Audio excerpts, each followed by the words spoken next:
Artemis II mission is a test mission of the Orion space capsule.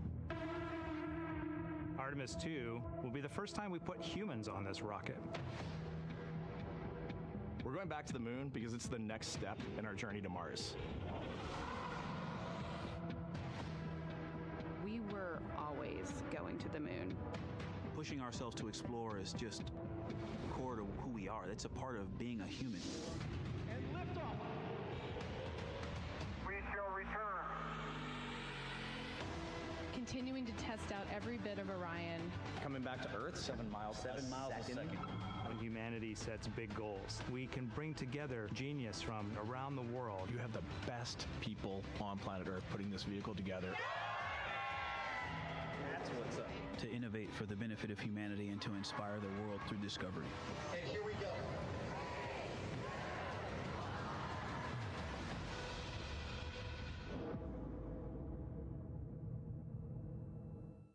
Welcome to Artemis Mission Control here at Johnson Space Center in Houston, Texas. I'm Leah Cheshire Mustachio. Right now, the Artemis II crew and Mission Control are preparing to support today's Lunar Flyby, the first time we've sent humans around the moon in over 50 years. Integrity, you can use the OEs and your HHP camera for the milestone words at the Apollo 13 record distance.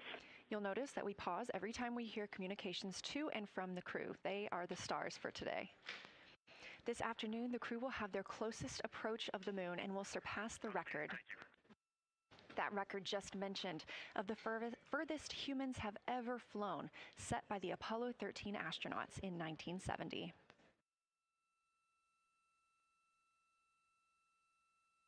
You're looking at a live view inside the Orion spacecraft and at our Artemis II crew members. They have just completed their post-sleep period, during which they conduct any hygiene and cabin setup for the day. They also had a chance to eat breakfast before we got into our daily planning conference. The flight control team here in Mission Control Houston collecting information from all consoles around the room that we could relay up to the crew ahead of this monumental day. As you can see on your right, NASA astronaut Christina Cook taking a video of NASA astronaut Victor Glover.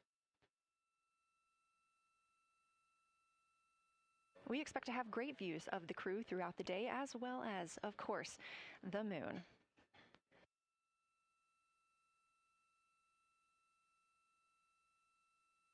We expect to surpass that Apollo distance record in 55 minutes and 50 seconds.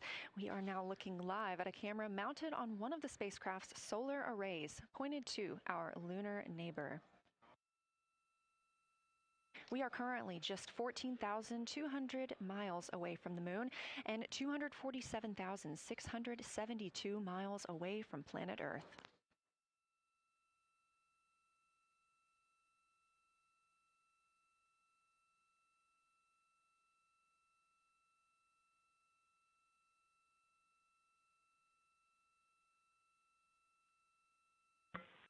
Houston, integrity for AGA. Ready to copy.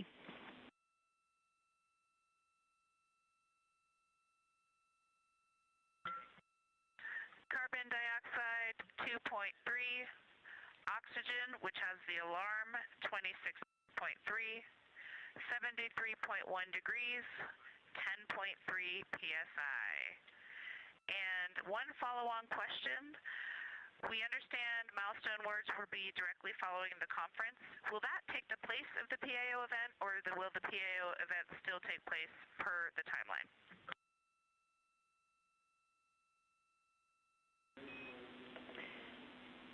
Good question, Christina.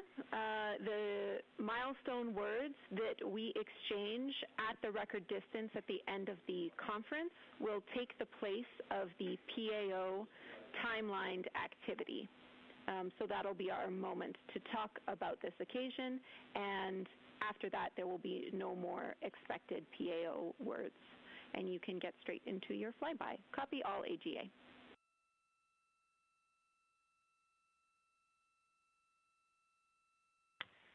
Okay, thank you. And final clarification, even though it's taking the place of it, it will all just be on OE1 with HHP camera, no additional video. Is that right? Affirm.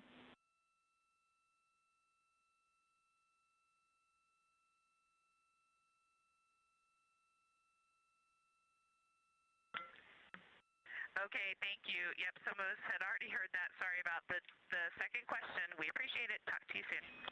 No problem.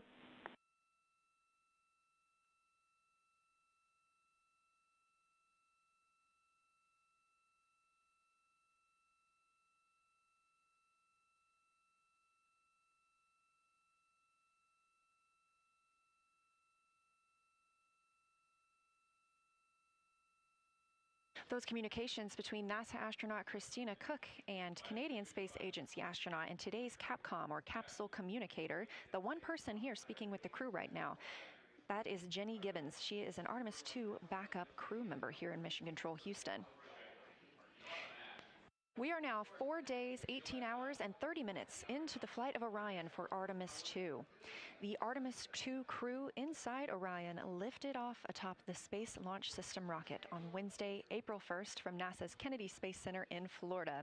Those 4 crew members are the first to live and work inside the Orion spacecraft, which they have named Integrity, and have been busy conducting meticulously timelined events. It was a beautiful ascent from Kennedy Space Center.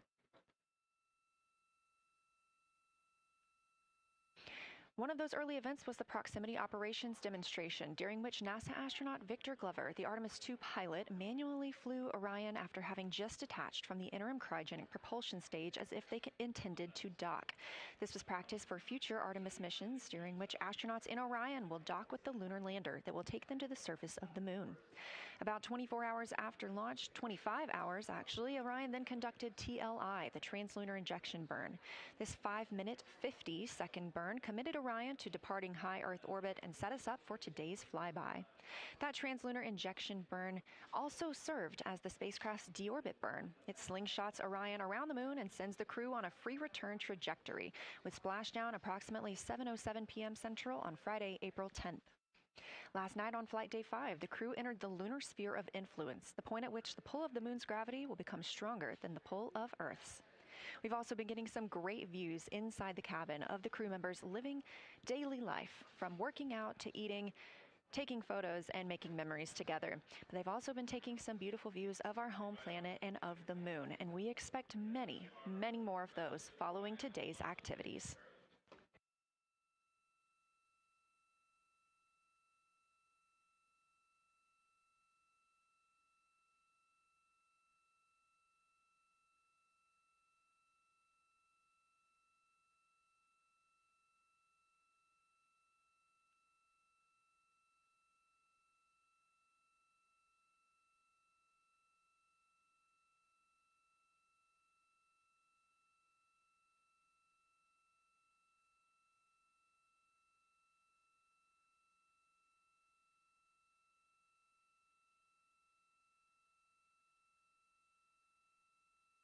These live views back inside the cabin of Orion, but before we get into flyby, let's take a minute to get reacquainted with our crew. Reed Wiseman is the Artemis II commander and a Baltimore native. He's been in space once before. I think there was going to be some families heading into the viewing room today. If they end up showing up, could you just give us a heads up when they're there so we can just wave to them on the camera? Absolutely. And that was the voice of Reed Wiseman. He has been in space once before as a flight engineer. And if they don't come, you could just lie to us and tell us that they're there. That'd be great, thanks. We'll keep that in mind, too. And I'm sure they'll be here. Wiseman also has a great sense of humor. He was aboard the International Space Station from May through November 2014 as part of Expedition 41. This was a 165-day mission during which he and his crewmates completed more than 300 science experiments in areas like human physiology, medicine, science, earth science, and astrophysics. They set a milestone for station science by completing a record 82 research hours in a single week.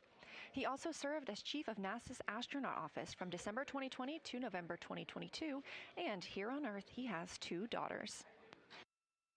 The Artemis II pilot is Victor Glover, selected as an astronaut in 2013, when at the time he was serving as a legislative fellow in the United States Senate. His first trip to space was in November 2020, when he launched as a pilot of NASA's SpaceX Crew 1 mission. That was the first operational mission of NASA's Commercial Crew program, which resumed launching American rockets from American soil to the International Space Station since the end of the shuttle program.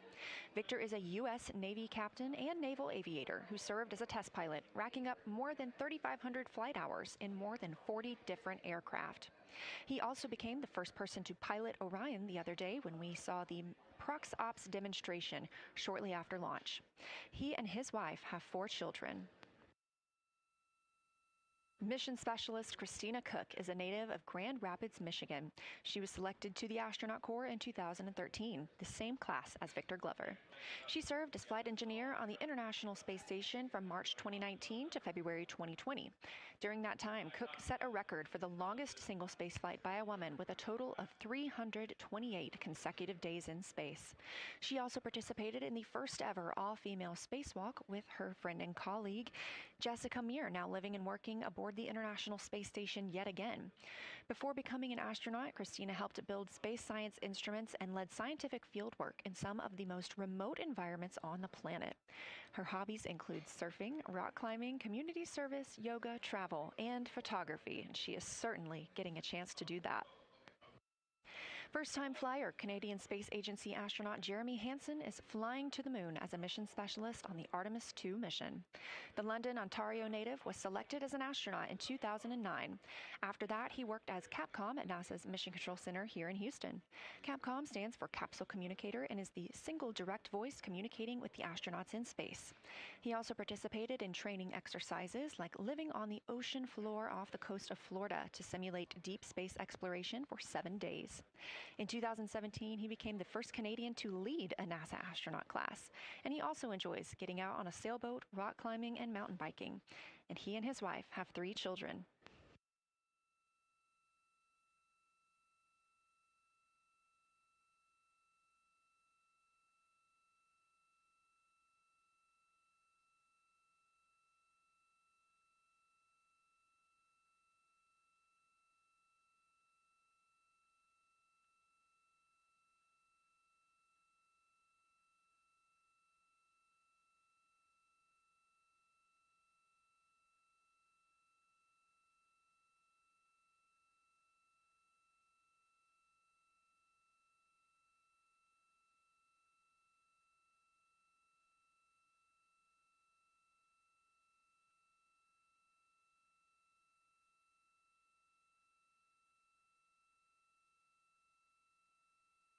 As you can see, the crew members have dimmed the cabin lights inside Orion.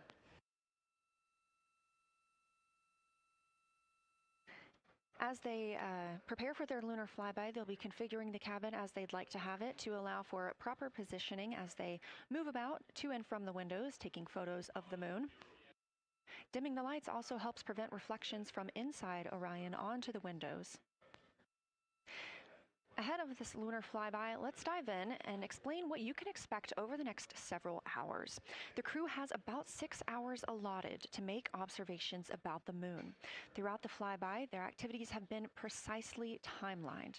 There are 5 blocks of time during which the crew will be observing the moon from Orion's windows. At any time, 2 members will be at the windows working in a pair. One crew member will be taking photos from window 2 with a blue shroud over the window. This can help prevent that glare or reflection from inside Orion.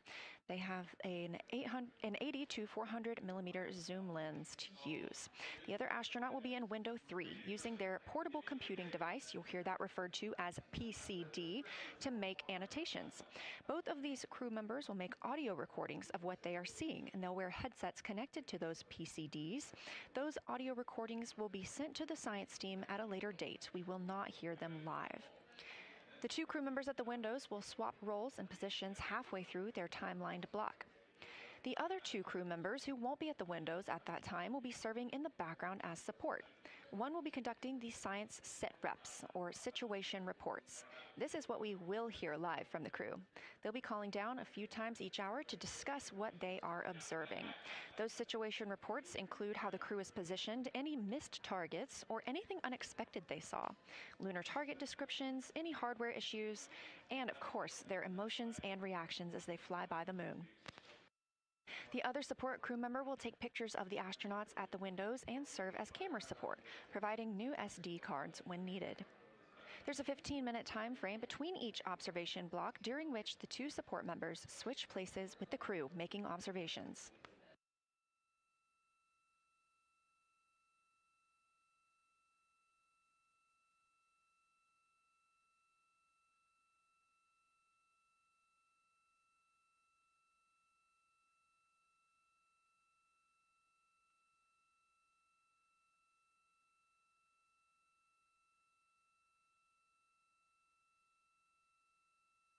Two views, both coming from Orion. There on the left, the inside of the spacecraft, and on the right, a view of our moon, the destination for today.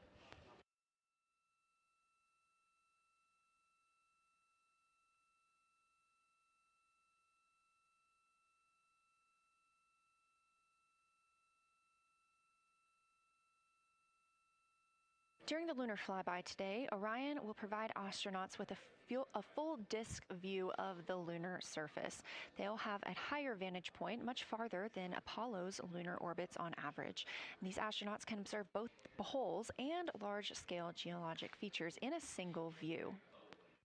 And due to our April 1st launch date and current illumination conditions, the Artemis II astronauts have become the first humans to directly observe certain far-side regions of the moon with unaided eyes.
Great, thank you. You ready? Go. It's gonna be fun. That's okay. How do I, is it all?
We are now 36 minutes until we see the Integrity crew pass the Apollo 13 distance record. And joining me on console, I have Julianne Gross, the Artemis curation lead. Thanks for joining me today. Thanks for having me. I'm very excited to be here. We're very excited to have you. So can you tell me about your role as Artemis curation lead and what that entails? Yeah, so for the overall Artemis campaign, I'm the Artemis lunar sample curation lead. That means I'm helping NASA to return the next set of lunar samples from the lunar surface. And for Artemis II specifically, I'm one of the science theme leads, and specifically I'm responsible, or the voice, for impacts, poles, and landing sites. Fascinating. So what helped us select the targets that the crew is going to be photographing today?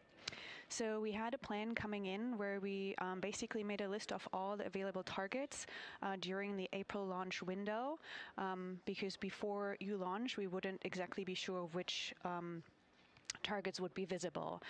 And so once we launched, we then were able to cut down on that list and prioritize our targets.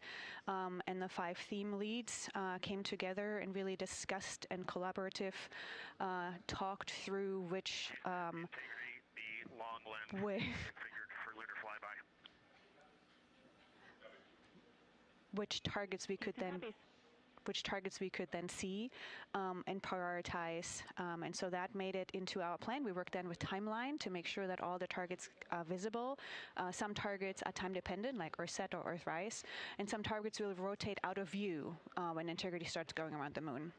And so we put these in early so that the crew has a chance to describe those to us. Fascinating. I cannot wait to hear what they have to say. So we just heard them say that their long lens is configured. That's very exciting.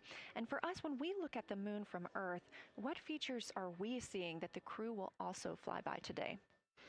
Yeah, so I really hope that people on Earth who are in nighttime will look up into the moon tonight. The features that the crew will see that we can also currently see is Aristarchus Plateau. Grimaldi is another feature. They're going to be sort of on our limb. And then Oceanus Procellarum, that really dark, large area on the near side that we can see. The crew is going to see that in the beginning.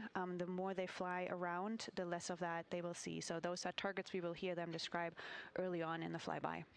Fascinating. Well, and the crew has been training for years for this day, and so we're going to hear them make a lot of calls about what they are seeing on the moon, and they're going to use a lot of interesting terms that I myself need some brushing up on. So could you walk us through a few of the things that we'll hear them use to describe the moon, like albedo, exosphere, ejecta, just some of those major terms we expect to hear from the crew? Yeah, of course. Albedo is basically a term of a reflectiveness of the surface. And so high albedo usually for the moon means bright areas, and low albedo means like darker areas. And so when you look into the night sky, you can see the high albedo areas are the white parts and the low albedo ones are the darker areas. Ejecta is when you have an impact and it ejects or throws out material that then ends up on the surface, and you can see that as sort of rays or ray systems. So you might hear them describe, I can see Ohm, for example, with its rays. It has an asymmetric rays coming out, and so we're excited to hear them describe that. You might hopefully hear stuff about color or color hues, and so if they can see any changes in those color hues from like white to gray to maybe brownish, we're excited to hear about that. Exosphere is the almost no existing atmosphere of the moon. It's barely there. But there is dust on the lunar surface that can get lofted up through electrostatic forces. And when the sun goes behind the moon, it can scatter forward on those dust particles and sort of like create a little glow on the horizon. And so we're really excited to see if the crew can actually see that. This is so exciting. Thank you so much for walking through all of that with us. Julianne Gross, Artemis Curation Lead, we really appreciate you joining us here today, and good luck to your team. Thank you. I'm really excited to be here. We are now MET 4 days, 18 hours, and 49 minutes into the flight of Orion. This view of the moon from the Orion spacecraft as we get closer and closer.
We're live here in Artemis Mission Control at Johnson Space Center in Houston, Texas, just about 32 minutes away until the crew surpasses the record set by Apollo 13 as the farthest astronauts to ever leave Earth.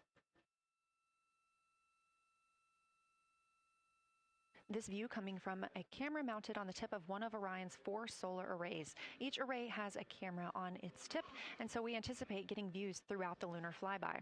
Of course, except during the point of loss of signal when the spacecraft flies behind the moon.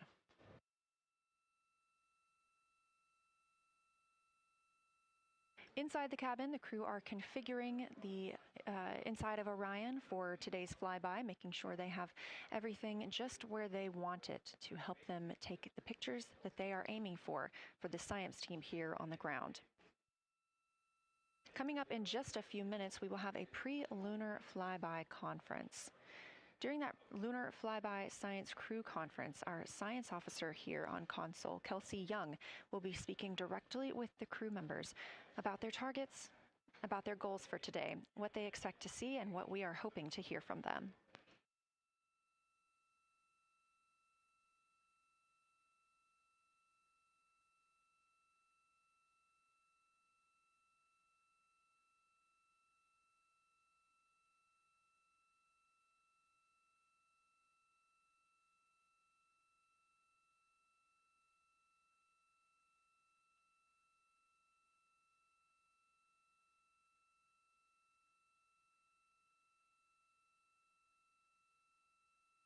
We have a lot of milestones coming up today, so make sure you don't miss them. The first coming up again at 1:56 p.m. Eastern Time, the crew will pass the distance from Earth record set by Apollo 13 in 1970. At 2:45 p.m., Lunar Flyby officially begins. The crew will have that time on their schedules to begin photographing and providing audio recordings of what they are seeing on the moon.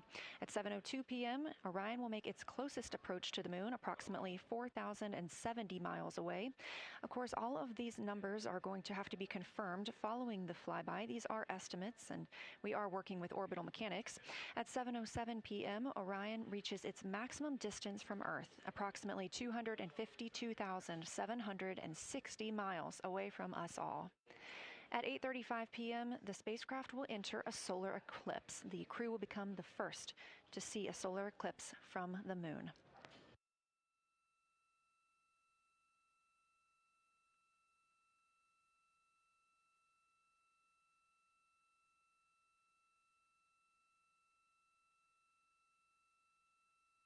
Ahead of the official beginning of flyby today, Kelsey Young, Artemis Science Flight Operations Lead, will be conducting a pre-lunar flyby crew conference. She will give information on camera setup, remind the crew of their intended targets, answer questions from the astronauts, and more. Young will help the crew set their targeting timeline, which counts down the time they have to image each target and what they'll be capturing next. She'll also remind them that the ground team will be calling for science sit reps, also known as situation reports. Those are essentially call-downs to report what they've been observing. They'll continue to do this even through their LOS, their loss of signal, as those communications will come down later on after they reconnect with us on Earth.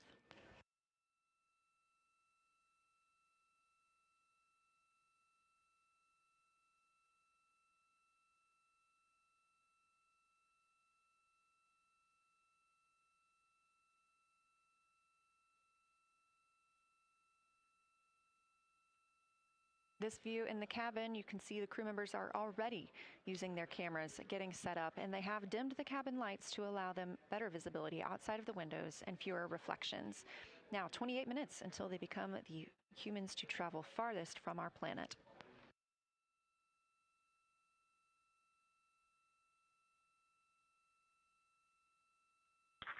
Houston Integrity, we are ready for the conference on your call.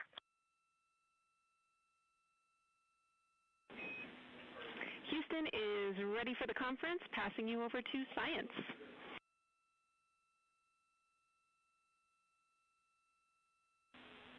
Good morning, crew. This is Science. We couldn't be more excited for a full day of lunar and planetary observations today, the first one in over 54 years. How do you hear me?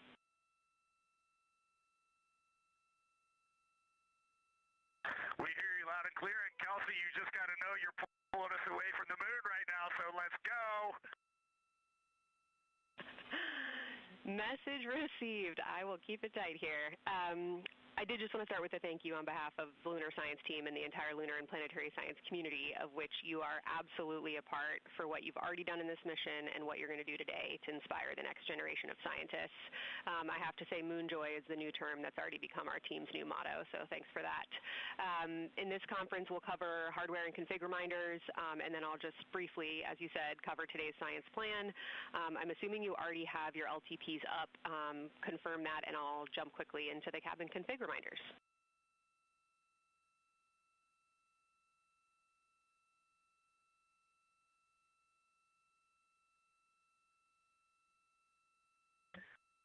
Okay, we have the LTP up just to give you a sit rep on board. You've got Reed and Christina on one PCD, and Ike has his own, and Jeremy has his own.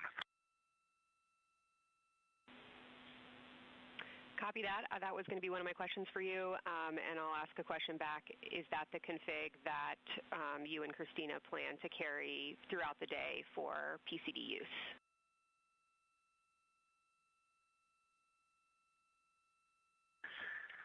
Negative, Kelsey. Our plan for PCD use is we have run the power cables to Windows 2 and 3, and we are going to leave one PCD. The yellow PCD will be in window 2, and the green PCD will be in window 3, and we will do that the whole day. And then the red PCD will be a rover. Understood. Super helpful. Recommend when you guys switch in and out of PCDs to add your initials to your OneNote annotations, just so we can keep track of whose is who. And then given that you have 3 PCDs instead of 4, for the data transfer at the end of the day, recommend making a new subdirectory entitled For Science for your own photos, or with your initials, that we can keep track of which pictures came from which flashcards.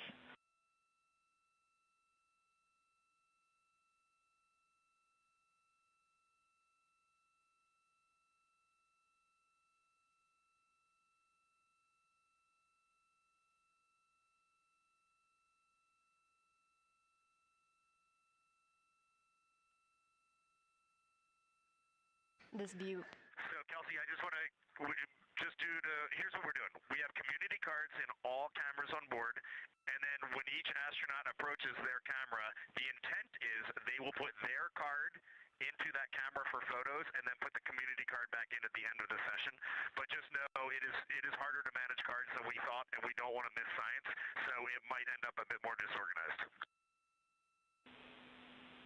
Understood. Thanks for that essay. Just read the flashcard numbers down when you get a chance, and we'll follow your lead on the best thing to do operationally during the flyby. With that, I'll move on to Windows. So the window characterization DFTO you guys did a few days ago confirmed that window 2 is ideal for imaging, so no change to config of photographer in window 2, observer in window 3, and science at reps in window 1.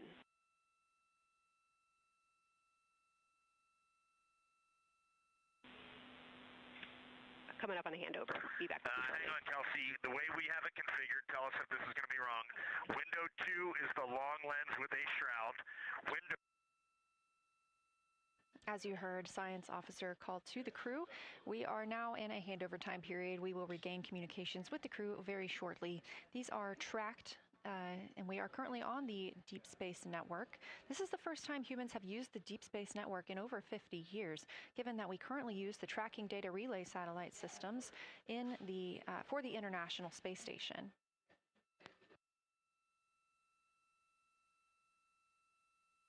This view from Artemis Mission Control on the right is Kelsey Young. That's who you hear speaking with the crew. Young is the Artemis Science Flight Operations Lead, and we also look forward to speaking with her here today.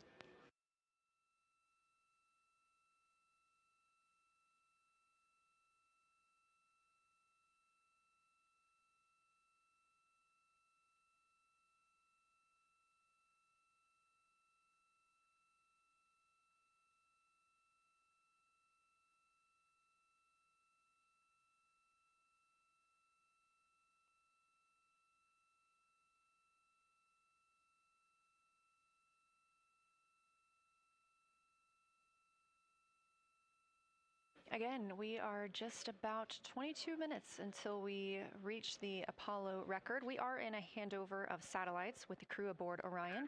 The T-shirt shroud for the Z9 and solar, and then window 3 will be for visual observations, and window 4 is for floater. And thanks, Integrity, for that. Reed, we had a handover during that time, so I'm going to have to ask you to give that read back on window orientation for the crew again.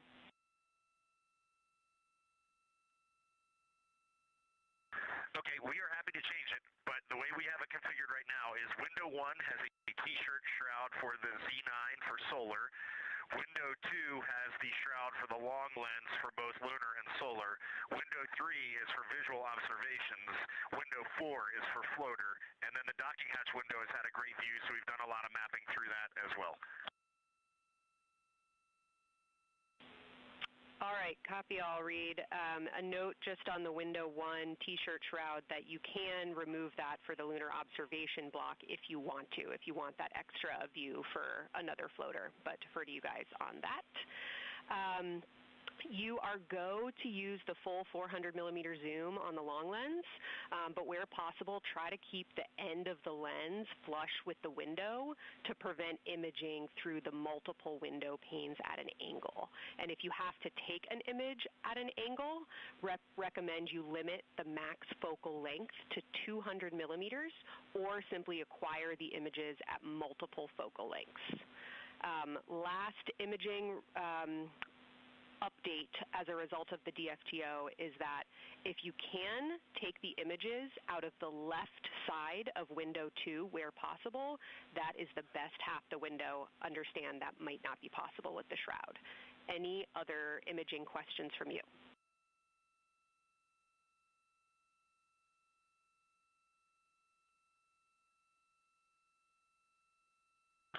Okay, copy that. Okay, last couple reminders. Don't forget the ability to take the wave files to tag imagery that you are wanting to follow up on using the FN3 button on your camera. And then a couple quick notes on your LTP. We have refined your precise flyby timing since generating the LTP. Optimus has the correct timing for the LOS and AOS, but the LTP identifiers for LOS and AOS are roughly 2 minutes later than they will be in reality. Final LTP timing update is that the green line on your LTP should start automatically 45 minutes before the flyby. If it doesn't appear, let me know and I'll have troubleshooting steps for you. Last updates are on the eclipse, so only for that last hour today. Of course, remember if the sun is in view to use your eclipse glasses.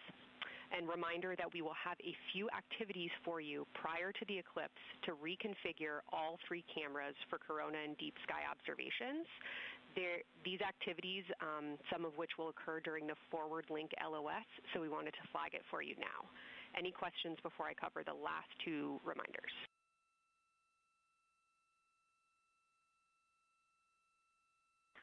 No, we have no questions on that.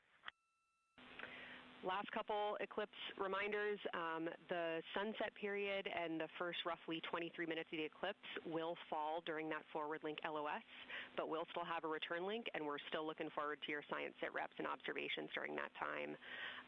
And I do have a reminder for you on your preferred starting config for the eclipse in terms of role responsibility. Let me know if you want me to read that up or if you guys have that in your minds already. And if no other questions on config, I'll give you a few science-focused reminders.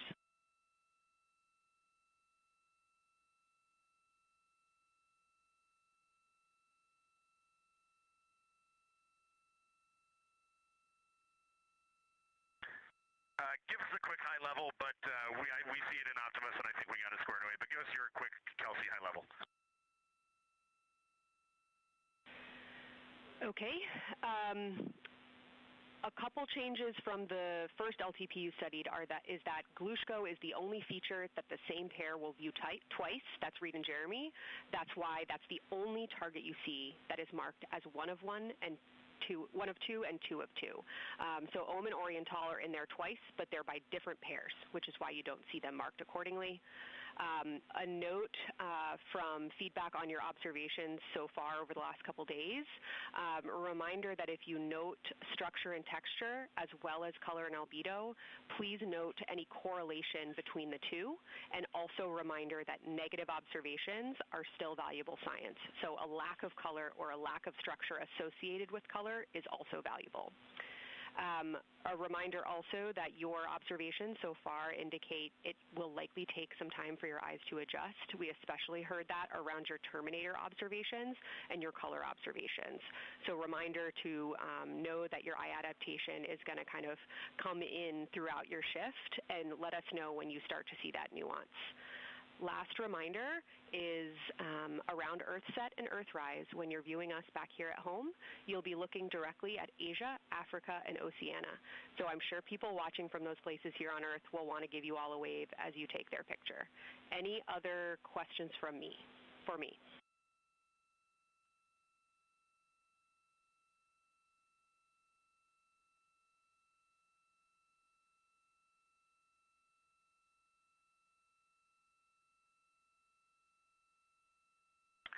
And Kelsey, hey, when you're talking window 2 left and right side, just can you say towards window 1 or towards window 3, and then we'll know that we are talking the same language? Absolutely. So I mean that the side of window 2 closest to window 3 is preferred for imaging.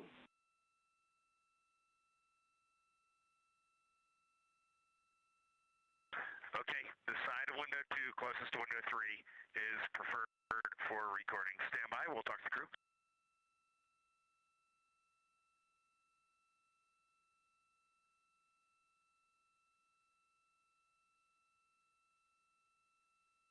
Again, we are in our pre-Lunar Flyby Science Conference with Kelsey Young. Kelsey Young is the Artemis Science Flight Operations Lead, speaking with the crew aboard Orion. They've been training for this moment for years, and this is their last opportunity to get some further pointers and information. Kelsey, for the T-shirt shroud, what window does the science team think will have the best view? Is it window 1 or window 4? The only time we're strongly recommending use of the window shroud. The T-shirt window shroud for the eclipse viewing, which window is primary for Z9? Window 1.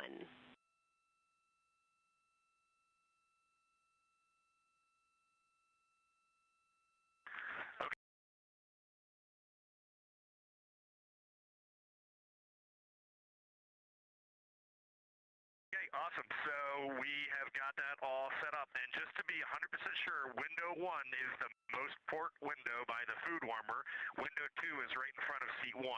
Window 3 is right in front of seat 2. And window 4 is on the starboard side by the side hatch. Do you agree with all that? We agree on the ground. Good readback.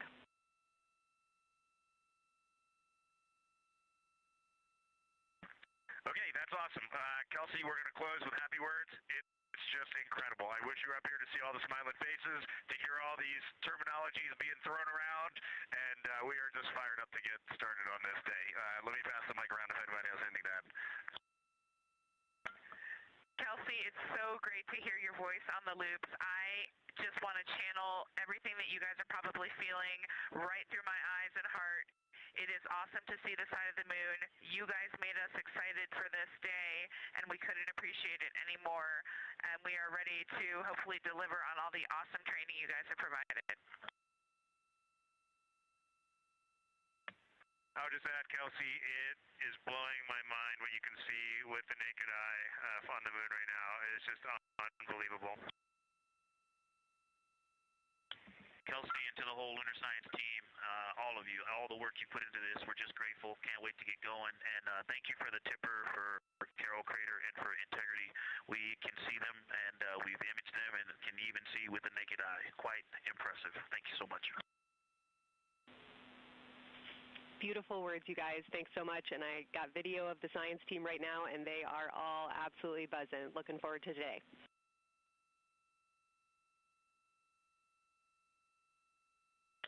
Okay,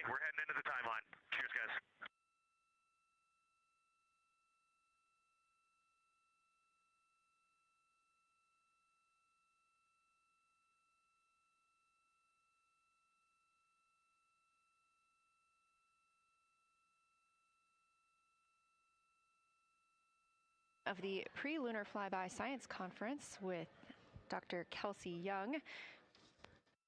Young has served as the Artemis Science Flight Operations Lead, getting the crew ready. And we're live in Artemis Mission Control in Houston, but we are not the only room monitoring today's flyby. As you heard Young mention, in this same building and just down the hall, a multidisciplinary lunar science team supports the Artemis II crew in real time, including experts in lunar geology, impact cratering, volcanism, polar science, imaging, and visualization. There are two integrated facilities, and the first is the SIR, which is what you have right here. That's the Science Evaluation Room. They are embedded within Mission Control to provide science input during live operations like what we see today. Additionally, and not pictured, we have the Science Mission Operations Room, a back room that processes data, evaluates imagery, and supports rapid analysis. Our science officer on console in Mission Control Houston serves as the primary interface between the science team and the flight controllers, ensuring science priorities are represented during mission execution. Again, today, that's Dr. Kelsey Young, who will be speaking with the crew during the time they're behind the moon.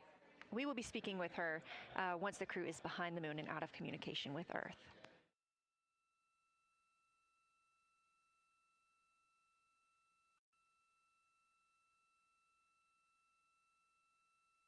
Back inside the Orion spacecraft on your left, closest to the camera, NASA astronaut Christina Cook.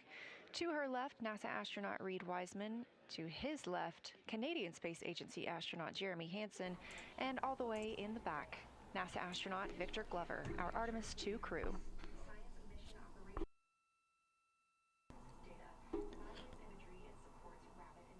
This is NASA. If you do not take a crystal clear image, send back to Earth. We've not sent you all that way so you can see with the naked eye. And for the two men that have been having sex in Pod 2, we have been witnessing that, and you will be reprimanded when you get back to Earth. Thank you.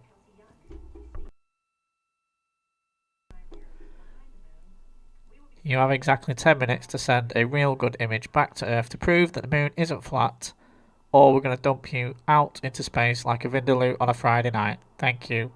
We are now approaching 8 minutes until the crew surpasses the Apollo 13 record. Currently 12,599 miles away from the moon, 248,507 miles away from Earth.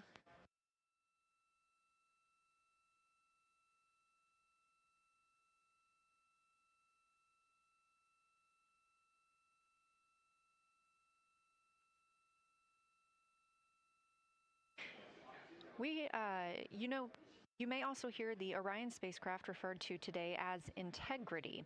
This was named by the Artemis II crew. It is Integrity crew, we have Reed's family in the viewing gallery. You're welcome to say hello.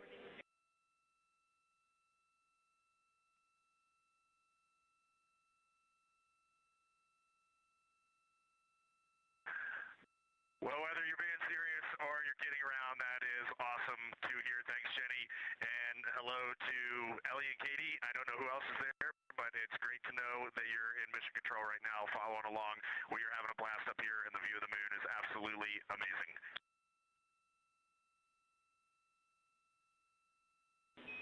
I'm seeing a lot of hearts come out of the viewing gallery and even more smiles. Thanks, Reed.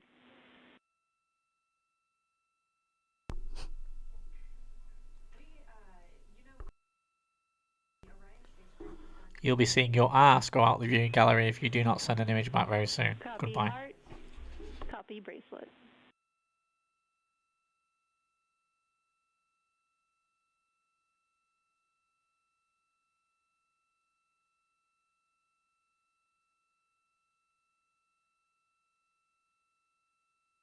that call from Capcom Jenny Gibbons, Canadian Space Agency astronaut and Artemis II backup crew member, letting Reed Wiseman know that he has family here to support him today in the Artemis Mission Control viewing room.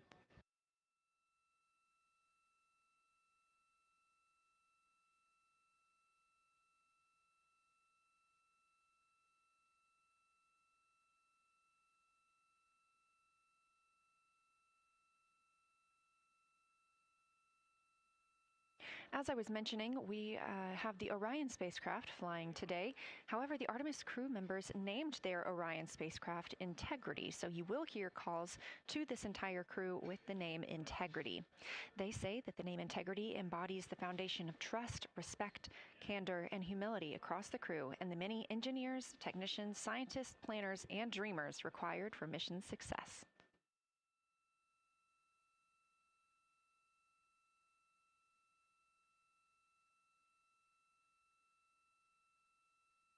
This view live from the outside of Orion as we continue.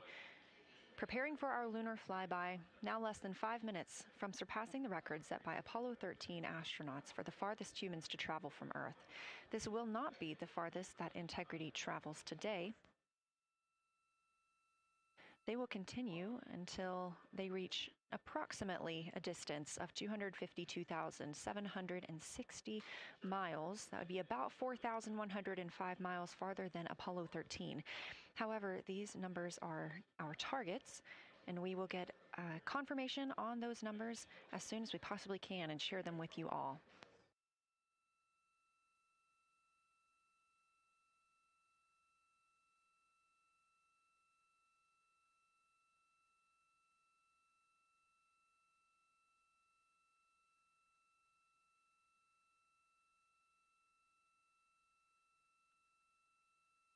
We've talked a little bit about what to expect from the crew, whether that's taking photos or making audio recordings. To get a little more detailed, Reed Wiseman and Jeremy Hansen will be up first to capture imagery and record audio on the portable computing devices. You hear those referred to as PCDs, while Victor and Christina serve as the support members. The crew will switch windows and roles halfway through their shift, and 1 hour and 5 minutes later, Victor Glover and Christina Cook will be the next crew members at windows 2 and 3 to take photos and make annotations, while Reed and Jeremy take on those support roles. There are 5 viewing blocks, and the crew will swap out with each one. During 2 of the blocks, the 2 support members will also be able to enjoy their midday meal.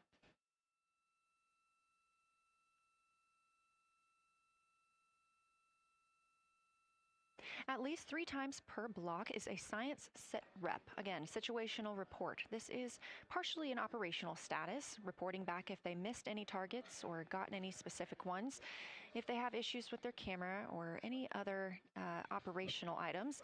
The other part is an actual description of the moon. This task is done by one of the support team astronauts, so that's not the crew currently taking photos or making annotations, but they do have windows 1 and 4 that they can float up and provide that information from. If you watch the entirety of the flyby, you'll also notice the crew will be photographing some targets multiple times to get observations in different lighting conditions.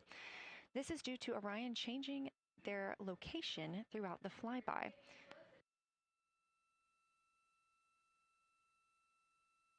What this crew will be able to capture in a couple of hours of the same targets in different lighting would take orbiters years to do because of solar and spacecraft positioning. This crew has studied the moon extensively, and they're also familiar with what the science team calls the Big 15.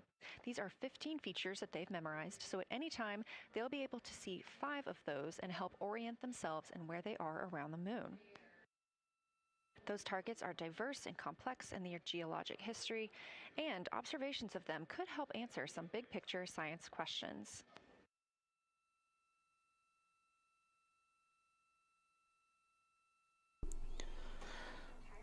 You have not flown all these miles for us to witness you sucking food through a straw. If we do not get these images very soon of a crystal clear moon, you'll be eating your food through a straw for the rest of your fucking life.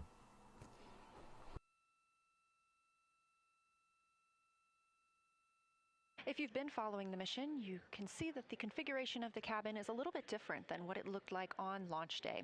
After ascent, the crew were allowed to reconfigure their spacecraft, and you can see that they've taken down seats. They have also taken away footrests. This gives them more opportunity to move about the spacecraft.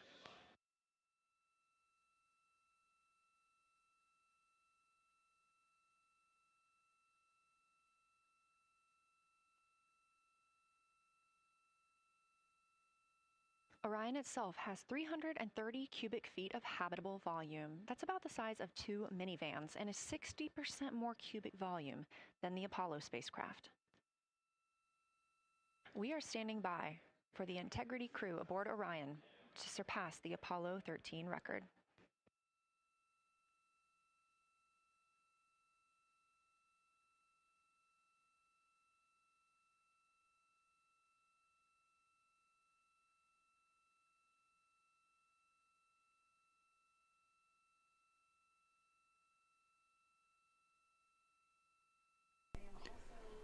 At this point, I think we're just going to code red and fire the thrusters, head them straight into the moon. The explosion will be seen through telescopes, and we will get a better view of the moon. We will have, sadly, 4 loss of lives, but other than that, we will get a good image of the moon and its surface. Please get your telescopes ready for the explosion. Over. Integrity crew. On April 15th, 1970, during the Apollo 13 mission, 3 explorers set the record for the farthest distance humans have ever traveled from our home planet. At that time, over 55 years ago, Lovell, Swigert, and Hayes flew 248,655 statute miles away from Earth. Today, for all humanity, you're pushing beyond that frontier. Integrity, over to you.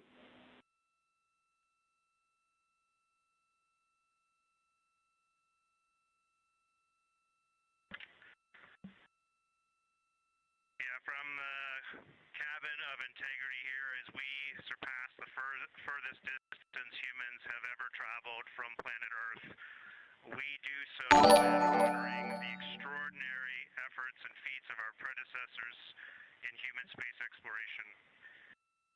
We will continue our journey even further into space before Mother Earth succeeds in pulling us back to everything that we hold dear. But we most importantly choose this moment to challenge this generation and the next to make sure this record is not long-lived.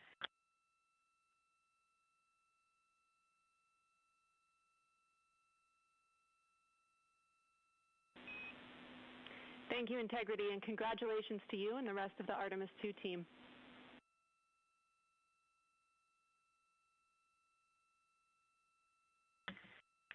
Thank you, Houston. We have a couple more things we'd like to take this moment for. Our science team helped us out with a couple of relatively fresh craters on the moon that have not been previously named, and our crew would like to propose a couple of potential names for those items or those areas. And we spent a bit of time this morning looking out the window, and we're able to see them now both with our naked eye and through the long lens, and so we feel this is a good time to send this down, and a special shout out to Kelsey for helping us with this. The first one we'd like to suggest is a named crater in honor of our great spacecraft, Integrity. And so if you were to look at Oriental on the far side and then draw a line straight up to Ohm on the far side, relatively in the middle is an unnamed crater, and we would like to suggest it be called Integrity in the future. And the second one, and especially meaningful for this crew, is a number of years ago we started this journey in our close-knit astronaut family, and we lost a loved one. And there's a feature in a really neat place on the moon, and it is on the near side, far side boundary.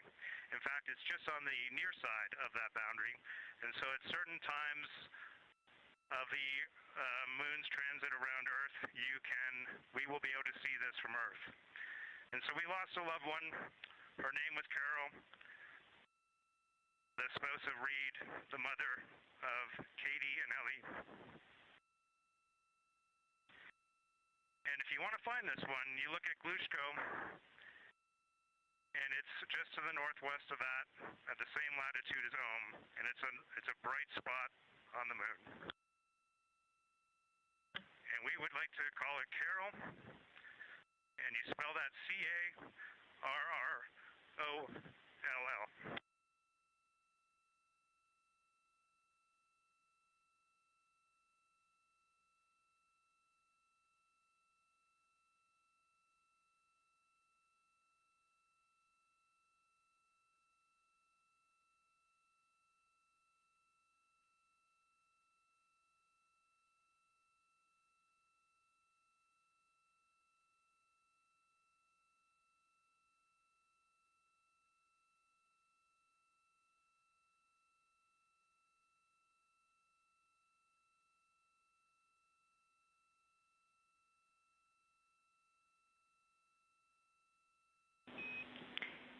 Integrity and Carroll Crater. Loud and clear. Thank you.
As the Artemis II crew passed the record set by Apollo 13 for the farthest humans to ever fly from Earth at 12:57 p.m. Central Time, 1:57 p.m. Eastern Time, Canadian Space Agency astronaut Jeremy Hansen shared. We're getting ourselves all put back together now, and we are going to dim the cabin lights and prepare for our science objectives ahead. Thank you. Sounds good. We're doing the same down here, and you are maneuvering to your observation attitude.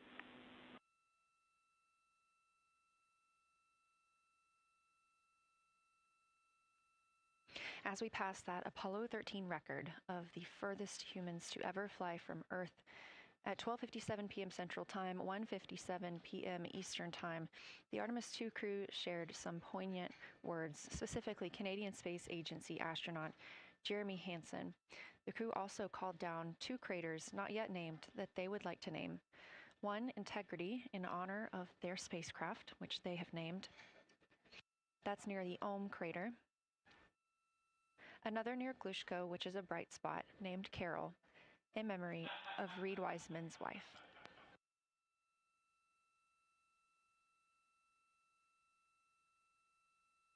There was a moment of silence here in Mission Control Houston. And now the team and the Artemis II crew are ready to begin their lunar flyby.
We are 4 days, 19 hours, 31 minutes mission elapsed time of the flight of Artemis II, our 4 astronauts aboard Orion. Today is our lunar flyby day. The spacecraft is currently about 12,000 miles away from the moon, and you can keep up with the distance from Orion to the moon and Earth by visiting nasa.gov/track-Artemis. Or you can just stay with us here because we're going to be telling you throughout the day. They are currently 248,834 miles away from planet Earth.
Coming up next on the crew's timeline today will be their cabin configuration portion. You heard some calls down to Science Officer Dr. Kelsey Young earlier about how they have configured the cabin so far. This is just a little bit more of timelined activity for them if they need to further do so. On flight day 3, the crew had time on their schedule allotted for configuring the spacecraft cabin for how they intended to arrange it today. Of course, they had to take down that configuration for another test yesterday of their Orion Crew Survival System suits. But configuring it on flight day 3 allows them the opportunity to get a chance to see what works for them now that they are in the microgravity environment.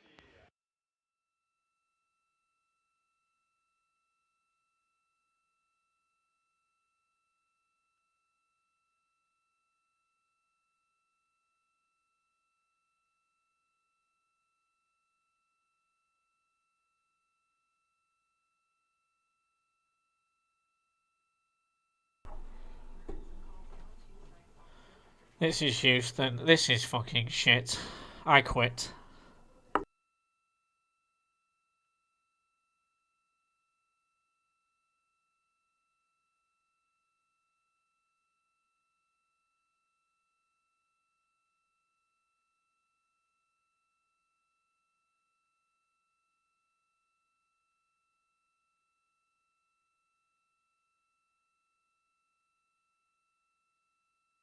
Again, the crew is about to begin their cabin configuration portion of their timeline, though they have been working that already, as well as potentially during their post-sleep period this morning.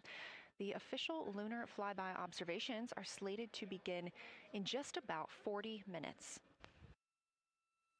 That's when we'll have the crew at the windows photographing the moon, as well as making calls down about what they are seeing.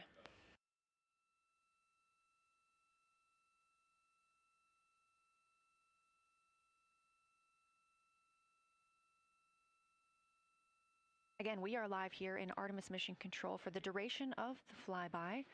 Currently, the Orbit 1 flight control team is on console. This room is staffed 24/7 from the time before the astronauts step foot on the rocket until the time they are splashed down and are safely recovered in the Pacific Ocean on flight day 10.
Again, this is Artemis Mission Control here in Houston.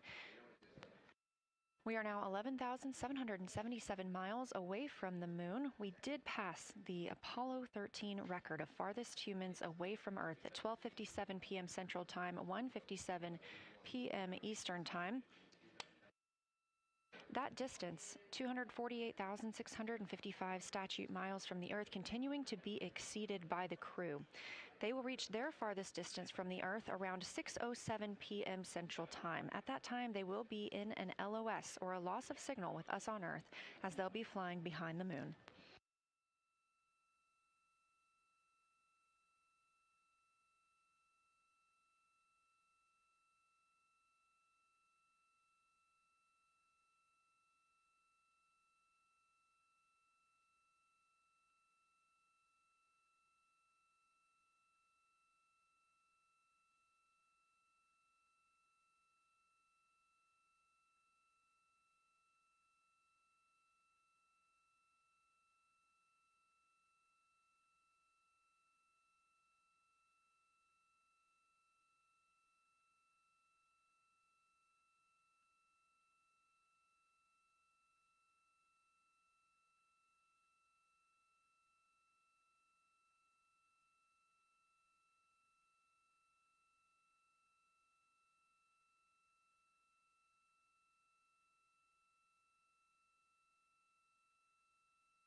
So just to clarify, what we're saying is we've given you really shit footage so far, and we're going to lose contact for 40 odd minutes, and we'll fill that gap in with CGI moon images of what we're going to see, which we aren't going to see. Again, I think the most important thing is the two men have been having sex in pod 2.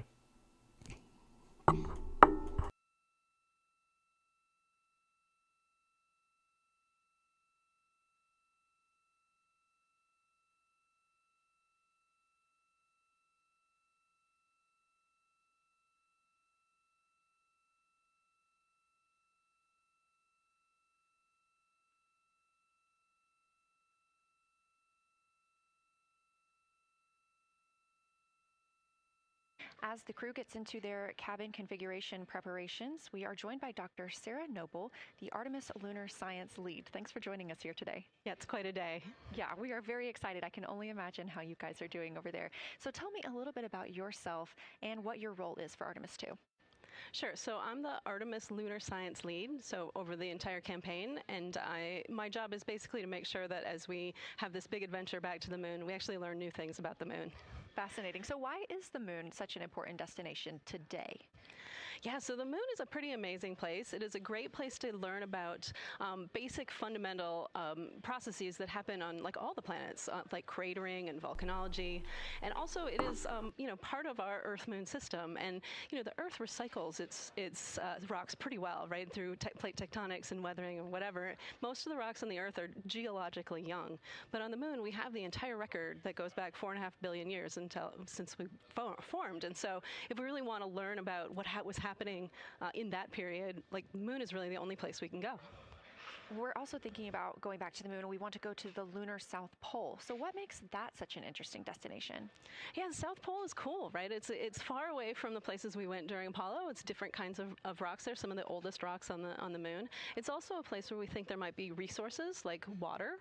There are craters that really never can see the sun because of the low sun angles there, and they get very cold. And we think that water and other things can build up in those craters, and so we're very interested to see what that might do for us. I'm very interested interested as well. So for some of our viewers who might be new to this, what does lunar science look like during an Artemis mission? Yeah, it's pretty exciting for us as we have sort of built this from scratch to try to understand how we can best use the crew to support our science. And so, we've developed a system. We've got a team in place. We've got a back room here in this building called the SIR, the Science Evaluation Room. And there's in fact a back room to that back room over in another building here at Johnson Space Center where we've got our teams of scientists working really hard. They're actually speaking to this room through our science officer. This is now the first time we've ever had a science officer in flight control room. So we're pretty excited about that. So we have a really voice out and up to the crew.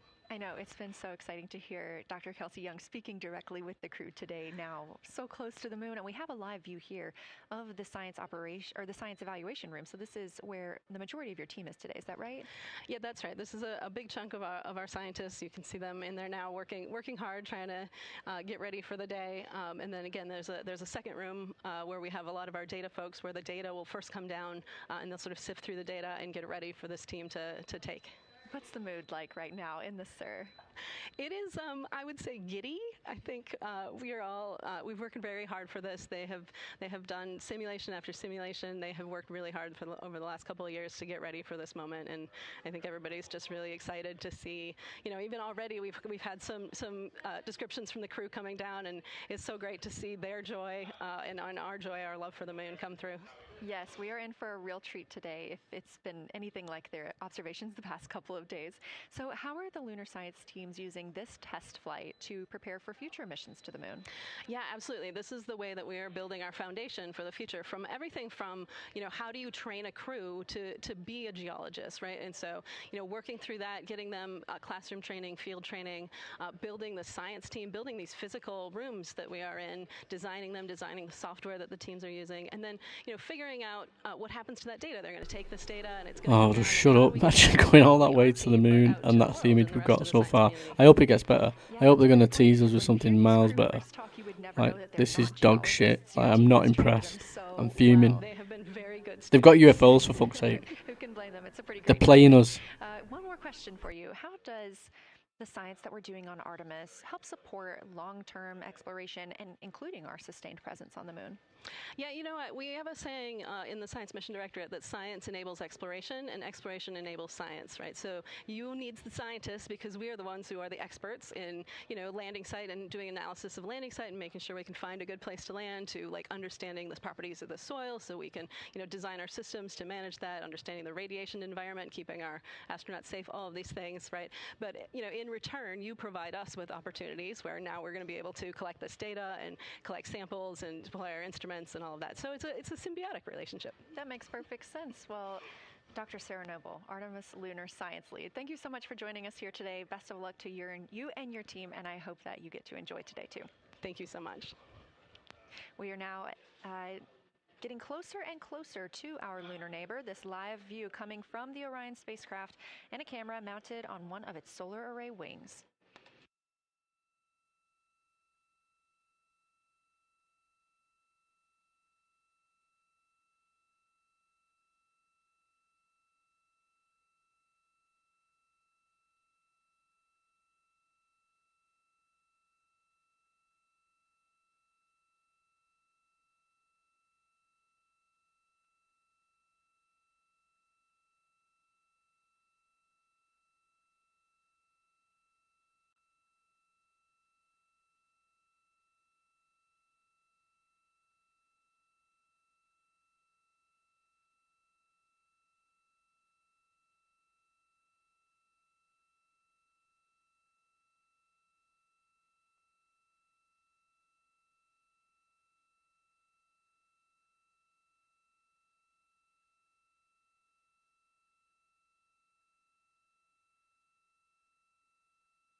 Ready to copy.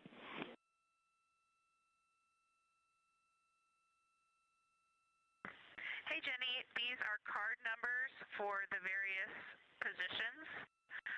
For the long lens on the D5, we will have individual cards. Victor's 1008, Jeremy 1019, Reed 1012, myself 1015. For the Z9, we will have one card that is dedicated for today, serial number 1007. For the cabin camera D5, we will have one dedicated card for today, serial number 1022.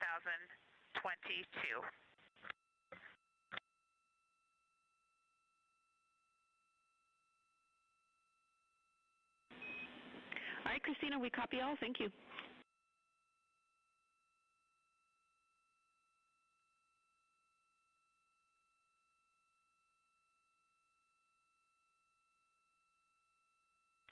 We just realized that we have Earth out window 1 and Moon out window 2, and Earth out window 4 and Moon out window 3, and it gives you the best idea of scale we have had yet. The Moon is about 3 to 4 times the size of the Earth, and it is almost full, and the Earth is just a small crescent out there. It's magnificent. I got a picture of it with the wide lens. Such a majestic view out here. Amaze, amaze, amaze. Thank you, Reed.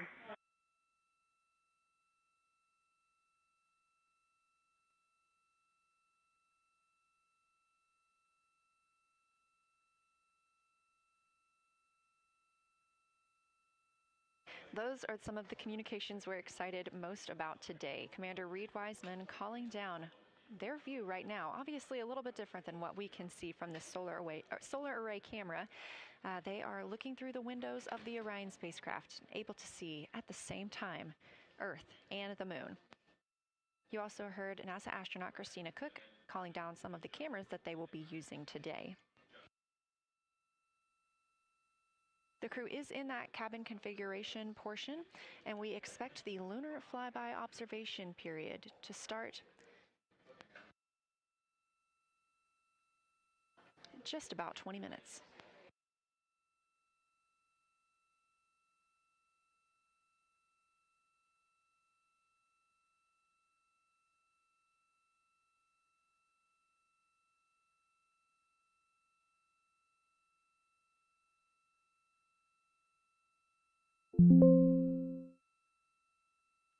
Checking in on Orion's distance and speed, they are currently traveling 1,071 miles per hour, 249,159 miles away from Earth, 11,293 miles away from the Moon, and continuing to grow closer. At closest approach to the Moon today, the spacecraft will be just about 4,070 miles away from the lunar surface. This will be during our loss of signal with the crew as they travel behind the Moon, and we will await their return to get the official number for you for how close they come to our lunar neighbor.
Inside the cabin today, the Lunar Targeting Package is the primary tool guiding the crew observations and consists of two key components. The Lunar Geography Review helped the astronauts study major lunar features in advance and help learn how to orient themselves during the flyby. Because, of course, the moon is not actually labeled like it appears here when we look at this map. The Lunar Targeting Plan provides a detailed timeline of observation targets, background science context, and specific instructions for the pictures the crew should take, as well as the verbal descriptions that will be helpful to the science team reviewing them later. This is a screenshot from their lunar targeting package, and a screenshot specifically of that lunar. For attitude. Go ahead.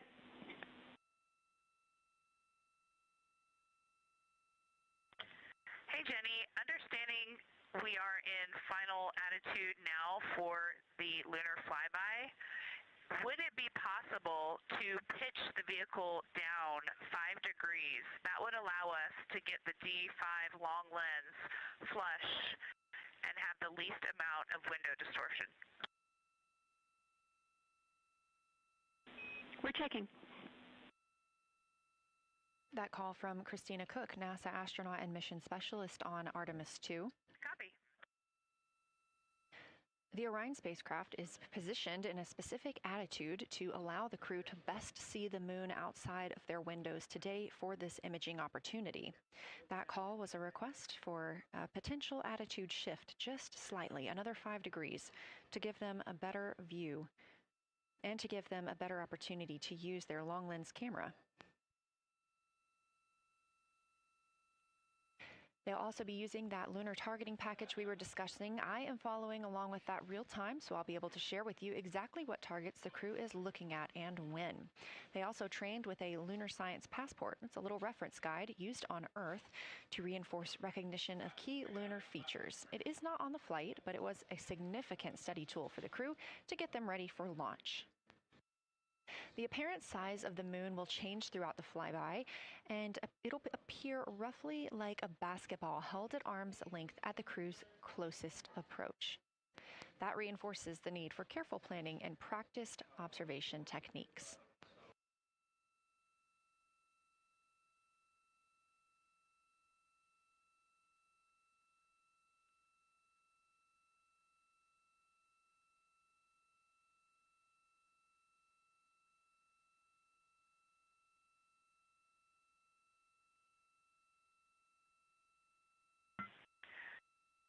Houston, integrity for timeline.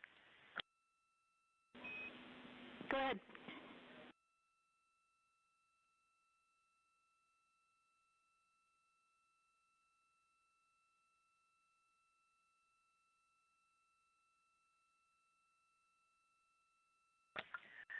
Hey, Jenny, just to make absolutely sure that we start observations when expected, we are showing in Optimus that observation time starts in about 15 minutes, and in LTP that our first target, discussion 1, starts in about 29 minutes.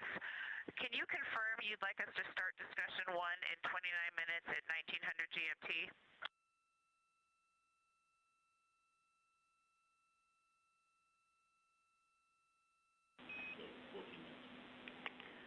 Christina, we are tracking that discussion 1 should start at 18:45. That's 15 minutes from now.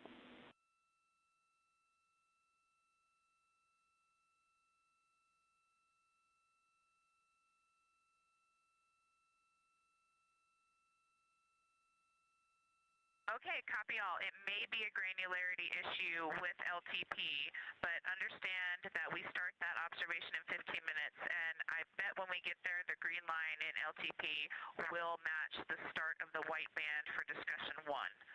I think it's just a matter of the labeling and the granularity. Thanks for confirming. Copy, and we'll look into that a little bit more on our side as well.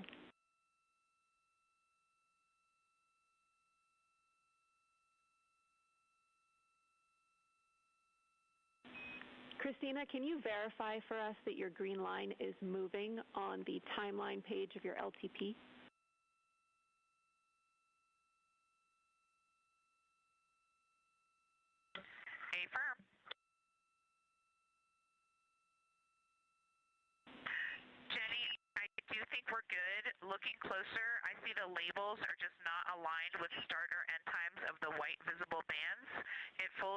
sense now, so I think we are all set. We'll look forward to starting some observations in about 13 minutes. Copy. Thanks, Christina.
As you heard discussed, we are expecting the crew's observation time period to start in about 10 minutes.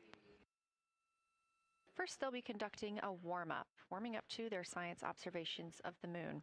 They'll be discussing with each other, helping each other orient using the major landmarks that they've studied, asking what is familiar. If we roll left, port 5 degrees, that would get the moon closer to the left side of window 2.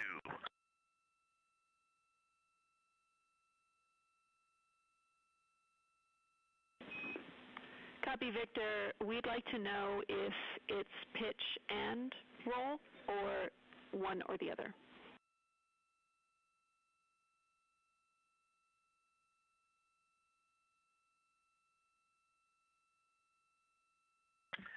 Jenny, we actually thought you already put the pitch in.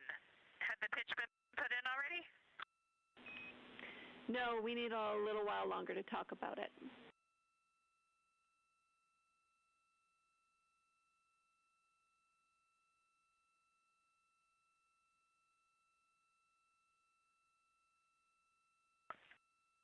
So, Jenny, I guess what's happening is just as our orbit's changing, where it is in the window is changing, so maybe these fancy little adjustments aren't worth it. It's going to continue to move in the window. Or is the spacecraft going to keep the moon at the same point of the window if we adjust the attitude? I assume the previous.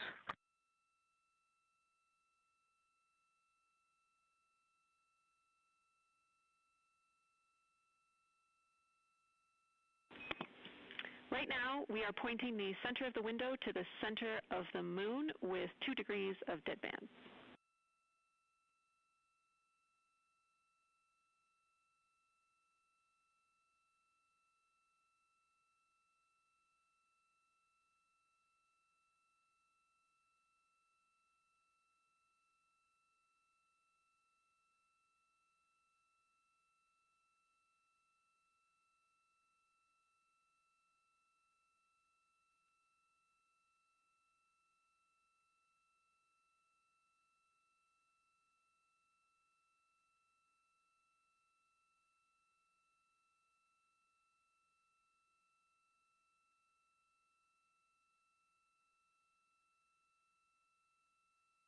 The conversation you hear happening now between the astronauts aboard Orion and Artemis Mission Control here at Johnson Space Center in Houston, Texas. They are in the center of your screen, seated at the CAPCOM, or Capsule Communicator Console.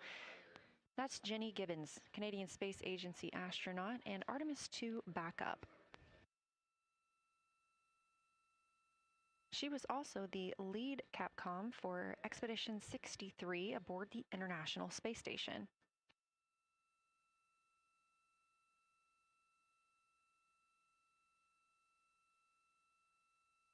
The crew is requesting some attitude changes to the spacecraft to allow them to better image the moon, our priority for today.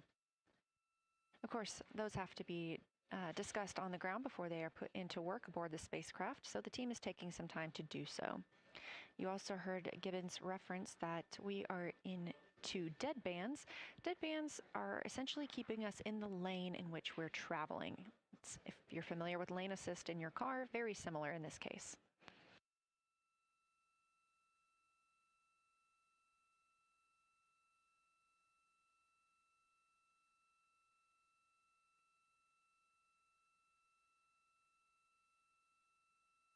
We are now 10,870 miles away from the moon, traveling 1,066 miles per hour and 249,390 miles away from Earth. Again, we recently surpassed the Apollo 13 distance record of farthest humans have ever traveled. And upon calling down some words during that milestone, Canadian Space Agency astronaut Jeremy Hansen noting that he hopes that this record that they are setting today is soon broken by future explorers.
This is Artemis Mission Control. We are standing by for the beginning of Lunar Flyby.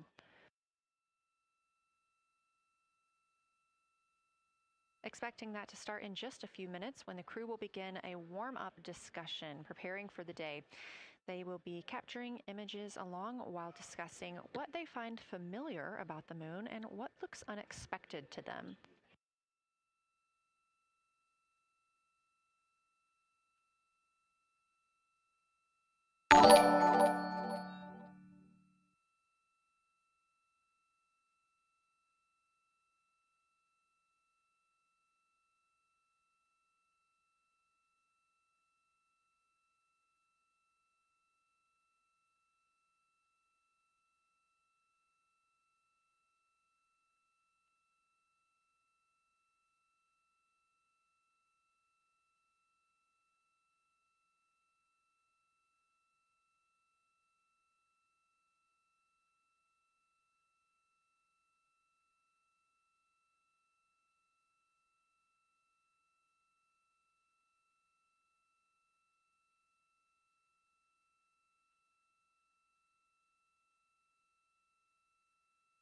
Again, just minutes away from the official start of Lunar Flyby, or when it is timelined for the crew.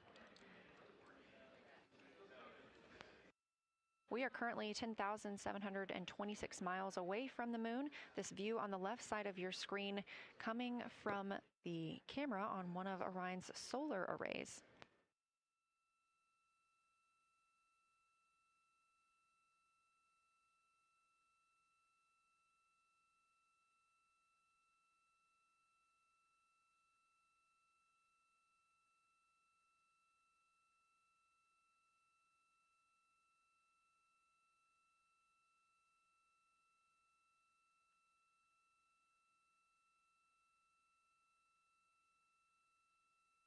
Other conversation points while the crew are getting ready for their flyby today.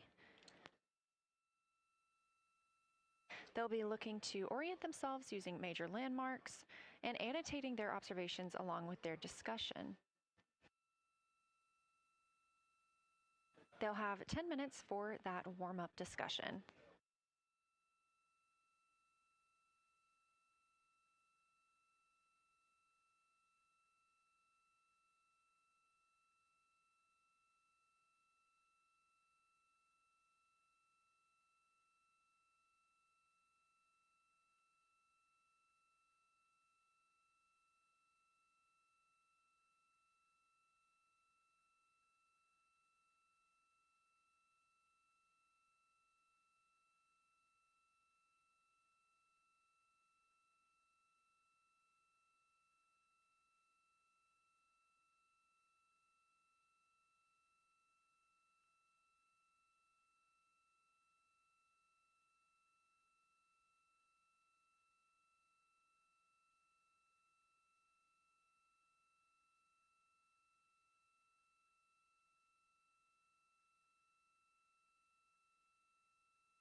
Houston integrity.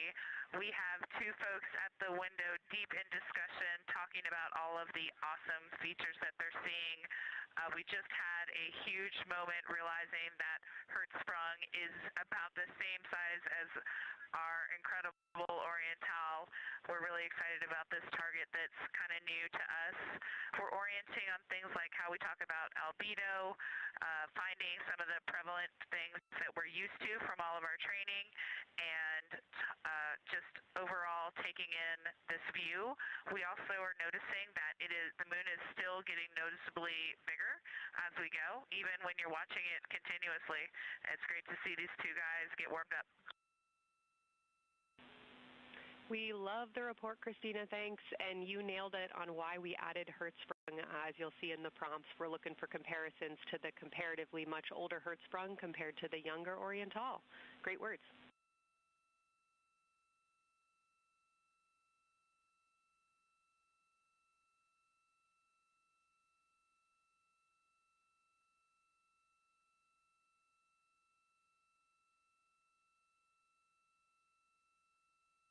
This is Artemis Mission Control. That was the voice of Dr. Kelsey Young speaking with the astronauts aboard Orion as they begin their observation period and lunar flyby. NASA astronaut Christina Cook reporting their view of Hertzsprung Basin. The team here is looking for centered images of the basin at a full zoom, and they're hoping that the astronauts can image and describe the inner and outer rings. This is considered a degraded basin with a floor, rings, and ejecta compared to a younger Oriental basin.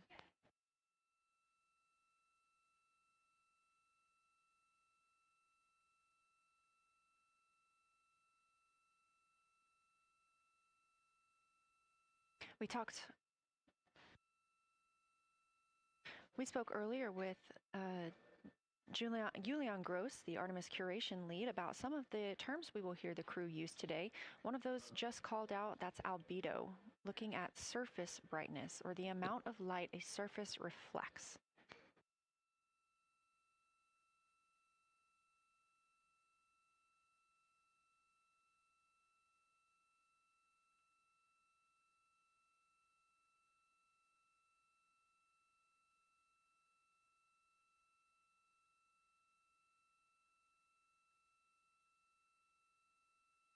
A few more terms that we hope to hear today during the crew's sit-reps or situation reports include embaying. This refers to one feature that surrounds another. That usually is a higher relief feature. Houston Integrity, one report from the crew at the windows. We can actually see the moon and Earth at the same time right now. It's interesting because the Earth looks way brighter, so the Earth itself seems to have a much higher albedo than the moon. We think this is independent of our eyes focusing because, of course, the Earth is much smaller than the moon in our view, so you could think that your eyes focus for the darker sky, and that it means that it only has apparent brightness more than the moon, but since we're seeing both in the same view, we do think that this can be inferred as the Earth as a whole has a higher albedo.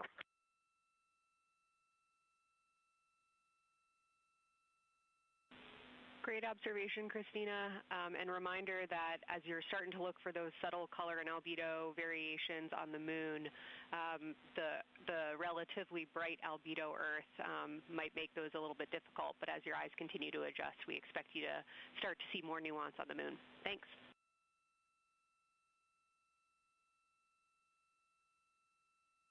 Great call. Thanks for the reminder.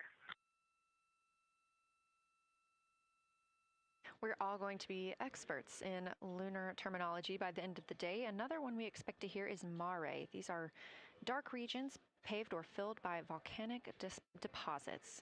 You also can hear them called seas, oceans, lakes, or marshes, or other bodies of water.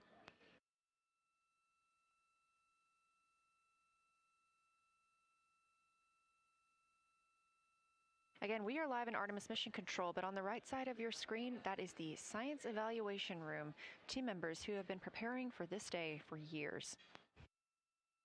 The crew has significantly darkened the cabin of Orion.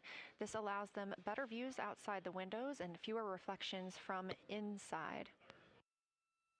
They reported being able to see the moon and the Earth out the same window at this time. We are really hopeful to get those photos. Right now, this view on the left side of your screen coming from a camera mounted on one of the solar array wings on Orion outside the spacecraft. The crew is equipped with 80 to 400 millimeter zoom lenses.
The team continues their warm-up discussion. I should say the crew members aboard Orion continue their warm-up discussion.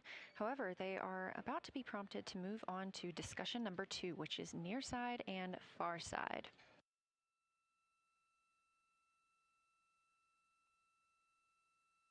Some of the things that they are looking to capture, the ground has prompted them to photograph anything that stands out to them and to compare the near side versus the far side mare in color, albedo, topography, and texture. They also want the crew to compare the appearance of rayed craters in the near side mare versus in the far side highlands. Of course, a reminder that some of the items that the crew, or some of the landmarks the crew are seeing today, is the first time that humans have ever laid eyes on those portions of the moon.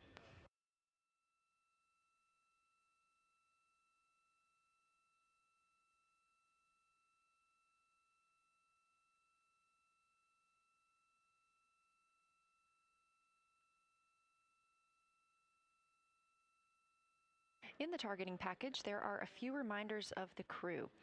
For the crew, there are time-sensitive observation reminders and science sit rep reminders. Integrity. We have a sit rep. The targets that are being discussed right now, it's the far side, near side comparison, and hearing some great discussion of browns and greens in the Aristarchus Plateau and how those disappear as you go toward the North Pole, and then over to the far side, you lose the color.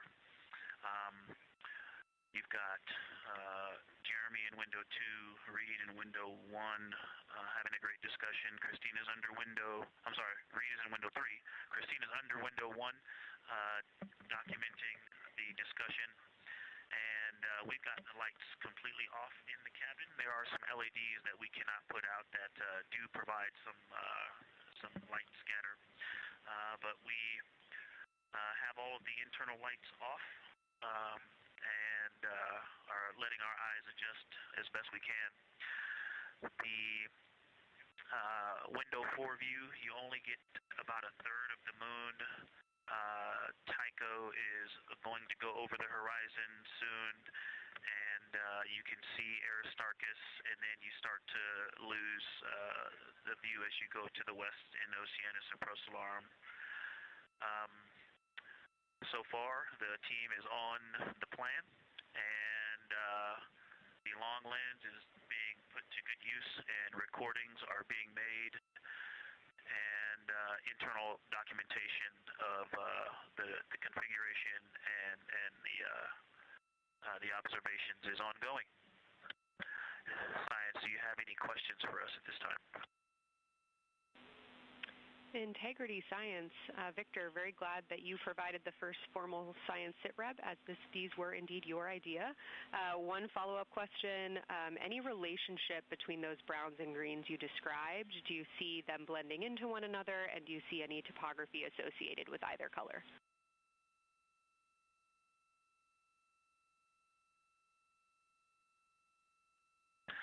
I don't want to bother the window team. I just heard that, overheard that, and so I'm sorry I don't have that detail yet. I will eavesdrop and see if I can pick that up. I will try to answer that at some point. I also heard a comparison of the albedo in Aristarchus, that crater, the very high albedo spot you can see on the near side. There is a feature called, I believe, Burgess alpha, that is equally or maybe higher albedo.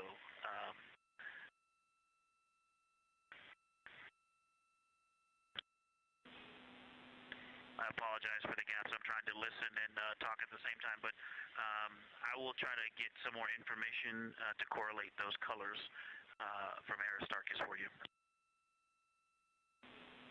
Understood, Victor, and good call to not bug the window team. Really like the brightness comparisons to Burgess A. Really helpful for the science team. Keep them coming. Thanks.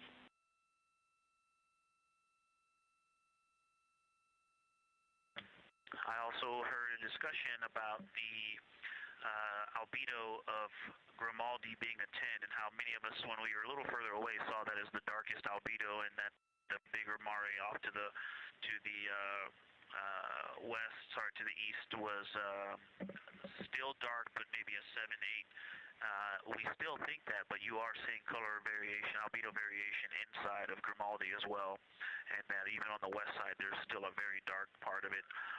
but it is still the darkest. It is just not as uniform as it looked when we were farther away. We're starting to differentiate the striations of albedo inside of Grimaldi. Copy all, Victor, and you read our mind. Superlatives like darkest, biggest are really, really helpful for us, so keep those coming.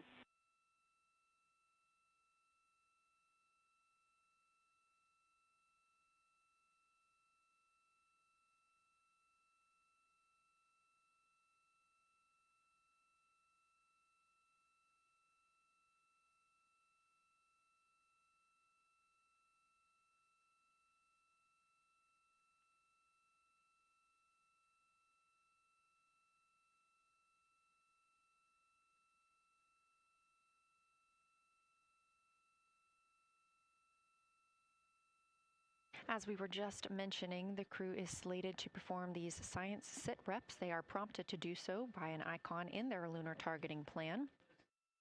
That one coming down from NASA astronaut and pilot of Artemis II, Victor Glover.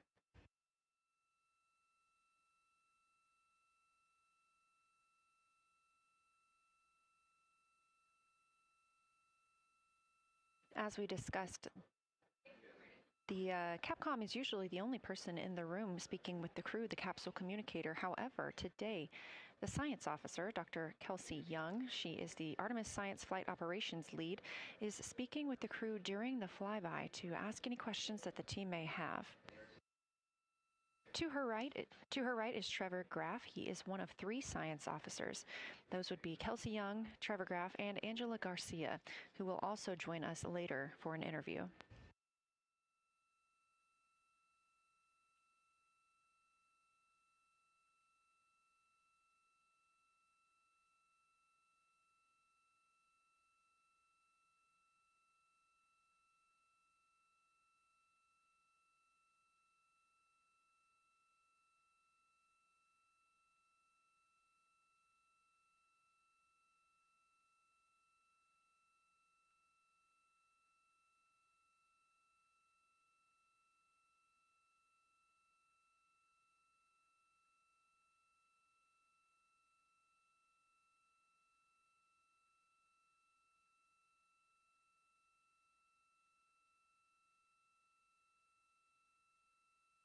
Houston Integrity was able to, Science Integrity was able to get a view out of window 1, which is a beautiful view. I can see the entire moon that they're looking at. We left the T-shirt up there, so I was kind of peeking through the opening in the makeshift shroud there. And once I was able to get 2 eyes on it, what jumped out at me was Vavilov. It's just peeking out of the Terminator. It's clear of the Terminator now, but it just really jumps out because it's still got the low light, the low sun angle. And so where the, Vavilov has that impact over the top of another crater, where the 2 craters intersect on the eastern edge. So on the side closest to Orion's Hall, where the 2 crater rings intersect, the shadow there is the highest peak in the interior of Vavilov, and so you can see that terrain is, there's some real variation in the terrain there, that there's a nice peak where those peaks intersect, where those rings intersect, and we'll get a picture of that. Love the description, Victor, especially the comparison and relationships you just described about topography. And if it's easier for your observations, do feel free to remove the T-shirt shroud from window 1.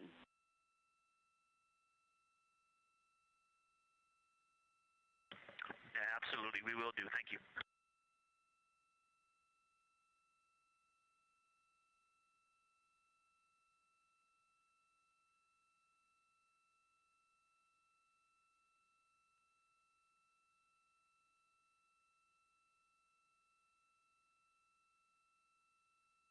Those calls coming from NASA astronaut Victor Glover. As we discussed, the crew is working in pairs at the windows.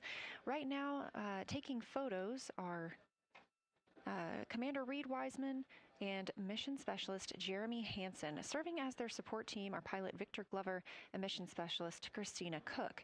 You're hearing those calls from Victor Glover, as he is on that support team, and he is tasked with providing the science sit reps, while the 2 crew photographing and making annotations of the moon are in Windows 2 and 3. Windows 1 and 4 are available for the support crew to fly up to, obviously look at the moon themselves, and provide these science situational reports. The view on your screen is part of the lunar targeting package, and it's something that the crew can reference as they are flying by, but this is an animation.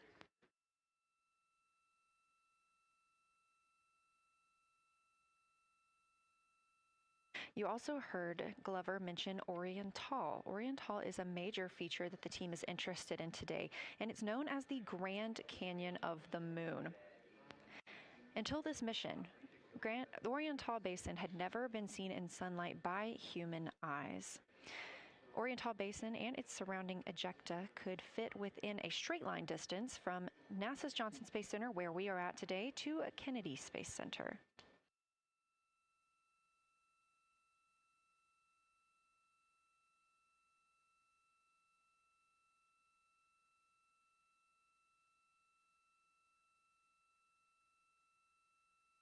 This a live view in Artemis Mission Control in Houston, Texas, where the teams are monitoring all systems, not just for today's flyby, but on the spacecraft themselves. Again, this is a test flight, our very first flight of humans on the Orion spacecraft. This team has been This team has been monitoring the entire time of the mission, as well as we have been live the entirety of the mission, and we will be continuing to do so all the way through splashdown and crew recovery from the Pacific.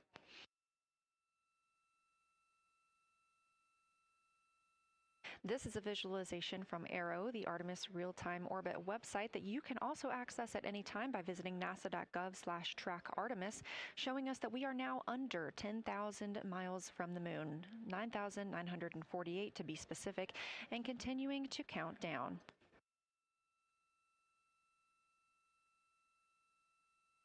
Again, our closest approach to the moon today should come about 6:02 p.m. Central, 7:02 p.m. Eastern. However, we will be out of contact with the crew at this time as they begin transiting behind the moon. At that time of closest approach, the distance from Orion to the lunar surface will be about 4,070 miles. Of course, these are estimates at this time, and we'll be sure to provide you with the official numbers once that closest approach has been reached.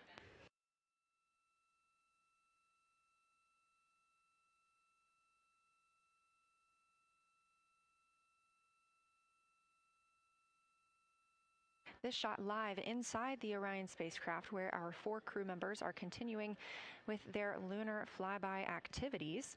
They have just begun those activities really about 20 minutes ago, so we've got several hours of moon view opportunities. This is still a live view inside that capsule. However, you can see just how dark they have turned down the lights. Actually, they've turned them all the way off. There are a few LEDs that they cannot power off, but turning down these lights gives them better views outside of the spacecraft's windows while they photograph the moon. This also prevents any reflections from inside the spacecraft bouncing up on the windows and interfering with their photography.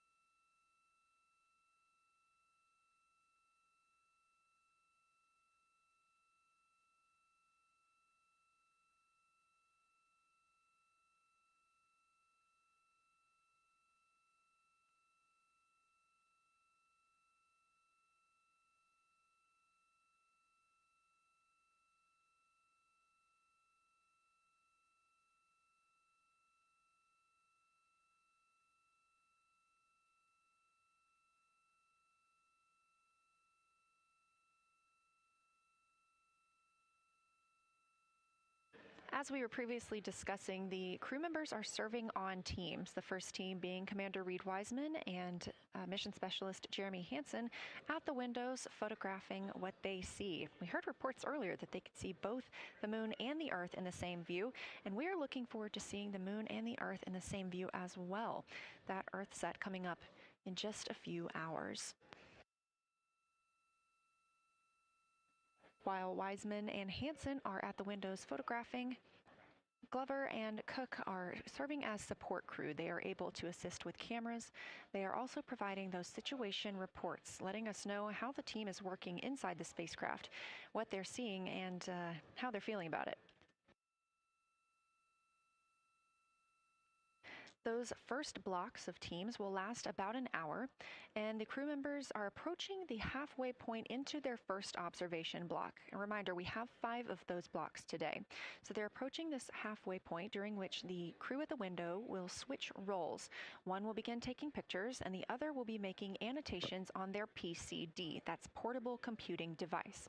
Both of those crew members at the windows are recording audio of what they see. They are putting on headsets and recording audio into their portable computing devices. Obviously, we are not hearing this right now. This is going to be sent down to the science team, and they will be able to analyze that at a later time.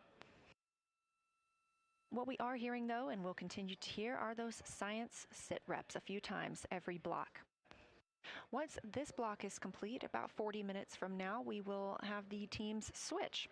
That means pilot Victor Glover and Science integrity, looking out of window 1. I think I may have misreported earlier saying that it was Tycho going over the horizon. That was Copernicus I was referring to.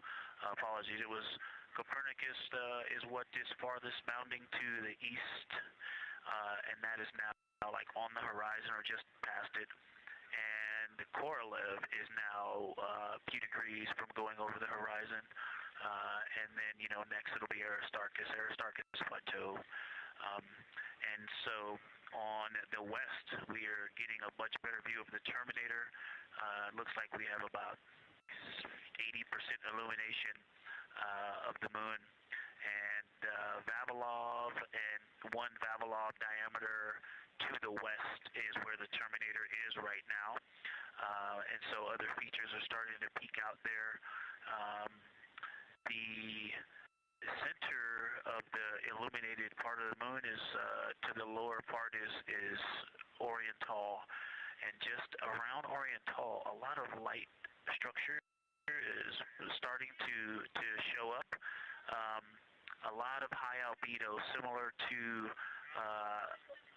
the feature, I cannot remember, Burgess Alpha and Aristarchus type high albedo in the ring. So when you look at the interior ring and the external ring, it's almost as if the edges are starting to dry up and turn white. If it was something that was wet and got dry, the edges would be the part to dry first. You just kind of outline all the topography in the interior of that wall is like it was dusted with chalk or is starting to dry, or maybe dusted with snow. If this was the Earth, I would say there was snow dumped on some of the ridges on the interior of the rings of Oriental. Also, an interesting part of the discussion that I heard between Reed and Jeremy is that from Geological to Grimaldi, there are 2 dark features there that look like commas, but in the wrong direction. But there's also a lot of interestingness, just a lot of geometry and squiggles and dots and lines that are starting to stand out as more small features come into view. And there also is a lot of variation in albedo. In some of those, the 2 dark features, for example, have on the southern edge of the larger one, the one that's further to the south, there's a very dark, the 1 albedo, like the southern and western part of Grimaldi. And the one to the north, closer to Geological, is also that same dark albedo. And then around them, there are some very high albedo spots just to the north of the southern one, and just to the west of the smaller one to the north. Very high albedo, almost approaching the 10, a 9 or a 10, like Aristarchus. and lots of little bright spots are just starting to pop up on in this view. To the north, as you look up at the North Pole, there is a very distinct crater with a lot of very defined central peak that is also 3 in albedo, and all of that area past it, going to the horizon, gets lighter and lighter, and is very, very high albedo. And I will go look and find the name of that feature if I can look that up. And then to the south, really getting some interesting geography and topography in the South Pole Aitken Basin. And the view of the South Pole is quite amazing. We've got some Terminator there, as well as the limb view, and there is a very distinct crater right at the South Pole. And I'm going to go look up, I don't believe that is Aiken, but I'm going to go look up the name of that one because it's also giving a lot of good topography due to the shadows that I'm seeing. But that's, I was trying to bound the view that I'm seeing for you and got distracted by all of these interesting albedo variations that are popping up in the interior. But that's the view that we see just a Vavilov diameter to the west beyond is where the Terminator is. Just beyond, I think Copernicus is the easternmost feature that we can see. A very nice ringed, very nice structure crater to the north with a great high albedo central uplift to the north, and the south is dotted by a very characteristic crater with a lot of terrain, shadow features, and I will go try to find some landmarks to put names with those. Any questions for the observation team? Integrity Science, love the descriptions. You're definitely looking odd up there. Appreciate seeing the training being implemented. Especially interested in your descriptions of the dark patches. You compared the comma-looking features to the albedo you see in Grimaldi and noticed that you're starting to see those color differences popping out. Any observations you want to make, especially when you get on, the PCD in a little bit, would really help us tease out the differences in those dark Mare deposits. Great description, Victor. Keep them coming.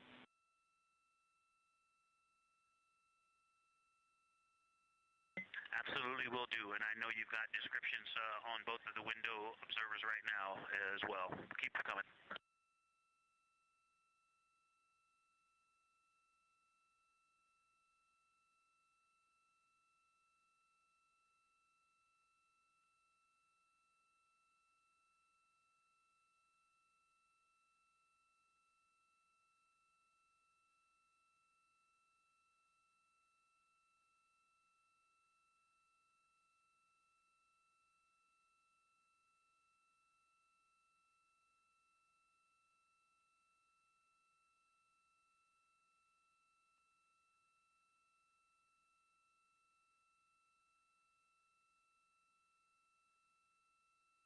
Great evidence of how well trained this crew is by the science team.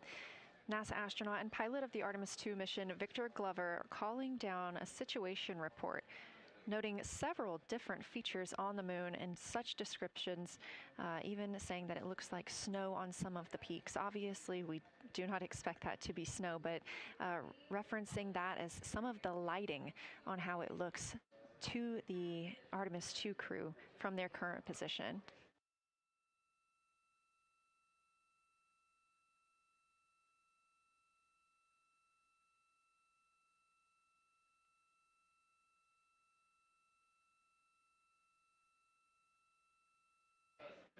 The team is slated to be switching their positions at the windows now. Both Reed Wiseman and Jeremy Hansen have been at windows 2 and 3, one taking photos, one making observations and annotations on their portable computing device. At this time, we also anticipate that they are looking at a crater duo.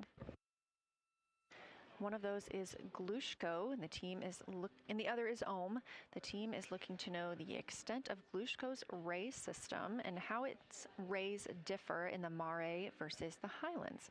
They also want the team to compare the ray systems of Glushko to Ohm.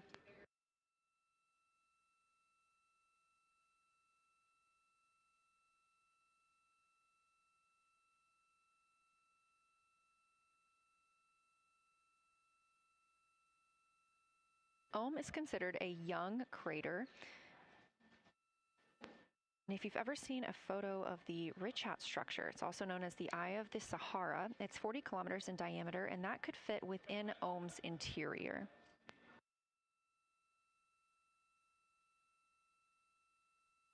The team is specifically interested in descriptions of that ray visibility, including the color, albedo. Remember, albedo is the brightness or the surface reflection, and the reach.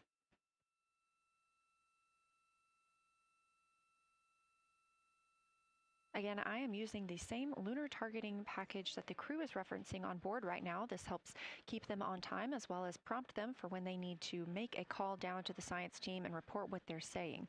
It also gives them reminders of when they need to swap positions at the windows. Additionally, I'm using the Artemis II Lunar Science Passport developed by Amber Turner and the Artemis II Lunar Science team. Now, this passport did not fly with the crew, but they used it extensively as a study guide here on Earth. So a lot of the descriptions and comparisons you hear today are developed directly by the science team.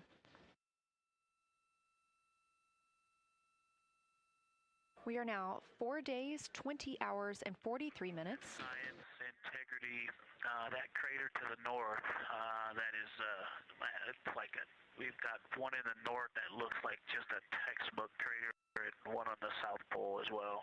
The one on the north, I think, is Pythagoras.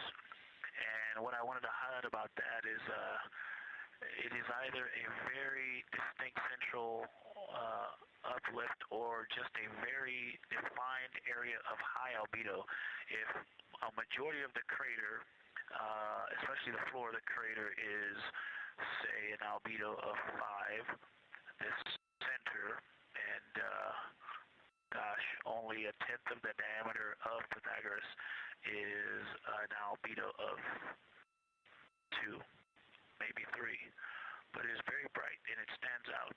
And then between that crater and the actual what is the horizon from here, there seems to be another crater right on the horizon, and right on the edge of that is another patch of that albedo. It seems to be between the two craters. It's hard to tell from this grazing angle, but there is another spot just further north beyond Pythagoras. Between the two, I can draw a picture of this one and show you where that very high albedo, again, another 2 albedo surrounded by 5 and most of the area bounding it.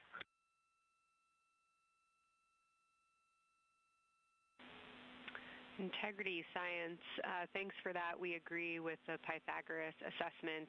And as a follow-up to your previous report, the SIR had questions about topography comparisons between the North Pole and the South Pole of the Moon, if you're willing to provide words on that.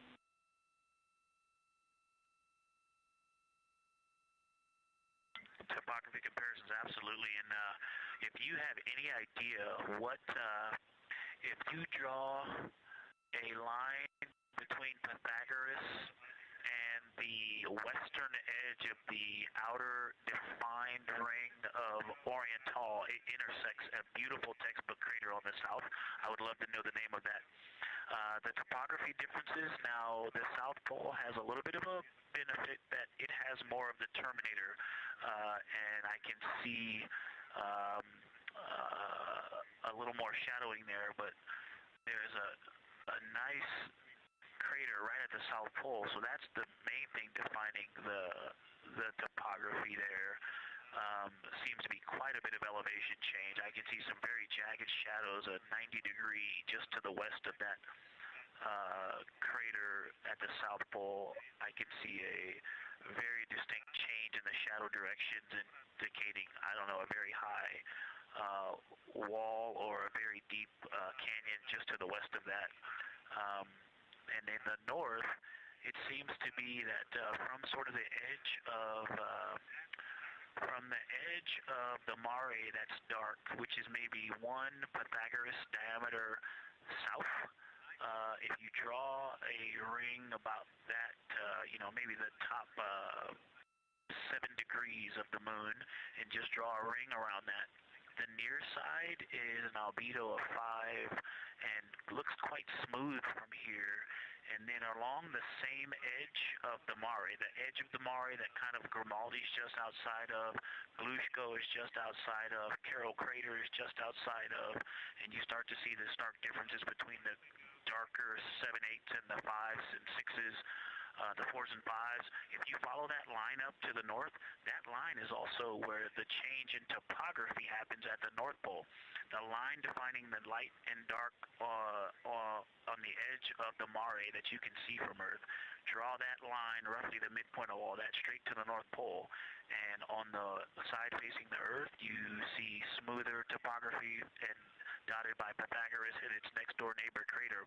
And then on the far side, you see a lot more cratering and a lot more topography. And again, the far side has the benefit of a little terminator there, but I am seeing a variation in the topography. It seems to be more jagged and a more challenging place to find a place to land and to even traverse in the south. All around the South Pole, and at the North Pole, it seems to be it would be more challenging to translate on the far side of the North Pole compared to the near side of the North Pole around Pythagoras. Copy all, Victor. You really help paint a contextual picture of what you're looking at. We really appreciate the way that you're guiding us into the areas you're seeing by drawing comparisons between recognizable features. Thanks for that.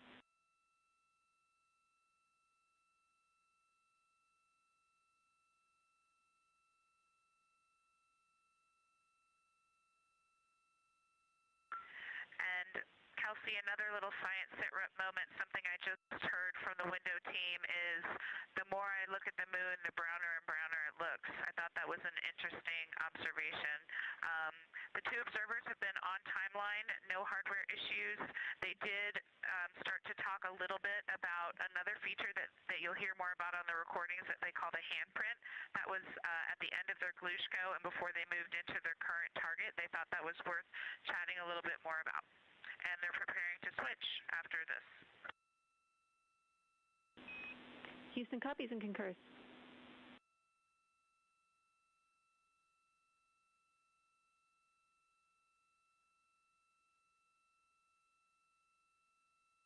Hey, Houston and Science Integrity, another just observation from the human.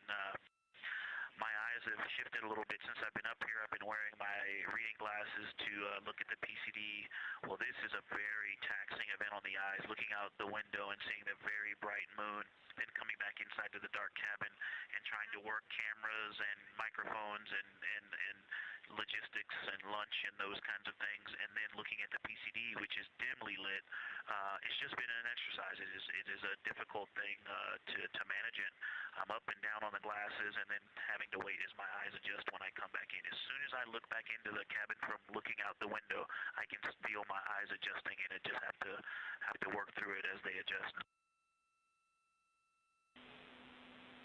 Appreciate that report, Victor, and know that we are prepared to read you up targets from the ground if that would give you the ability to keep your eyes focused on the moon and not having to swap between that and the PCD. Just let us know.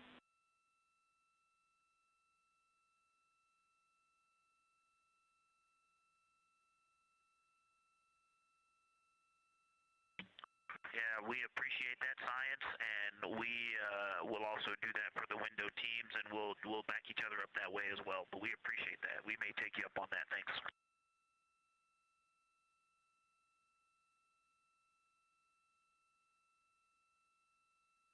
Continued detailed descriptions from the Artemis II crew aboard Orion. Again, this is a test flight, the first time we've flown humans aboard this spacecraft, so every detail, even that it's difficult to look outside the window and then back at the PCD, that portable computing device, every single detail is appreciated as we prepare for future missions. Glover also mentioned that he is now wearing his glasses now that he's in space and that his eyes have shifted a bit. This is something that happens when our astronauts go to space. There is a fluid shift from the lower half of your body up into your head, and that can cause changes in your eyes. It's something that we have seen over time for some crew members, especially now that we have been living and working on the International Space Station for over 25 years.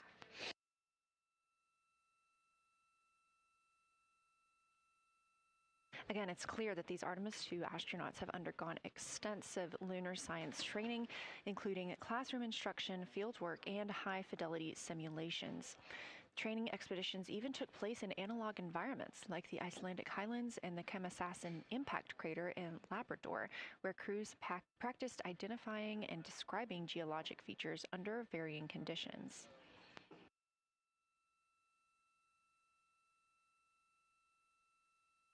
Additionally, here at Johnson Space Center, Orion mock-ups were used to rehearse crew choreography, including three-dimensional space management with an inflatable moon globe to simulate the flyby. And while on Earth, the crew also used that small lunar passport that I mentioned with descriptions, photos, and prompts to help them study the features we hope they'll see. Now, this is a view from their lunar targeting package at this time, helping them determine what they're seeing on the moon, as well as on the left, keep up with what their next target will be. As you can see, we have got a long list and an exciting day ahead of us.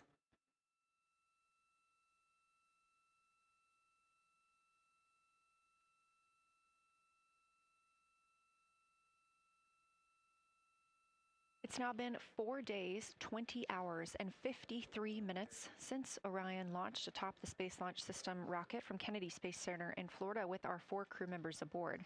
NASA astronauts Reed Wiseman, Victor Glover, and Christina Cook, and Canadian Space Agency astronaut Jeremy Hansen.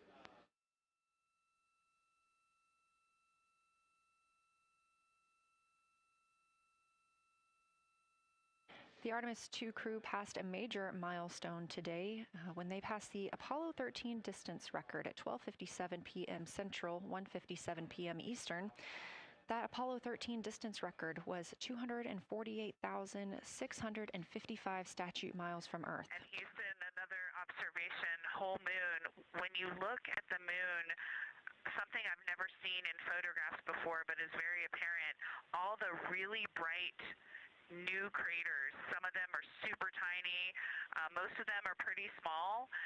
There's a couple that really stand out, obviously.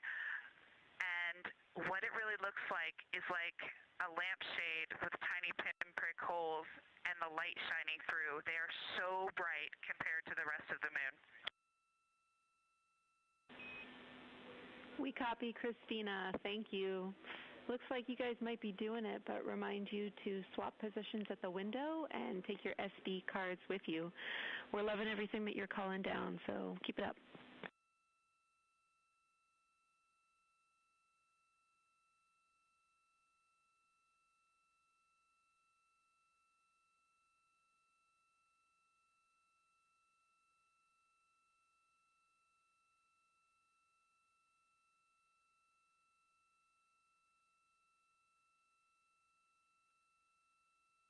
Again, Orion previously surpassed that the Apollo 13 greatest distance from Earth by humans. That was 248,655 statute miles from Earth, and Orion now 250,294 miles away from our home planet. The spacecraft is 9,033 miles away from the moon and growing ever closer. At its closest approach, it'll be about 4,070 miles away, and we will make sure we confirm what that distance ends up being. This is an approximation and an estimate ahead of that moment.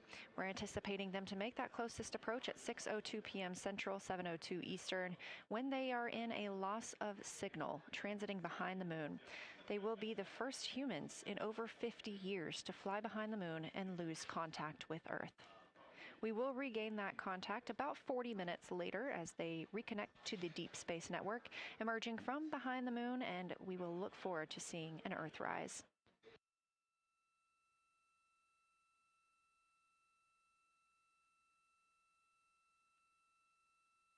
Again, the crew is currently in their position swap portion on their timeline.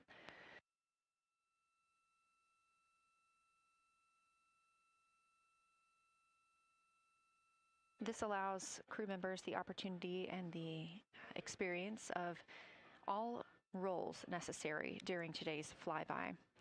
Right now, those two crew members at the window have swap positions.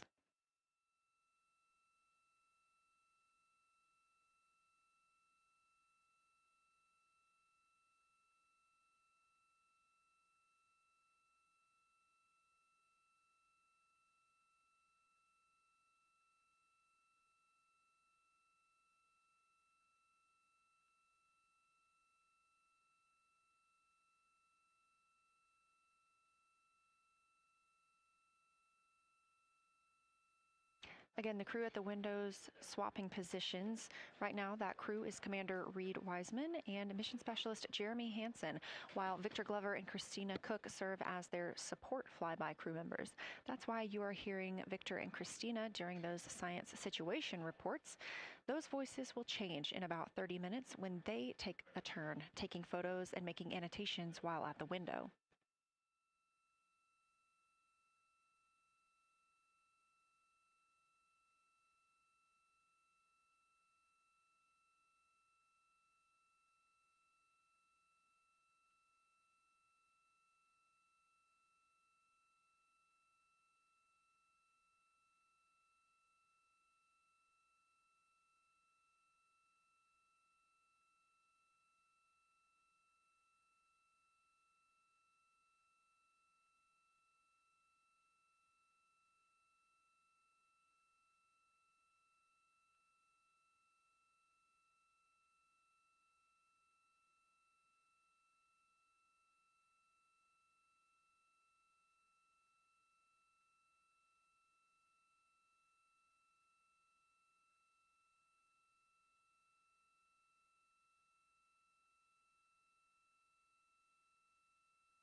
Houston, integrity.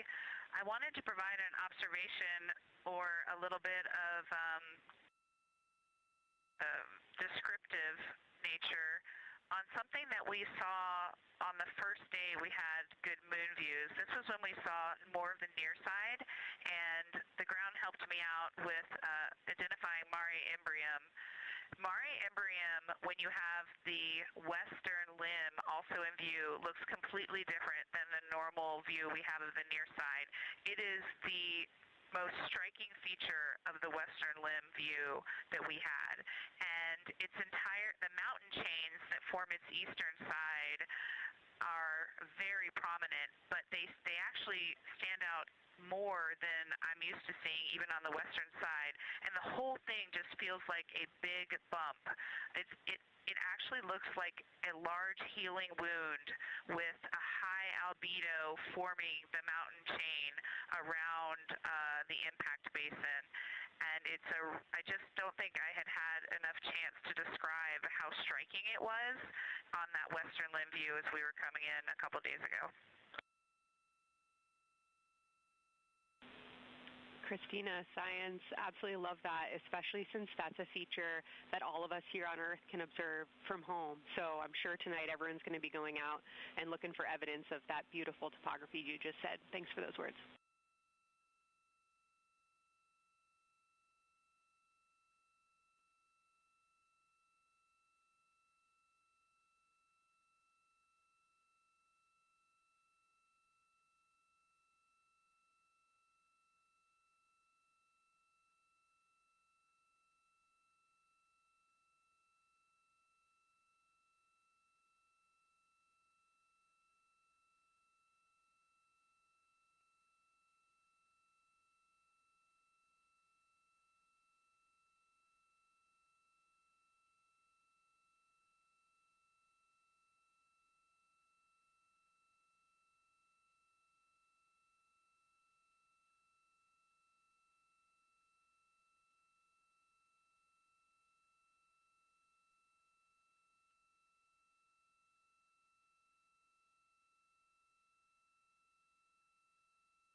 The view on your screen coming from Orion, a camera mounted on the spacecraft's solar array wing.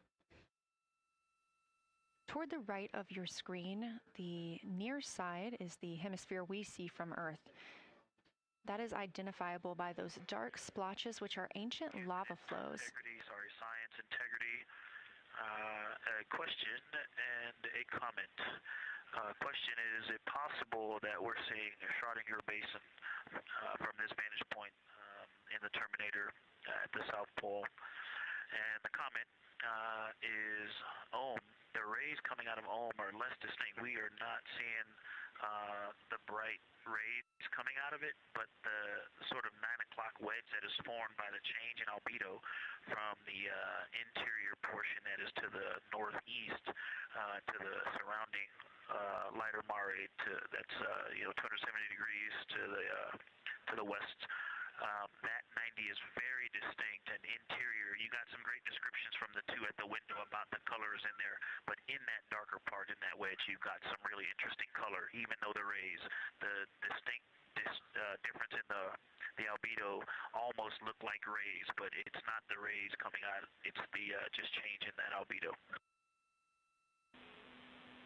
Integrity science, that is very intriguing, those color rays coming out of Ohm rather than sort of albedo. And as answer to your question, we do not think you can see Schrodinger. It's in darkness as of now. But thanks for that Ohm description, and it sounds like the pair at the window's got great descriptions that we're definitely going to dive into tonight.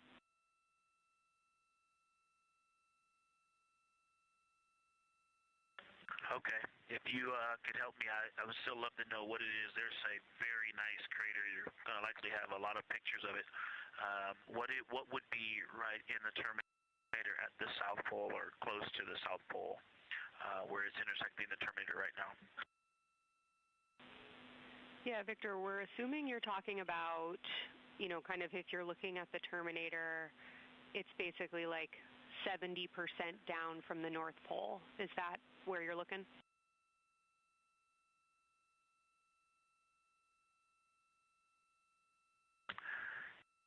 Contact, yes, that is where I'm looking.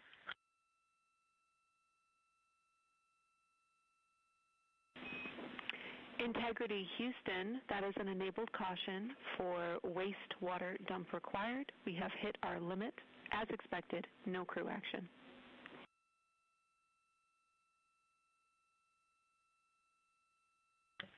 Copy, no crew action.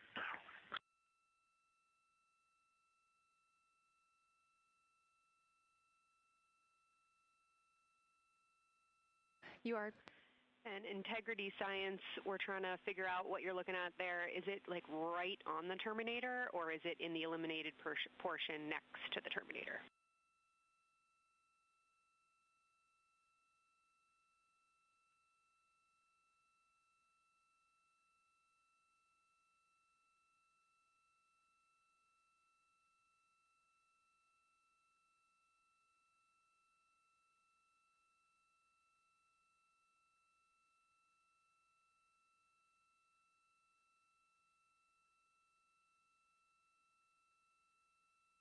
While we wait for a response from the crew, the Terminator is that difference between day and night, or brightness and darkness, that you see on the moon. We see this from the International Space Station as well, looking down at Earth. And science from integrity, excuse my space orientation adaptation.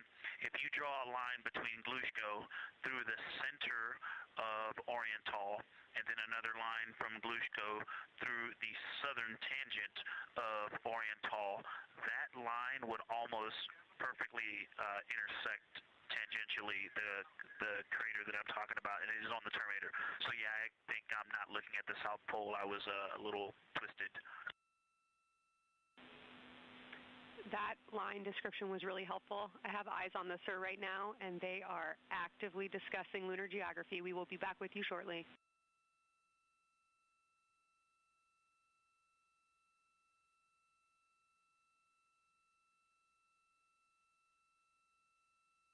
You're hearing a couple voices today in Mission Control Houston. One of those is Dr. Kelsey Young. Integrity science, we believe that's Zeeman Crater.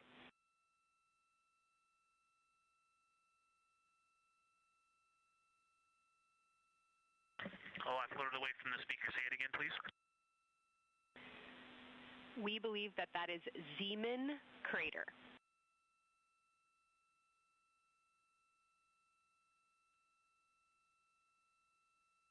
Zeeman. Okay, and can you say the first letter? I may be pronouncing that wrong. What's the first letter of that word?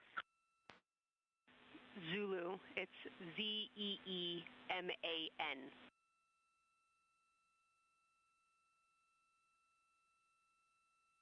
Copy. Thank you for that. Yes, we've got a great view of that. And when I went back to the window just now, the view has completely changed. Our trajectory is taking us to a new view, and I'm looking more into Vavilov. I've got a nice, great view into Vavilov. I'm actually away from the window right now, so I'm going to go try to give you some bounding words on the view that we're seeing. But I've got to get back to a window in a minute. Understood, Victor. You're defining new views of the moon in more ways than one.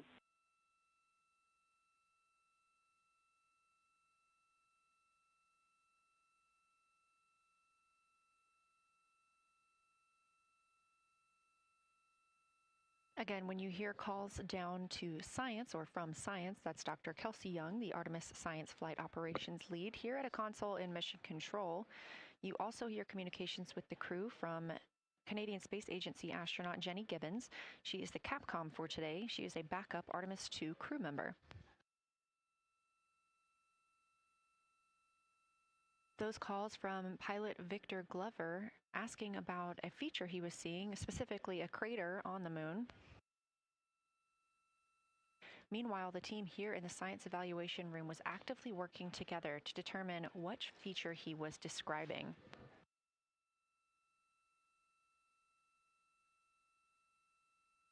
The teams at the window have continued to move through their targets, including Ohm, Aristarchus Plateau, Reiner Gamma, and we are preparing for the cabin and window teams to swap.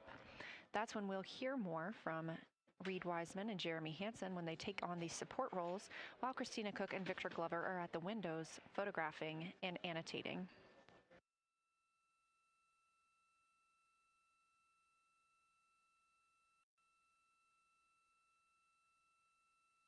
As we briefly mentioned, if you look towards the right side of the moon, essentially,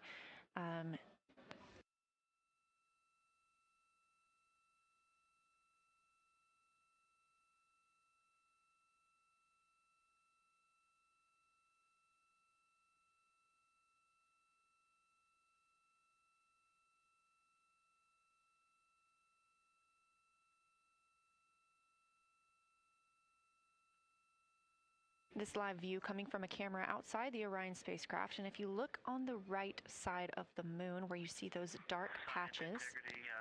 Wow, yeah, I wish I had some more time to just sit here and describe what I'm seeing, but the Terminator right now is just fantastic. It is the most rugged that I've seen it. From a lighting perspective, there are little islands. There are islands of terrain out there that are completely surrounded by darkness, which indicates some real variation in terrain.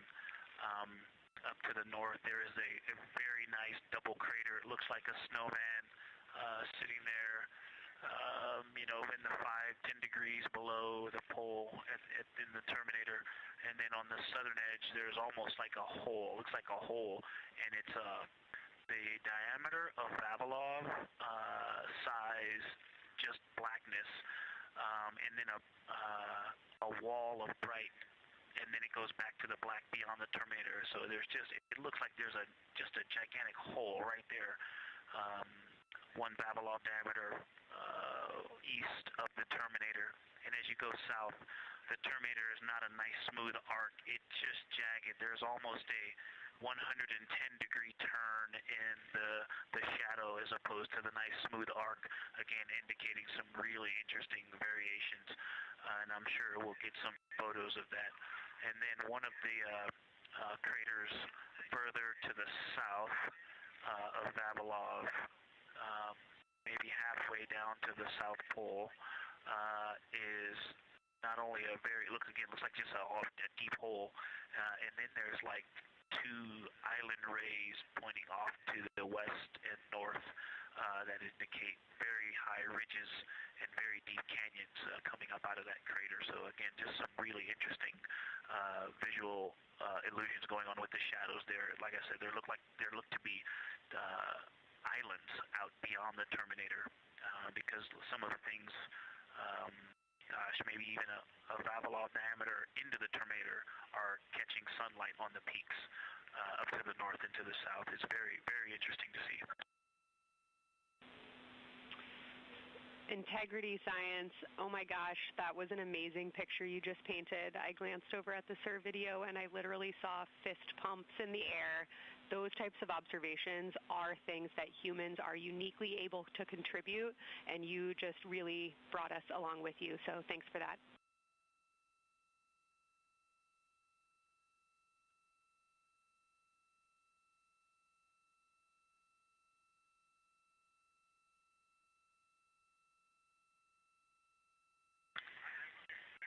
That's awesome, Kelsey. Did you get a sit rep updating you on a slight change in logistics for PCD use? Christina, this is Houston. We did not, but we will take it now.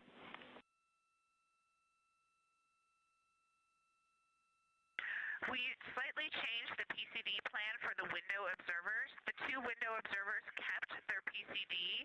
So in other words, the one that window 2 went to window 3 and the one that window 3 went to window 2 when they swapped rather than staying at the window. We'll plan on all observers keeping the same PCD for all observations. Copy, Christina. That makes sense to us, and good plan. We are coming up here on a cabin and window team swap. Let me know when you're ready for a quick vehicle status.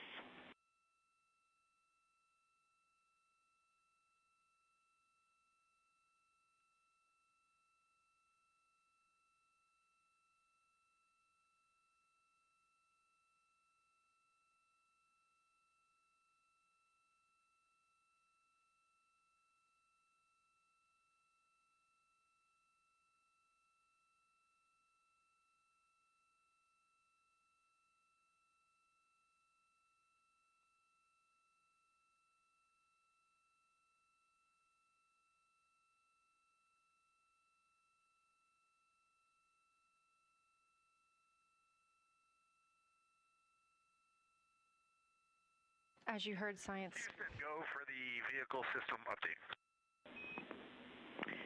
Howdy, Reed. We don't have much for you. We just wanted to let you know that toilet right now is no-go for use as we stick with the predetermined limit for now.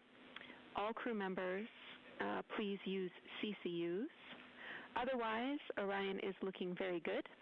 And you have 15 minutes in this handover time where we expect Victor and Christina to switch to the windows and you and Jeremy to be in the cabin assisting. Let us know if you have any questions.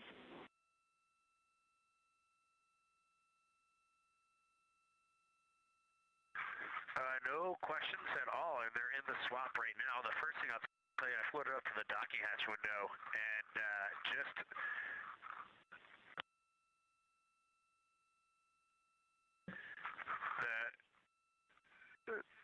what I'm going to call the Mari around Oriental just looks so different out the docking hatch right now. It's quite a bit darker. It's the same darkness, if not a little darker than Grimaldi, but it's cool after just being in the 400 mil for the last half hour. Looking up close, I got pictures of everything Ike was just describing on the Terminator. It really is a fascinating Terminator.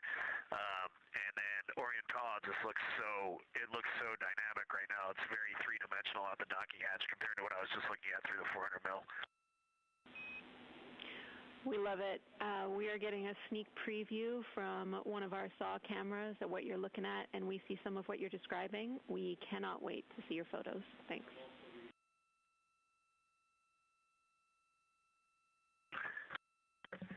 Yeah, Jenny, I wish you had some longer lenses on the solar array so you could see the whole moon, but man, it is, or the up-close moon, not the whole moon, but it is just fascinating here. It's so cool. All right, MPO and INCO, take notes. We want a zoom lens on those saws next time. Thanks, Reed.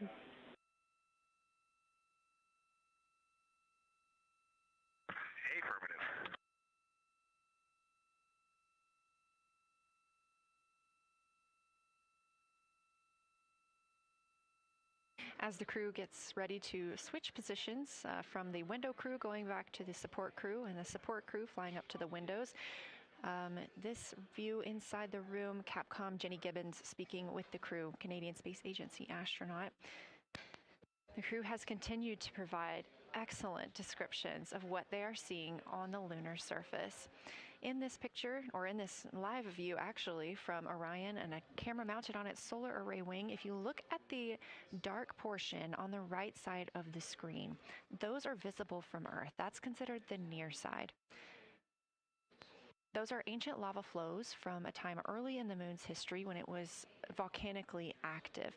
And if you look towards the left, there's that dark, large crater that appears to the left of those lava flows.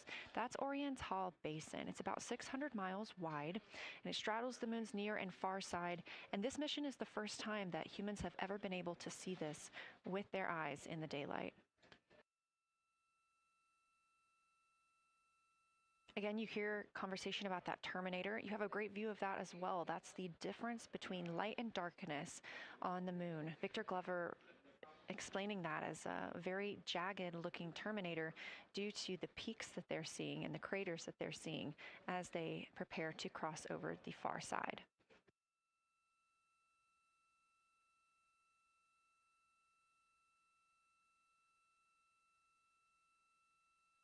You also heard science officer, the Dr. Kelsey Young, Artemis Science Flight Operations lead, sharing with Victor Glover that his responses are truly something that only human eyes can discern or provide. So we've previously discussed how having humans observing the moon on this mission is being combined with lunar robotic data to help us maximize what we know about the moon. So part of that data comes from the Lunar Reconnaissance Orbiter, or LRO. This orbiter provides the robotic foundation that makes Artemis II lunar science possible. LRO has been orbiting the moon for 17 years, which makes it the longest operated lunar orbiter in history. And it's also the only American spacecraft dedicated specifically to lunar science and exploration. Artemis II lunar observations are designed to complement data like the detailed surface images from LRO. So while LRO provides those detailed high-resolution maps of the moon's surface, the Artemis II crew adds human observations that focus on regional context and relationships between features, giving scientists a larger geologic picture. Now, this combination of robotic and human observations strengthens lunar science. LRO delivers precise and repeatable measurements over long periods of time, while the Artemis II crew contributes real-time visual descriptions and context that robotic instruments alone cannot provide. The best description I've heard while preparing for this mission is to compare the difference in looking at the moon with your own eyes on Earth and trying to take a picture with a camera. The camera truly never does it justice, and it's much easier to describe and perceive what you're seeing with your own eyes than to take a photo. These Artemis II astronauts can rapidly scan wide areas and adjust their focus in real time, as well as describe relationships between features. The crew will also observe the same regions multiple times under changing lighting conditions during the flyby and provide perspectives that would take robotic missions years to accumulate. During the Artemis II mission, LRO is also attempting to observe some of the same lunar features that the astronauts are studying. Collecting this data simultaneously highlights how different instruments and human eyes provide complementary information about the moon. This LRO data plays a direct role in preparing for future Artemis missions. Its measurements of topography, surface temperature, composition, radiation, and lighting conditions are used to assess hazards, identify safe landing sites, and locate potential resources such as water ice near the lunar South Pole. This mission, Artemis II, represents the point where years of robotic preparation are paired with human exploration for the first time in the Artemis era. So together, LRO, the Lunar Reconnaissance Orbiter, and Artemis II are demonstrating how NASA moves from mapping the moon robotically to exploring it with humans. We are laying the groundwork for future Artemis missions and sustained lunar operations. A check-in with Orion. We are now 4 days, 21 hours, and 22 minutes into the flight of Artemis II, our crew aboard the Orion spacecraft. We are now 8,153 miles away from the moon, 250,742 miles away from Earth. The spacecraft is traveling at 1,030 miles per hour.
All right, Houston, the professional science update giver is now in seat 2. That is where Victor is, and Christina is nestling into seat 1 with the long lens, and we're just getting ourselves oriented here. It's a cool view in the cabin. It's actually a cool view to be off the camera now and looking at my crewmates getting up to their observation post and looking in. It's super fun.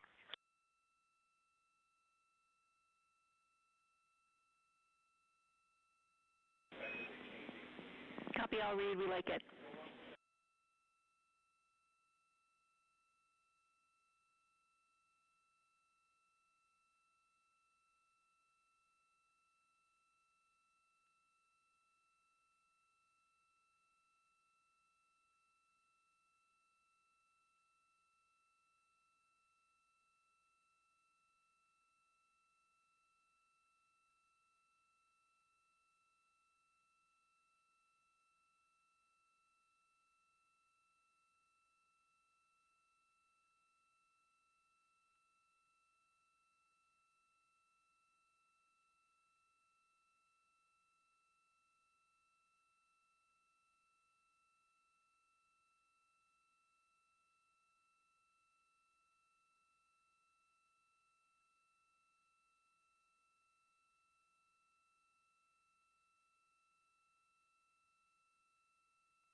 As we heard confirmation from NASA astronaut and commander of Artemis II, Reed Wiseman, they are now switching positions of the support teams and the observation teams.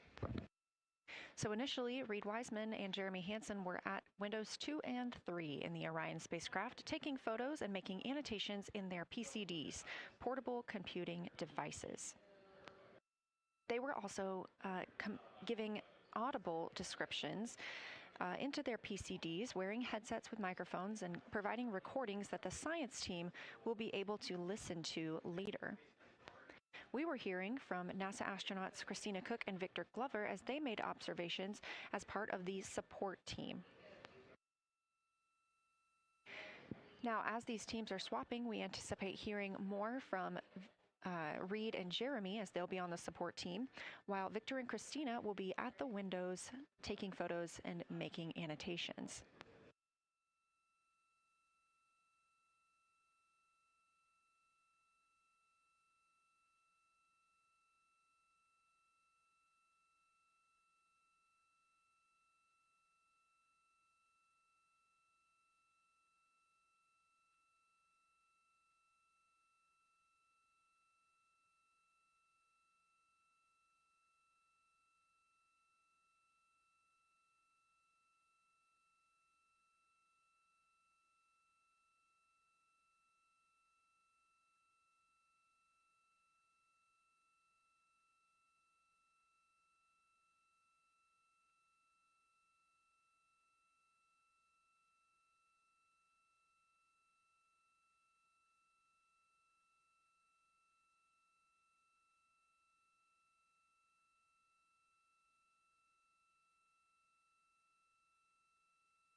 for the science team if they can mark this time. I just covered up window 4 to block out the ambient light from a very bright planet Earth. And it'll be interesting to see if in the data Victor and Christina see any differences from me and Jeremy with that window blocked. It's a lot darker in the cabin now.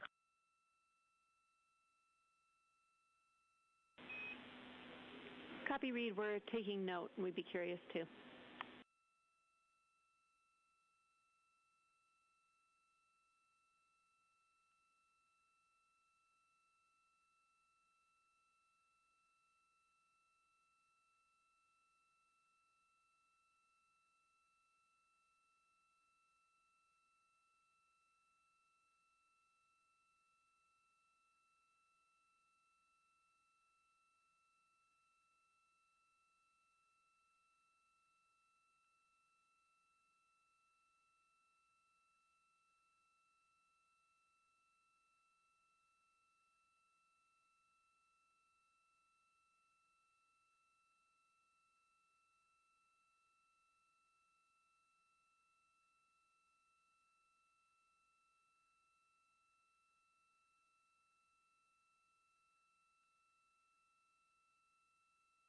We are live in the Artemis mission control room during the lunar flyby of the Artemis II crew, the first humans to fly by the moon in over 50 years.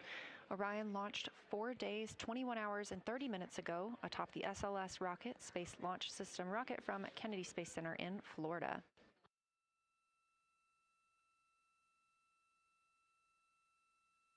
Our 4 crew members inside the spacecraft are transitioning their positions.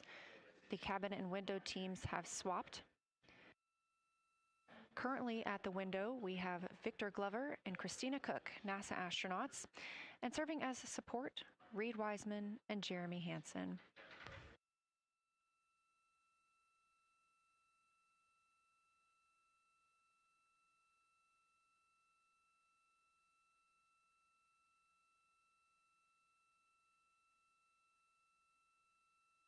For our crews at the window, they are using handheld Nikons with an 80 to 400 millimeter zoom lens. There are also GoPros on each of the solar arrays on Orion, and that's where this view is coming from right now. We have an interior camera of the crew as well, but they have dimmed the cabin lights. They've actually turned off the cabin lights to allow them to better see outside of the spacecraft. This also helps prevent any reflections from lights inside the spacecraft reflecting onto the windows while they are photographing the moon.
We talked a little bit about the views and the cameras being used on the Orion spacecraft.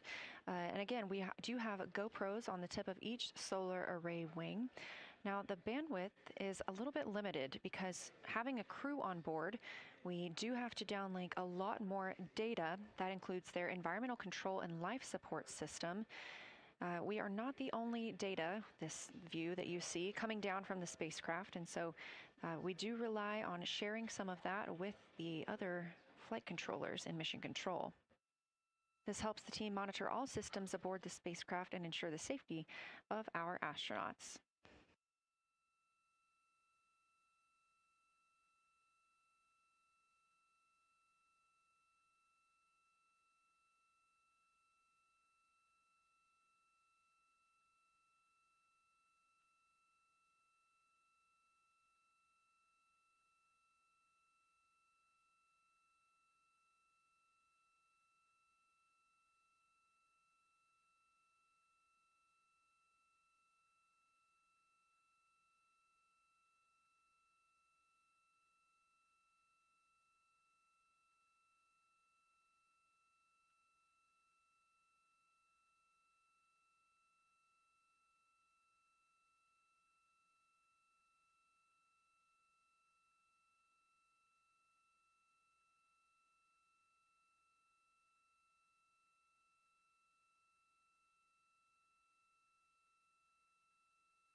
We are standing by for a situation report from the crew aboard the spacecraft. They've been imaging the whole moon.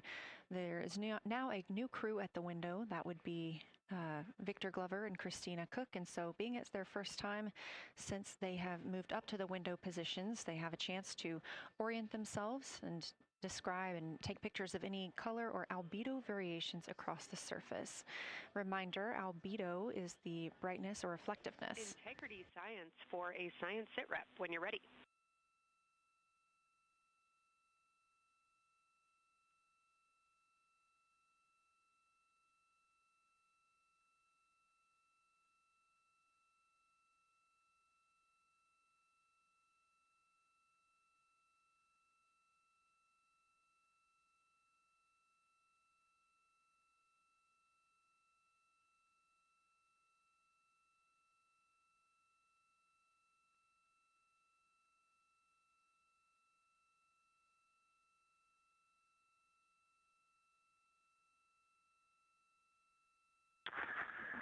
Houston Integrity, we have no external view of the moon right now for the floating crew members, so my only science sit rep is that we have Victor in window 3 doing observations and Christina in window 2 with the long lens.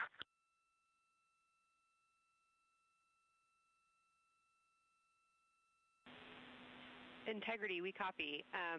Are the shrouds still on windows 1 and 4? And if so, would you consider trying to get a view through one of those windows?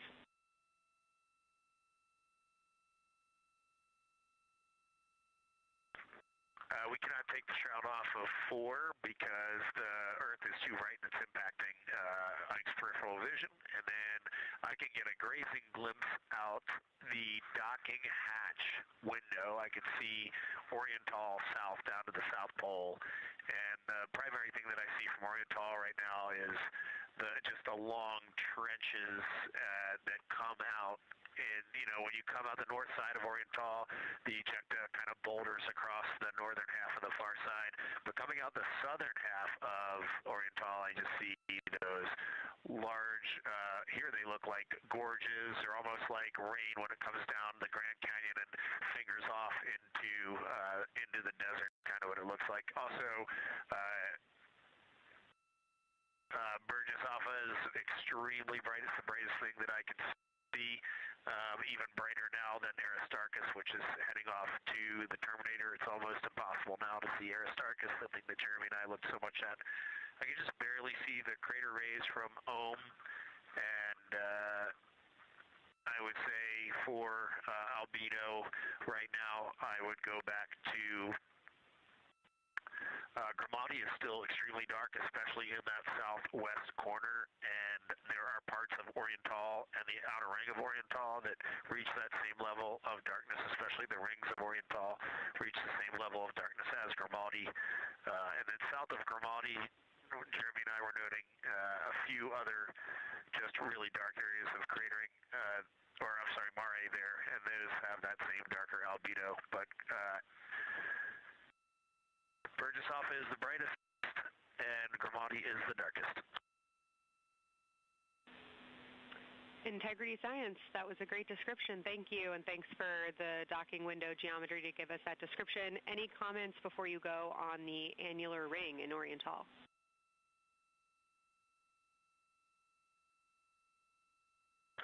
The annular ring, which I think everybody kind of describes as like a pair of lips or a kiss on the far side of the moon from here, is very circular in nature. The northern part of it is wider, darker. The southern part is much lighter. It is very neat looking, and but it is far more circular than I remember it looking in our training. The darkness of the northern side of the annular ring is the same darkness from here out this docking hatch window as the center mare in Oriental. Not quite as dark as Grimaldi, but it is probably only because dust and lunar regolith has kind of impacted over time. Reed, that's exactly what we were looking for. Thanks so much. You have heart hands coming out of the SIR.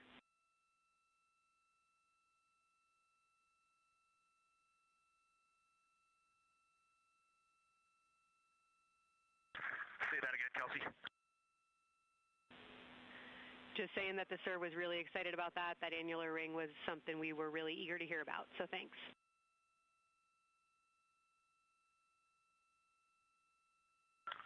Yep, you bet. And now Victor and Christina are moving on to Oriental. I got them situated over there a little bit late.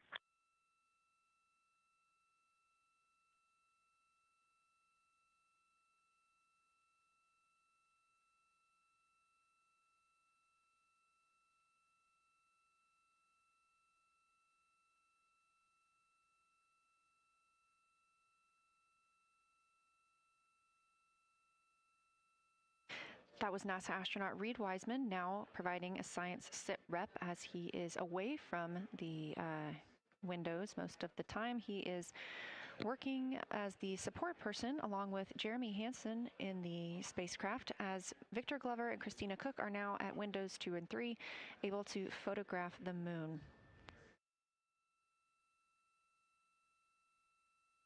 Christina and Victor are also providing recorded information to their portable computing devices, that's their PCDs, and the science team will have access to that at a later time. They will then review it and compile all of this data to help further our understanding of the moon. One of the items you heard mentioned was Oriental Basin. This has been a very exciting opportunity for the crew. They have all been very excited about seeing Oriental, as well as the science team has been looking forward to it. It is known as the Grand Canyon of the Moon, as we discussed earlier.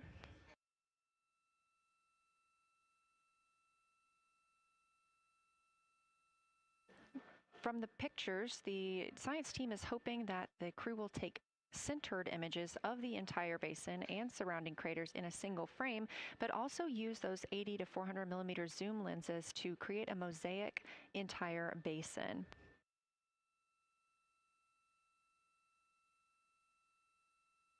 With their unaided eyes, the science team is hoping the crew will describe southern dark annular ring, which you heard Reed just describing, as well as any color, albedo, texture, or topography across the Mare patches and ring mountains. Science team reports that the observations will be used to study the geologic evolution of the youngest lunar basin and to inform formation hypotheses for the annular ring.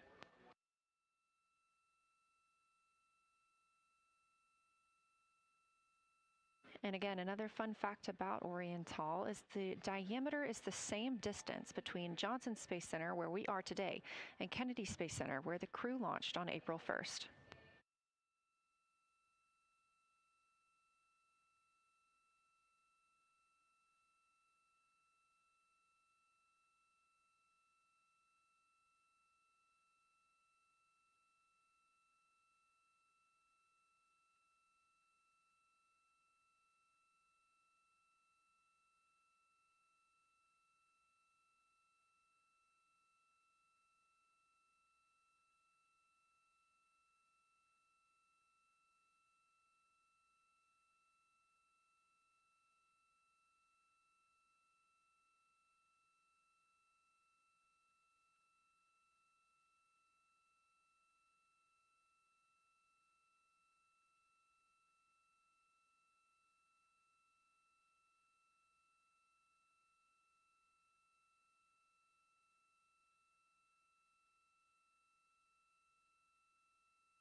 This live view from the Orion spacecraft on the Artemis II mission, now 7,373 miles away from the moon, 251,130 miles from Earth.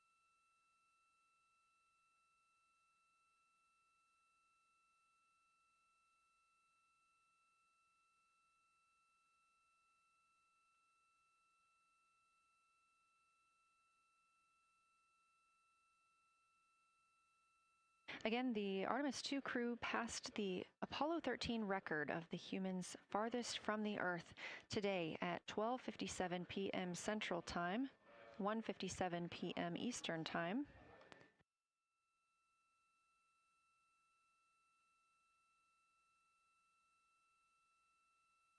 That distance set by Apollo 13 was 248,655 statute miles.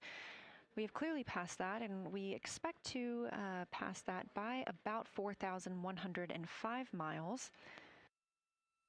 That will be when the spacecraft reaches its farthest distance from the Earth. It could be around 252,760 miles, but again, these are approximations and our targets, and we will make sure to report back the final numbers once we have them.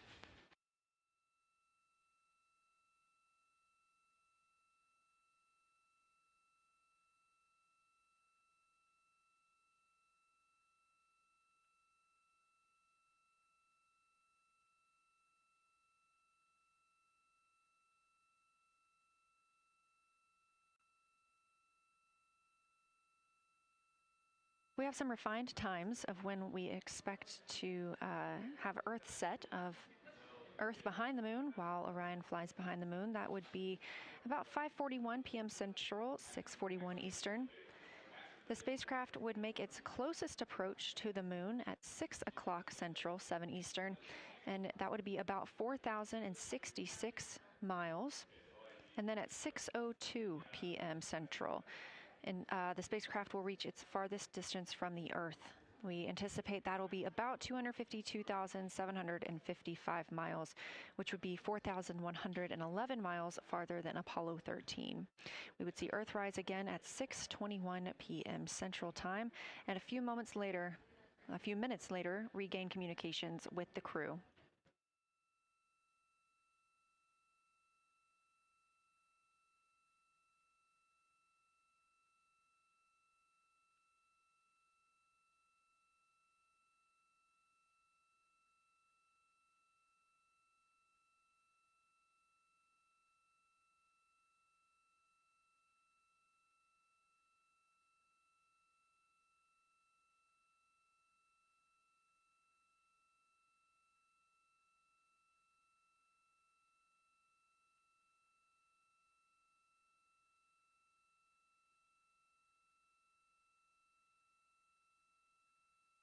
Currently aboard Orion, Victor Glover and Christina Cook are the two team members conducting lunar flyby observations, meaning they are using the Nikon cameras to photograph the moon and their PCD, or the portable computing device, to conduct annotations.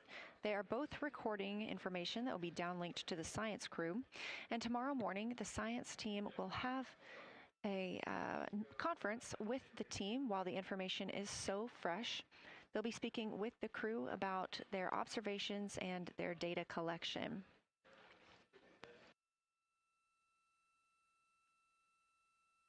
Otherwise, most of tomorrow, Flight Day 7, is considered an off day.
We are on flight day 6 of the Artemis II mission, the first time in more than 50 years that humans will observe the moon directly, providing a critical opportunity to practice how lunar science will be conducted during future Artemis missions. If you're just joining us, the crew is well into their Lunar Flyby observations, and we anticipate that we will hear from them soon. A few times every hour, they are slated to call down with science sit reps or situation reports. We most recently had one from Commander Reed Wiseman. He and Jeremy Hansen, mission specialist, were first at the windows today to photograph and make annotations of what they were seeing. Therefore, we heard more from Victor Glover and Christina Cook earlier in the day during those first blocks. But now that Reed Wiseman and Jeremy Hansen are on the support side, they are the ones calling down what they are seeing from windows 1 and 4. Earlier, we heard that the Earth is so bright in window 4, they have had to temporarily cover it with a t-shirt.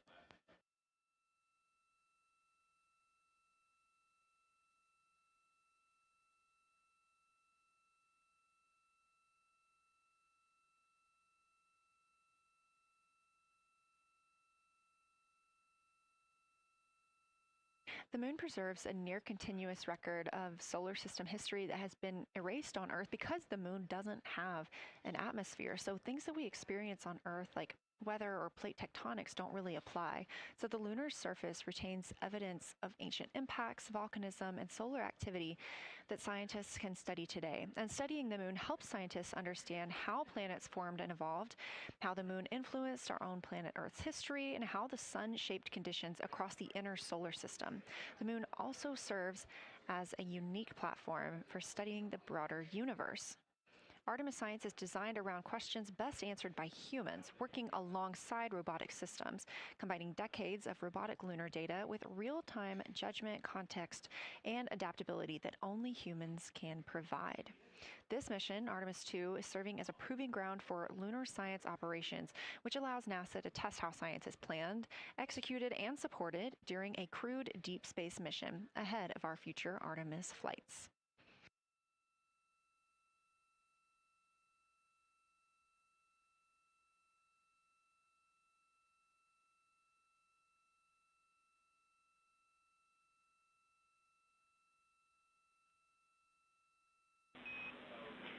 Integrity, time for a window team position swap.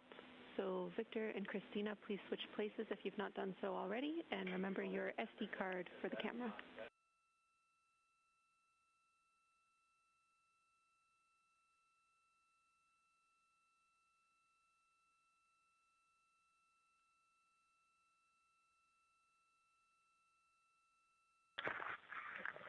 We're in the swap right now. They're wrapping up their last comments, and they'll switch over and change guards in the long lens.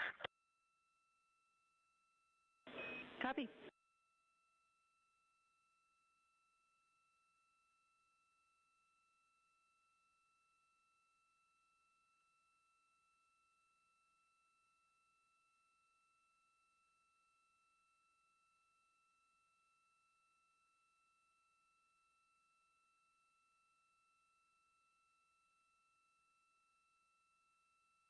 As you heard in that call, it is now time for the team members at the window to swap positions. That means Victor Glover and Christina Cook will be switching roles. One of them has been photographing the moon with a Nikon with an 80 to 400 millimeter zoom lens, while the other was making annotations on their portable computing device. And both are recording audio that the science team will be able to listen to.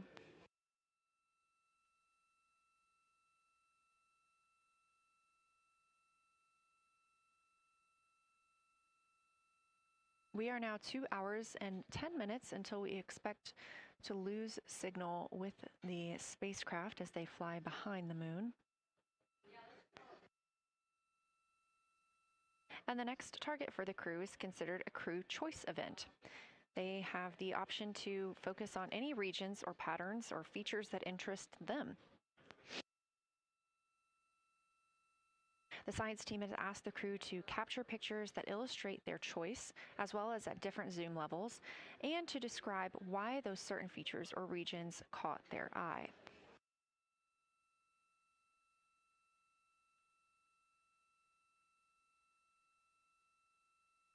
Those recordings are part of what are being saved on their PCDs, portable computing device, that will be sent to the science team for analysis.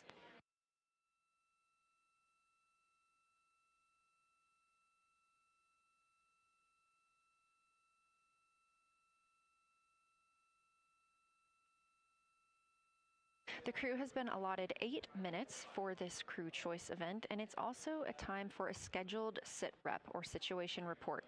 So we expect to hear them calling down what they are seeing soon.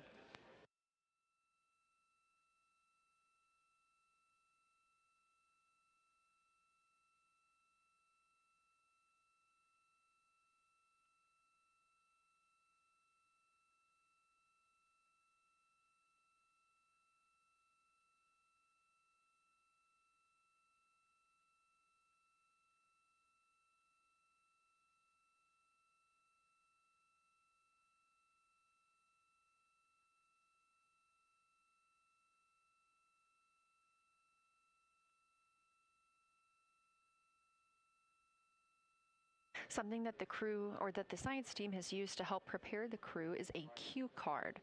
These ask for a feature ID if they happen to know the type or name, and if it is a target. Of course, in this situation, when they have a crew choice, they do not need to, it may or may not be a target. They want to know the location and the observation style. They've also asked for the geometry of what's being captured, the size, shape, boundary, and preservation, as well as the color and shadow, so the color tone, the albedo, that reflection or brightness, and any shadows or illumination. Next, they're interested in structure and texture. That includes slopes, structures, and textures, of course, and geologic relations, like association to other features, any contact to those features, and of course, their thoughts, impressions, or interpretations. They are interested even in emotions and excitement that the crew may be having.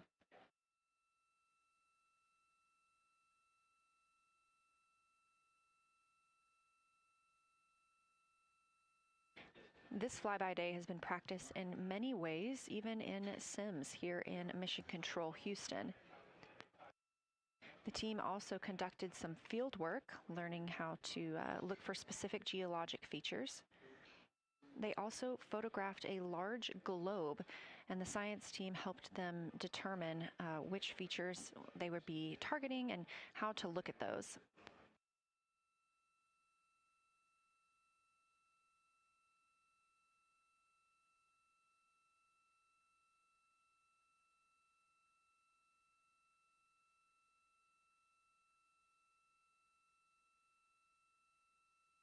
We have a few more minutes that the crew would be photographing their crew choice. Again, this is NASA astronauts Victor Glover and Christina Cook at the windows. They will then move on to another discussion portion. This is for the far side albedo, that reflectiveness, and color that they are seeing.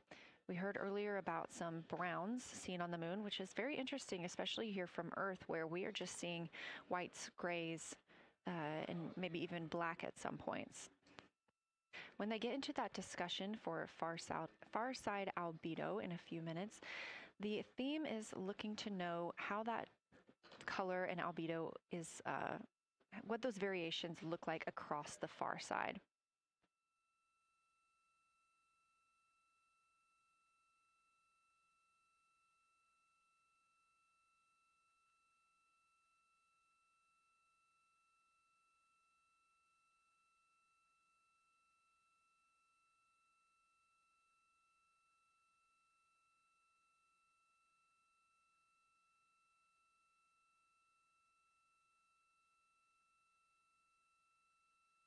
On the right side of your screen, the Science Evaluation Room, or SIR, where team members are looking real time at what the crew is seeing, and even earlier were... Houston Integrity, you ready for science zero?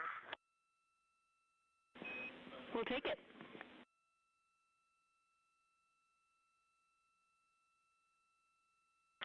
Okay, the crew has swapped positions. They're in their crew choice.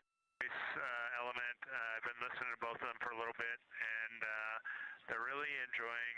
They both decided to pick the Terminator, and they're spending a lot of time looking at the Terminator, just talking about the resolution that they can see, the depth of the craters, and the various interesting and unique excavations that they can see. So Victor is on the long lens, and Christina is just looking out the window, and I'm sneaking a peek in T-shirt window. It looks like, I don't have the best angle here, but it looks like Aristarchus is on the limb of the moon now. It's amazing how quickly it changes as we speed around the far side of the moon, stuff that's leaving our field of view, and now we have a lot of the dark side of the moon that, it's missing for us right now, but it would be in view if it was lit at all. Jeremy, Science, thanks for that sit rep. Do have a question. A few times we've heard you and the other crew describe change during the course of your flyby. Would be interested in future descriptions of more verbosity about how it's changing. Thanks for the great sit rep.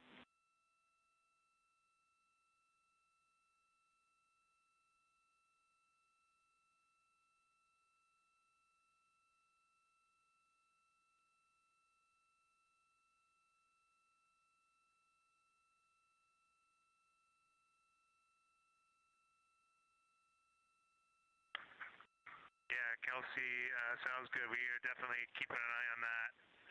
My eyes have just not readjusted. The moon is so bright when you come back to the window. I was just in the interior of the cabin. I've come back to T-shirt window, and it's just overwhelming brightness, and my viewing angle is a bit challenging, so I won't be able to give you great observations from this window. But I will talk about something that I was talking a lot about in my recordings earlier, which was we've been talking about some shades, and so we have obviously the dark and the light gray, and then we've talked about naming some colors, a brownish hue and a greenish hue. And I'll tell you, like right now, Aristarchus, the plateau is hard for me to see from this window, but that had greenish hues to me and was very unique. I didn't see anything like that anywhere else on this side of the moon. And then I see a lot of these, what I would call brownish hue areas. There's a number of them. And they, for example, in the northwest corner of the highlands, to me it looks like the brownish hue is caused by ray or ejected material landing on the highlands, and then we obviously see the ray areas as a lighter albedo, but in between the rays where the deposit would be thinnest, that is what it looks like is causing the brown to me. So I saw that in the northwest side of Aristarchus, or sorry, that dark area of the highlands, northwest side of the highlands. I saw it in the highlands to the east of Glushko, and then I see those same brownish hues west of Oriental, and I drew a contact there on OneNote, but that's a huge region, kind of like a piece of pie with the point of the pie pointing at Oriental and then going up towards the northern side of Hertzsprung. And that is an area that just looks like that brownish albedo. That was fantastic, Jeremy. We had heard rumors of the green and brown hues, and so you really read my mind on asking about those. Understand they likely didn't have any contact with each other the way that you described them, but please correct me if I misunderstood that. And then last thing, I'll make the same offer we made to Victor earlier. If it would be helpful for us to verbalize any targets so you can stay at the windows and keep your eyes adjusted to the moon, please let us know.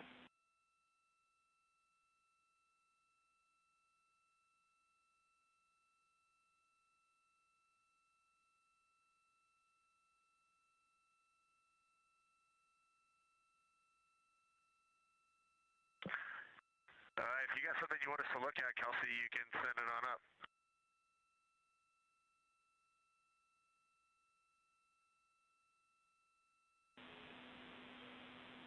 definitely not looking to interrupt your flow, Reed and Jeremy, only offering assistance if you guys want to keep your eyes off of the PCDs.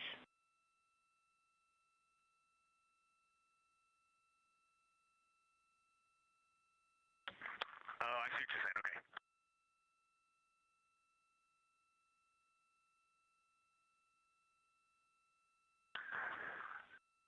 Not really science related, and we definitely learned this at Apollo, but the thing that is just most fascinating, I think, to me and Victor right now is even as rugged as the far side looks, when you look at Oriental and Ohm, it's rugged. But man, when you look at the Terminator, it is just like impossibly rugged, and it reminds you that the whole far side is that way, and just the Terminator is really bringing out the shadows and the hills and the valleys, and it is just, it's unbelievable. It's like no surface of the Terminator is not marked by meteor impact, and it's just, it is very impressive to look at that, and you realize that that is true across the whole far side. You just can't see it due to sun illumination right now. Reed, Houston copies, and we were commenting on the same thing. Even from our view, the Terminator looks absolutely alien because there's just so much texture in there that we're just not used to seeing. So thanks for sharing that with us.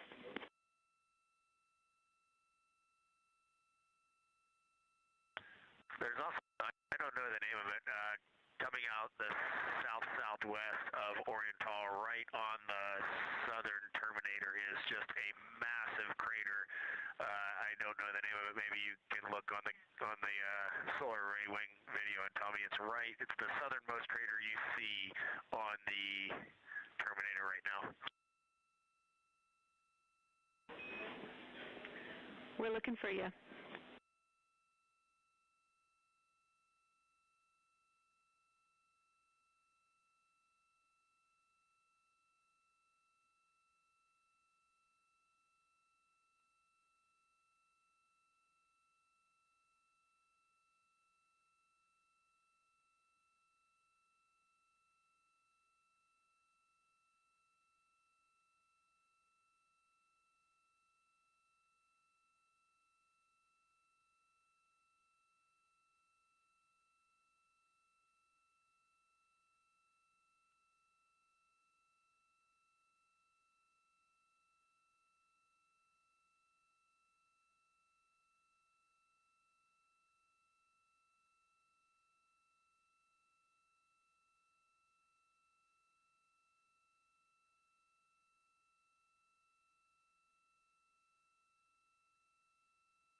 We're loving that picture. Thanks for showing us.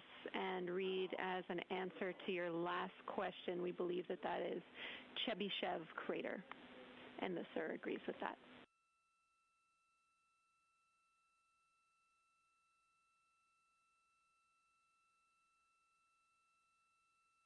Okay, that picture I was just showing you is an 8X iPhone out the docking hatch for the high grazing angle. It's just amazing.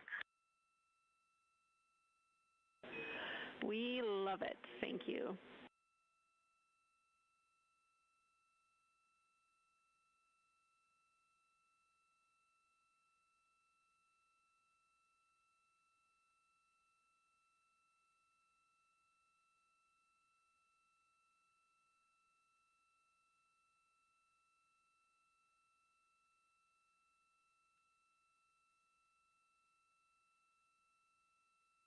This is Artemis Mission Control in Houston, Texas. Mission elapsed time, 4 days, 22 hours, 12 minutes into the flight of Orion.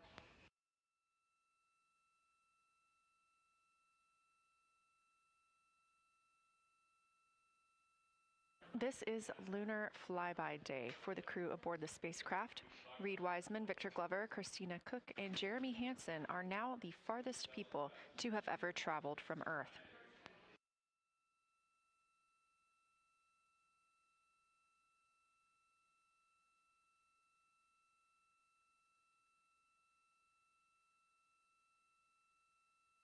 This a live view from inside the spacecraft. They have turned off the lights so they're able to see outside and photograph the moon better with no reflections from inside. And for a very brief moment there. Integrity Science, thanks for those iPhone views. It's helpful to see what you're seeing.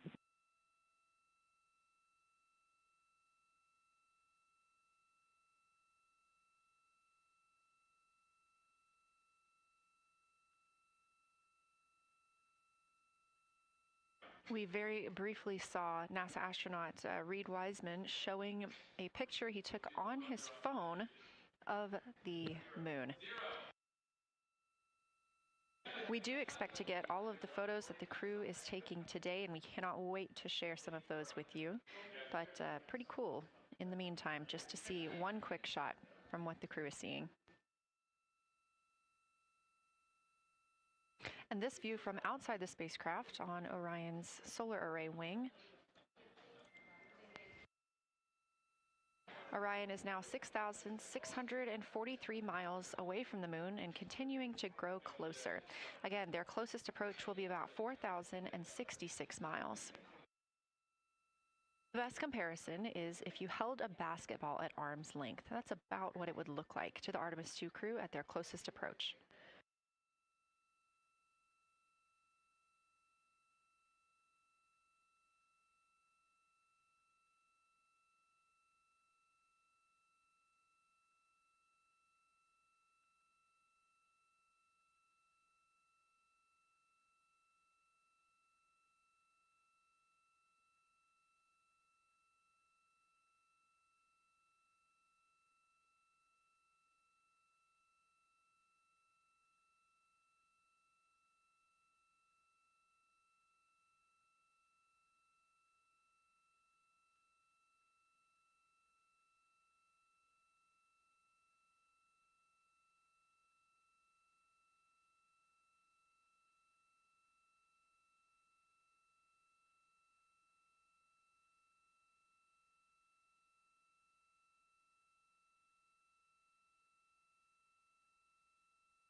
This view showing at the very top, a camera coming from Orion, continuing their flyby of the moon. We have 3 more flyby observation blocks after the completion of this one.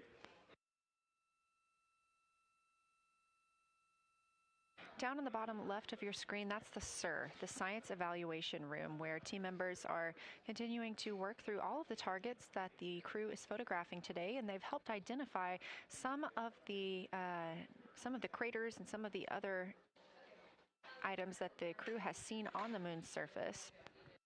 Down on the right is Artemis Mission Control here in Houston. Those 2 rooms down at the bottom are just down the hall from each other.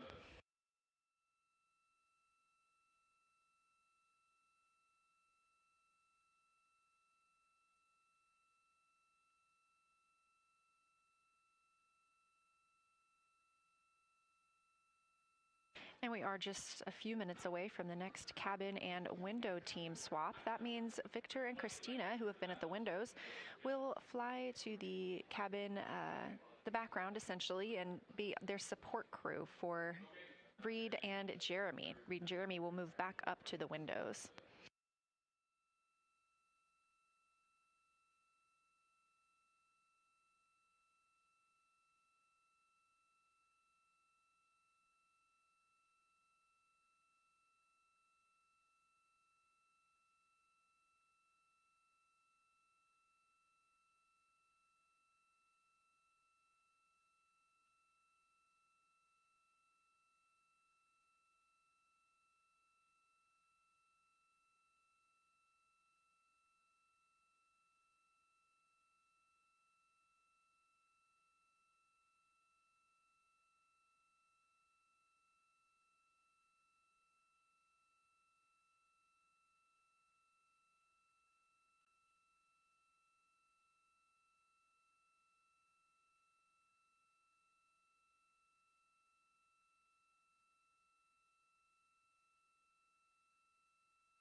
crew is continuing their discussion portion of the flyby in the lunar targeting package, where it says far side albedo/color. They are looking.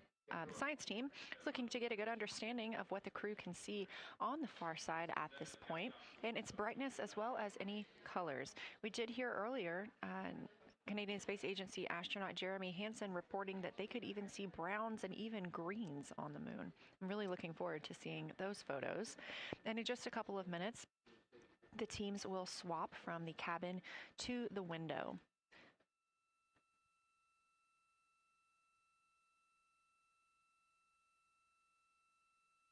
Another rundown of just how this flyby is choreographed inside the spacecraft today. So these activities have been timelined, and there are these 5 blocks of time during which the crew is going to be observing the moon from Orion's windows. Now we are just coming up on the end of the second block, and we'll start the third soon. So at any time during those blocks, 2 members are at the windows working in a pair. One is taking photos from window 2 and has a blue shroud over the window to help prevent any reflections from inside the spacecraft. They are also using an 80 to 400 millimeter zoom lens. And the other astronaut on the window team will be in window 3 using their portable computing device to make annotations.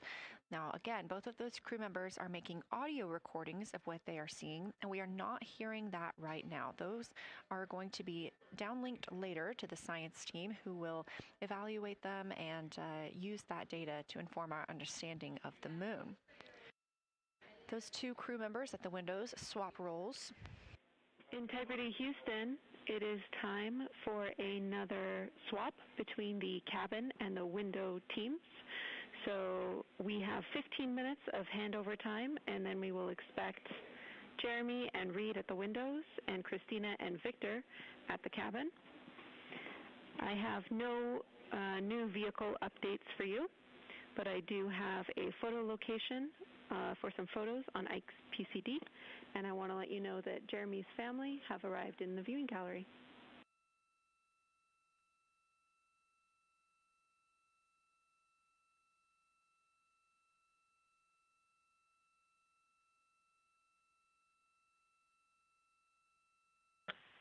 Okay, Jenny, we copied most of that. The only thing we're missing is what you meant about the photo location on Victor's PCD. And hello to my family. I think that must be Catherine and Devin that are there.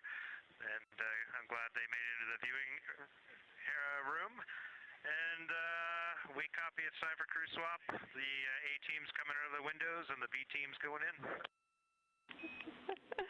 Okay, copy. All I meant to pass for Victor's PCD is that there are some late load photos that were requested that are now in his favorite photos folder. And you're exactly right. We have Catherine and Devin here. They give you a big wave, and they're super excited and happy to see part of what you're seeing.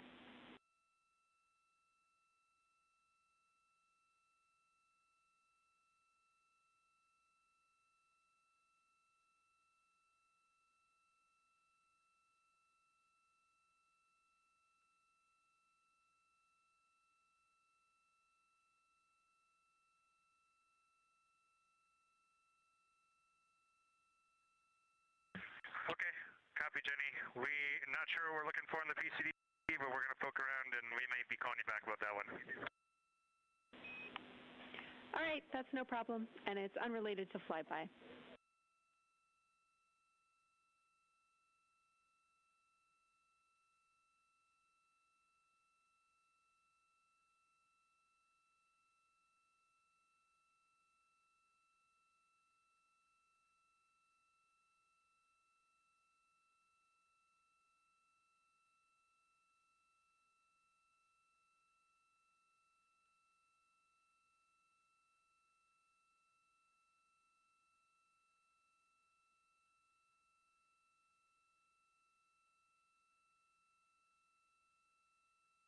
This is Artemis Mission Control here at Johnson Space Center in Houston, Texas. And as you just heard, Capcom, or Capsule Communicator Jenny Gibbons, Canadian Space Agency astronaut and Artemis II crew backup, relaying to the teams in Orion that it is time for a swap from the cabin to the window teams.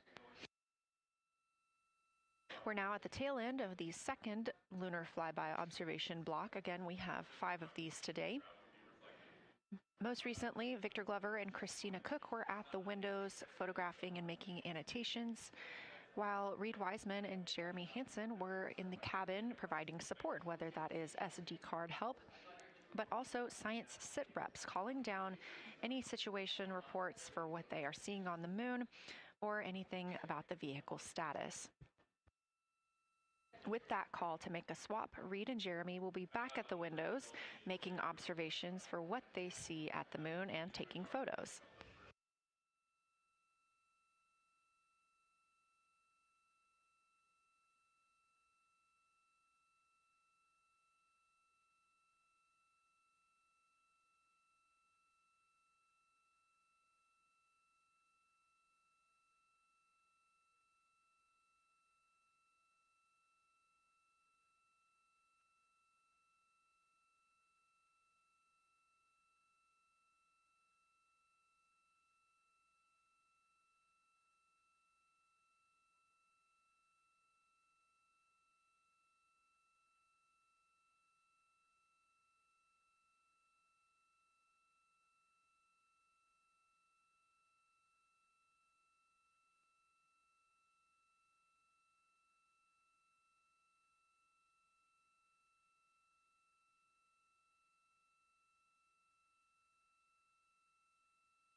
Again, you're watching live coverage of NASA's Artemis II.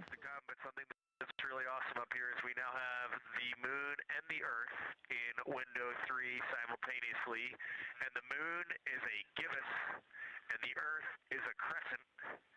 And I'm guessing in about 45 minutes we'll have 2 identical crescents as we change our position in the universe. That is pretty darn cool. Thank you.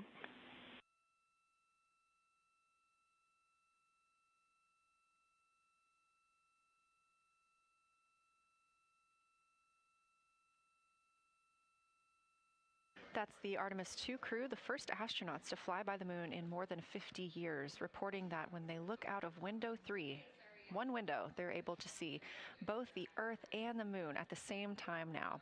Now, obviously, our view is from a camera on the solar array wing pointed at the moon, and we hope to see that view of both the Earth and the moon soon.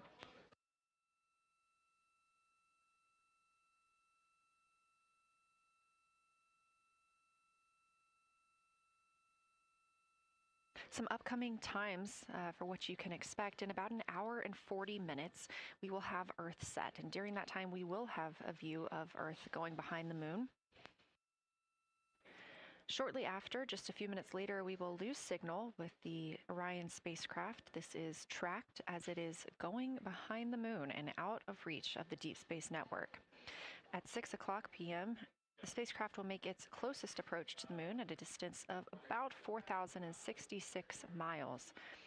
At 6:02 Central, the spacecraft will reach its farthest distance from Earth at about 252,755 miles. Of course, these are approximate, and we will make sure to provide you with the final distances once those are confirmed. At 6:21 p.m., we will have Earthrise from the Orion spacecraft, but we will not have communications with the spacecraft until 6:25 p.m. Central, when we expect to acquire signal with them after they've emerged from behind the moon.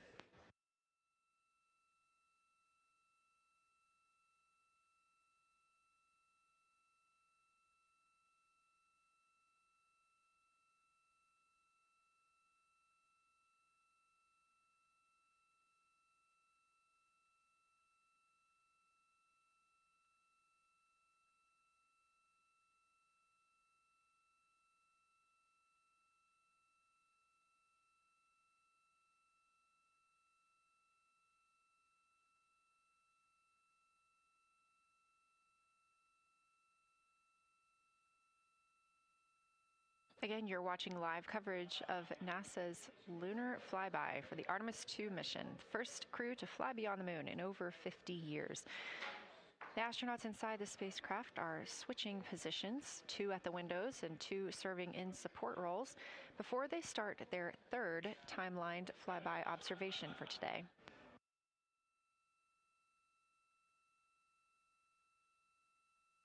We've heard great calls from the crew so far describing what they're seeing, all well trained by the science team here on the ground.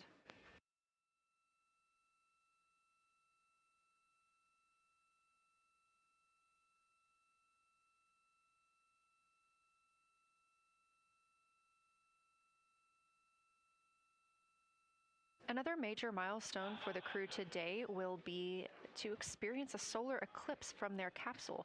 No one on Earth will experience this solar eclipse. To the astronauts, this will look a lot like a total solar eclipse on Earth, except the moon will be huge compared to the sun.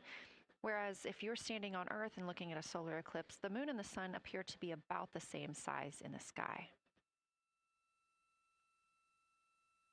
As the moon begins to cover and then uncover the sun, the astronauts will see a partial solar eclipse, so that's before and after totality, and during that time frame they will have to wear eclipse glasses so they can safely view this phase.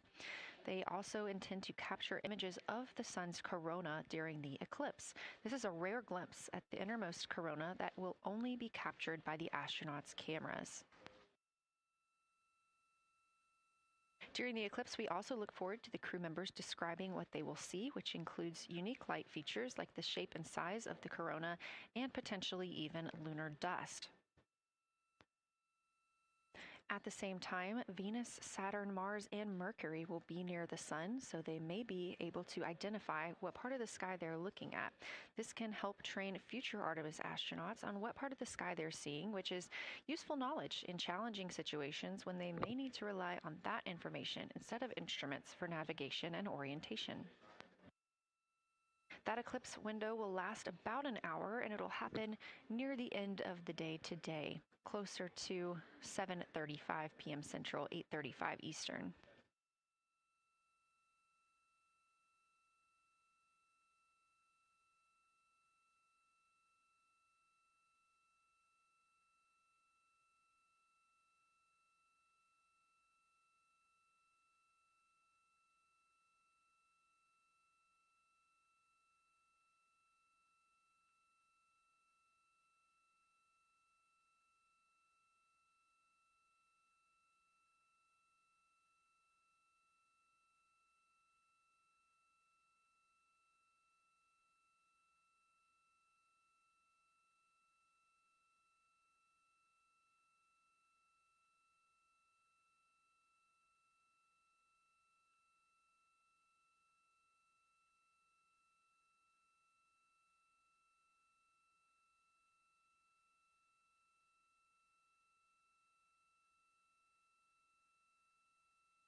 As you can see in this live view from Orion, the spacecraft is maneuvering around the moon, and the views of the moon have changed since we started our broadcast. The near side is now very far to the right side of your screen. This is the side that we can see from Earth. That darkened portion are ancient lava flows.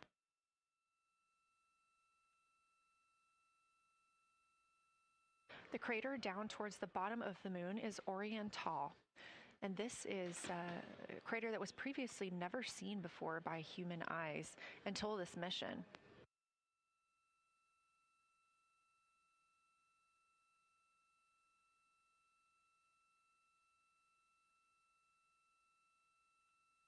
Everything to the left of Orion is considered the far side. and this is what we typically do not see from Earth.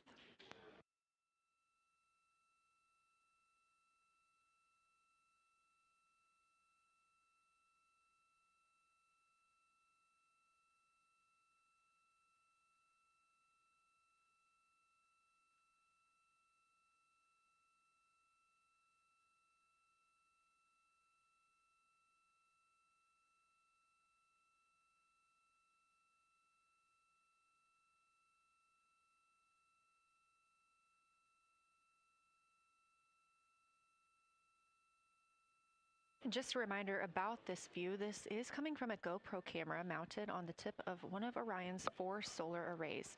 Each solar array has a camera mounted on it, and the bandwidth is limited due to we have a crew on board, and this is our first flight of crew aboard the Orion spacecraft. So having a crew means we have to have an environmental control and life support system. There's a lot of data around, a lot of data to bring down for the crew members to keep us up to date on everything happening aboard the spacecraft. So we have to share our bandwidth when it comes to imagery and data.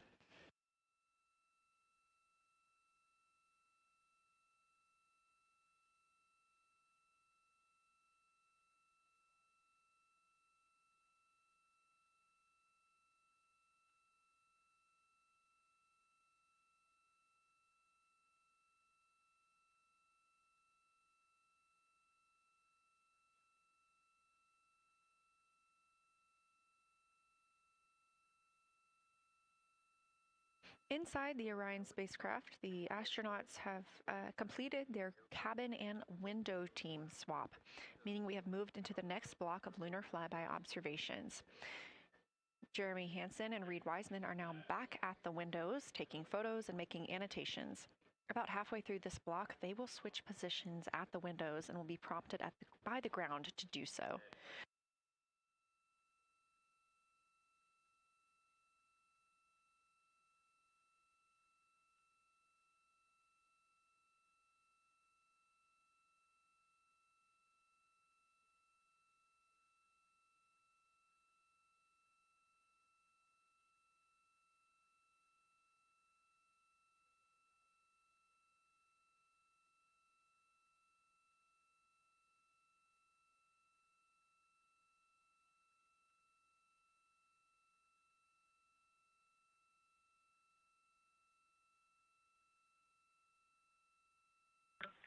Houston Integrity for SITREP.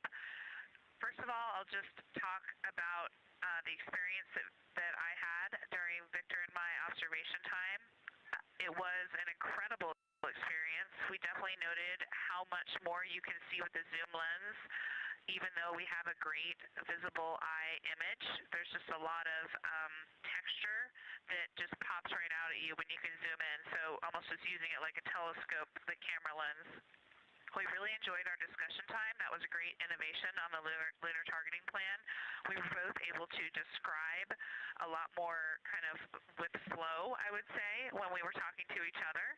And it was also, we sort of were able to bounce ideas off of each other and come to new conclusions.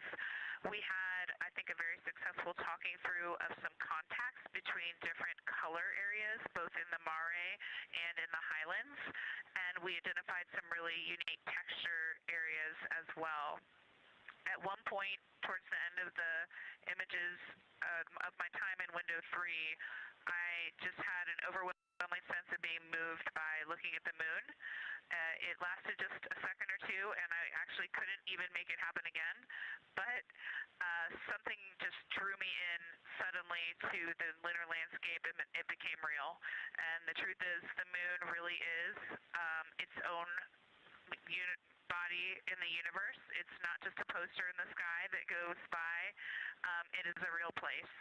And when we have that perspective and we compare it to our home of the Earth, it just reminds us how much we have in common. Everything we need, the Earth provides, and that in and of itself is somewhat of a miracle, and one that you can't truly know until you've had the perspective of the other. I'll switch into some logistics stuff. The Peltors, both their batteries stopped providing the active listening, but we have verified they are still recording, and so we are able to have discussion time and hear outside our recordings by just moving the ear cup off of the ear. Other than that, everything's working well technically, and we've been able to find all our targets, and we're having a really great time. Thanks, Christina. We copy those logistics for the Peltors, and also thanks for bringing us into the cabin with you with that description.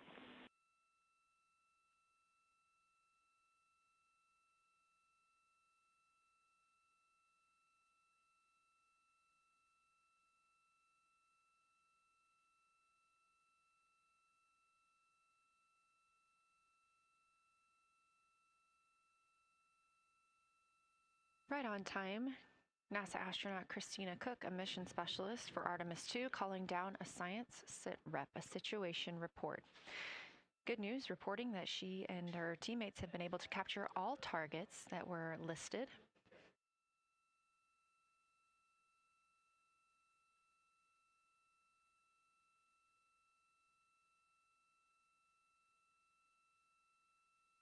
Christina also gave a vibrant description of just how it feels to be there and to see the moon up close and not just something passing in our night sky. Currently, the team members at the window are Reed Wiseman and Jeremy Hansen. Meanwhile, Integrity cabin team for window shroud.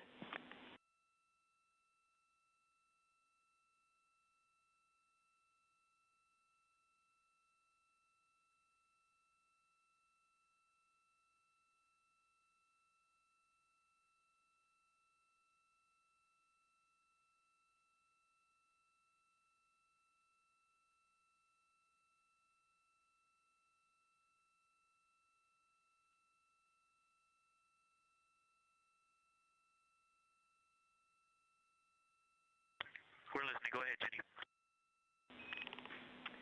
Hey, Victor, we have a temperature constraint on the windows, and the shroud might be getting us close, so we just want to check on the state of window 4's shroud, whether you believe it's still necessary because maybe things have changed with our viewing, and if so, we would like to request to have the shroud removed.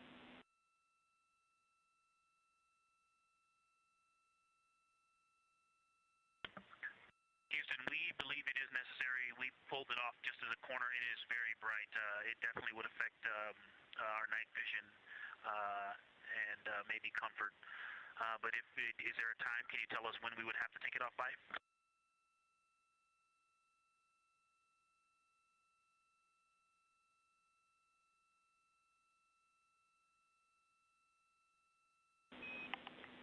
Unfortunately, since it's been on for a while, we are going to have to request that the shroud is removed, and we can recommend something that could block the light but just create a bit of distance between the window and whatever is covering it.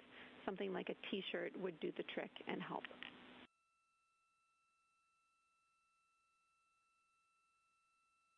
Okay, we're removing the shroud, and we'll make it work. Thanks.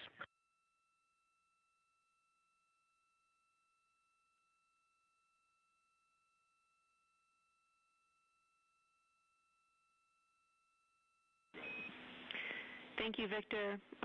We know it's pretty bright in there now with that window uncovered. We will also offer that airflow on the window would be helpful. So if you want, you can also retrieve the condensation hose, which should be friction fit onto one of the diffusers. And that on the window would also help.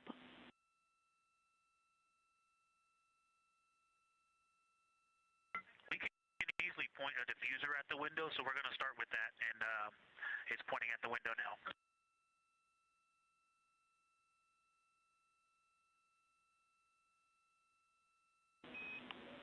Okay, we'll take that, Victor. Thank you. Please keep us updated.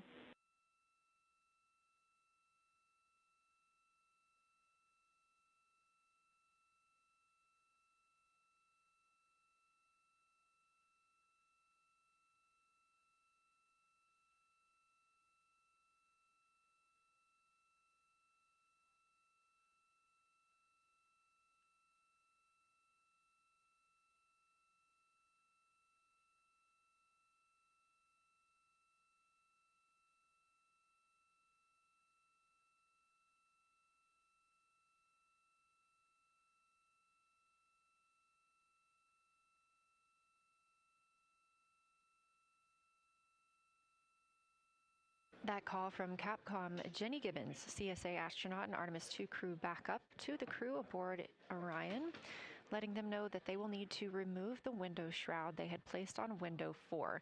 They initially placed that shroud there to block out some of the light from the Earth. It was extremely bright coming in the cabin and interfering with some of their viewing opportunities out at the moon.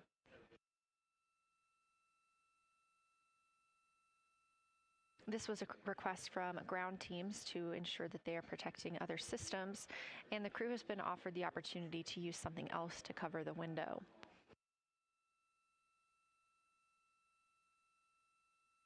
Meanwhile, Reed Wiseman and Jeremy Hansen continue with their lunar flyby observations. They have just looked at Geological crater. That's about when we heard that call down from Christina Cook with that description of everything she had been seeing during her her observation period and what she was seeing at that time.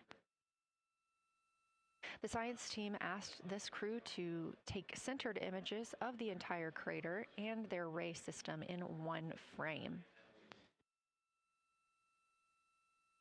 They're also interested in knowing the brightness, texture, and extent of Geological's rays and how they differ in the mare, or that sea area, versus the highlands. Geological is considered a young lunar crater, and these observations can help understand material properties of those craters.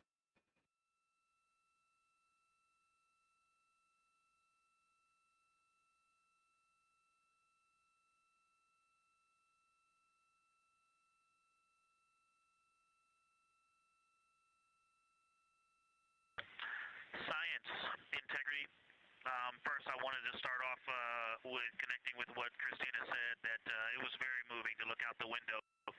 I had the unfortunate sequence to start looking out the window and then moved to the long lens, and it was hard to speak looking through the zoom because I went straight where Christina went, and I was walking around down there on the surface, climbing and off-roading on that amazing terrain. I also want to underscore something that she said. As we continue to explore, when we actually do go down there to the surface, I know for safety reasons that we would never send someone alone, but I just want to really emphasize how important the discussion time was. When we started to talk, we not only got better science discussion, we got better human connection, and so doing this as a pair, we just learn and grow together, and that's just super important, so thank you for adding that to this plan. Reed just passed me a note that the Orion Tall Basin annular ring has a similar albedo to the center, but a different color. It has more brownish tones in it, and he said it's very distinct now that he's been staring at it. Victor, thank you. You got a cheer from science there, and we all just went on that moonwalk with you, so highlighting how important it is to talk about these things. I also want to let you know that we have Deanna Glover with us in the viewing gallery. She's all smiles.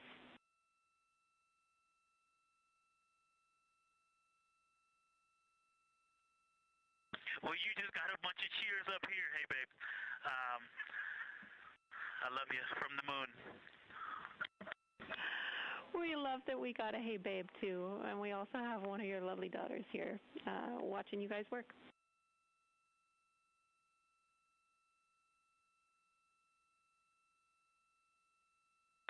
Thank you guys for doing that and for supporting them through this. And to all of you, Genesis, Maya, Joya, and Corinne, I love you. And Deanna, I love you. I'm glad you get to be there.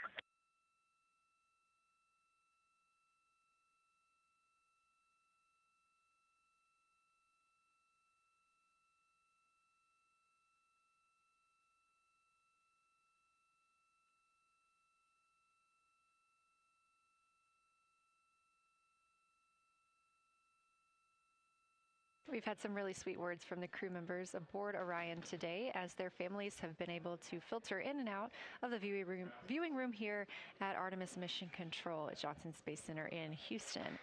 Victor Glover also giving a great science sit rep and just a description of how it must feel if you were down on the lunar surface while he was looking through that 80 to 400 millimeter zoom lens. He also expressed how important it was to be able to talk through that real time with Christina Cook and stress the importance of that on future missions, that it not only made their discussions better, but also more human. Glover and Cook are in the support roles right now, not taking photos or making annotations at the windows, but they are also encouraged to have their midday meal at this time. For lunch today, those two crew members have options of beef ravioli, salmon, butternut squash, sweet and savory kale, pickled beets, cherry blueberry cobbler, tuna noodle casserole, tomatoes and artichokes, broccoli, and chocolate peanut butter bar.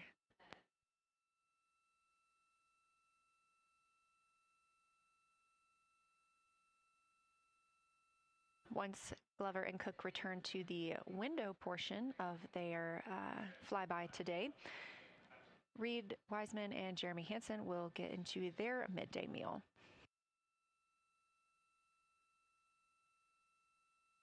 Again, this is the third of 5 scheduled blocks for our lunar viewing today, and if you were watching at the start of the broadcast, you can definitely tell the difference in the distance from the moon.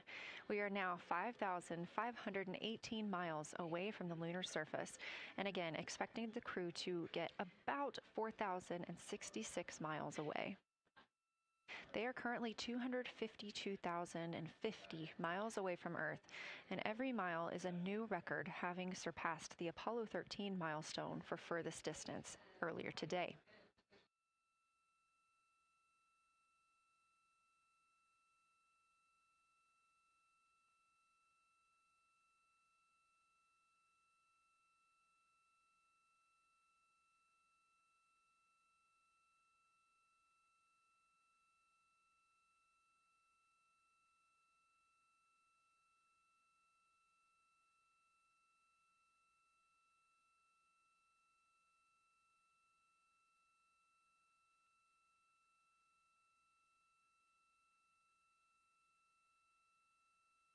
If you look down to the bottom right of the moon in that darker looking area, that is Orion Basin. We have continued to lose views of the near side. It is just barely visible over towards the bottom right side of your screen. And then you'll also hear later about that terminator. That's the line between light and darkness while on the moon. It is really exposing some of those craters at this time.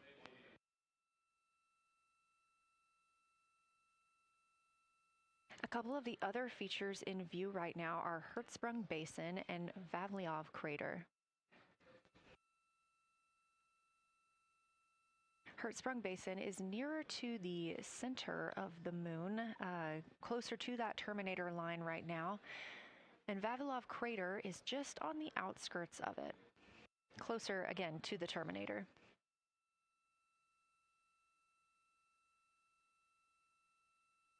Towards the bottom of the moon and to the left of the terminator line, or currently shadowed in darkness, is Apollo Basin.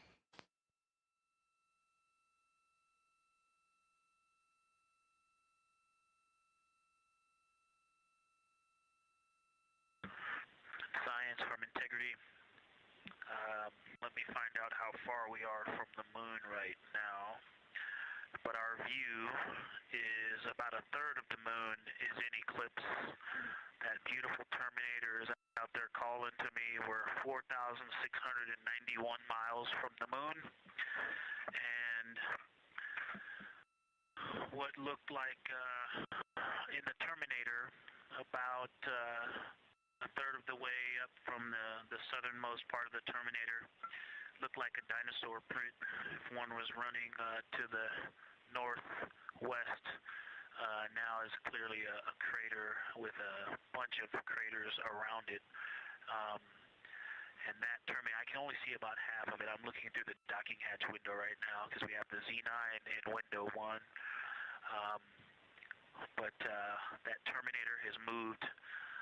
I guess I've been using Vavilov the whole time, so it's gone 2 more Vavilov craters to the west, and so a few more features are starting to peek out into the sunlight there with that low sun angle, and so you still have ridges and valleys showing up very clearly. A very jagged terminator, and a few islands of light out there with some high elevation shining in the sunlight in that darkness.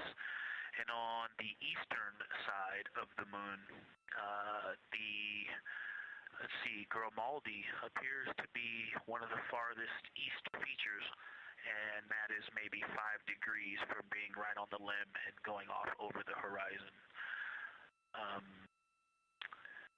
It is interesting, just looking at Oriental, that my first impression of it is all of the dark areas appear lighter, which I think makes sense because it is now facing, well, it's still relatively the same to the sun, but my angle to it is different. So I'm looking at it from a little more, even further to the side as we pass it. But all the darker features appear to be just a little bit lighter from this vantage point. The darker ring structure in the outer and inner ring and the interior, as well as the annular ring portion, everything seems to be just a smidge lighter at this point. Thanks for that description, Ike. Any additional words you can provide on Oriental would be wonderful, as that is such a high priority target for us. And while I have you, as we get closer to target 15, which is the Terminator target, if you can find Zeeman Crater again that you were looking at earlier, everything to your left of Zeeman would be getting into the South Pole Aiken area to help you orient yourself.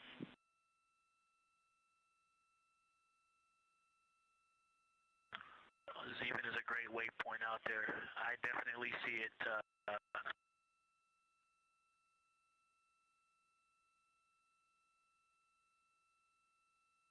Yeah, Zeeman is very easy to find, and that is awesome. Thank you for pointing that out. Feel free to do that as often as you think of things. Let's see, looking back at Oriental. Okay, another thing, after looking through the zoom camera, man, you guys are smart. You probably did this on purpose, but after looking with my plain eyes and then going to the 400 millimeter zoom, now looking at it, I see the cliff face as if you were standing in the center. That inner and outer ring have definitely some real terrain to them, and now I can see that as terrain. Now that I look at it even with my naked eye, I can tell that there's a lot of elevation and that, like I said, a cliff face on that eastern edge where all the darker deposits are. And it's just the scale now. Looking at it from far away before, it seemed like flat with color painted on it, but now that I look at it, I can definitely see that there is, different depositional characteristics, and so the darker is some other material, but there's also some shadowing going on because of the cliff face that is a part of that crater wall. Great description, Victor. Thanks, and really interesting to hear now the distinction between shadow and color. Before I let you go back to other observations, you mentioned that Reed saw a browner hue to the annular ring than the rest of Oriental. Are you seeing that from your vantage point?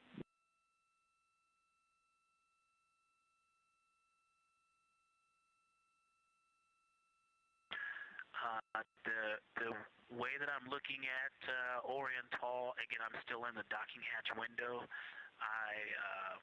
There's like a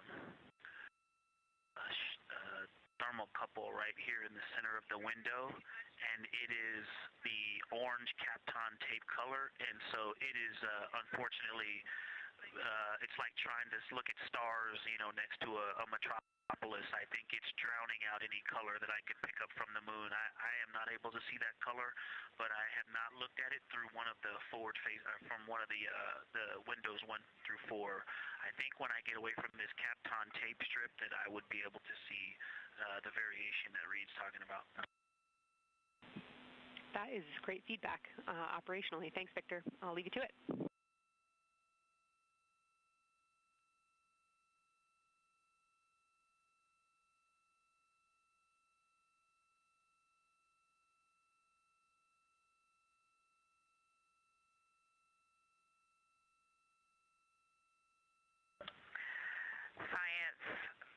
Integrity with a question from the window team. Integrity, this is Science here with you.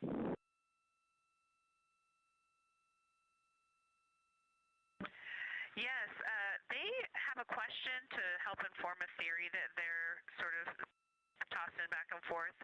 What is older, the Mare seas of the near side or Oriental?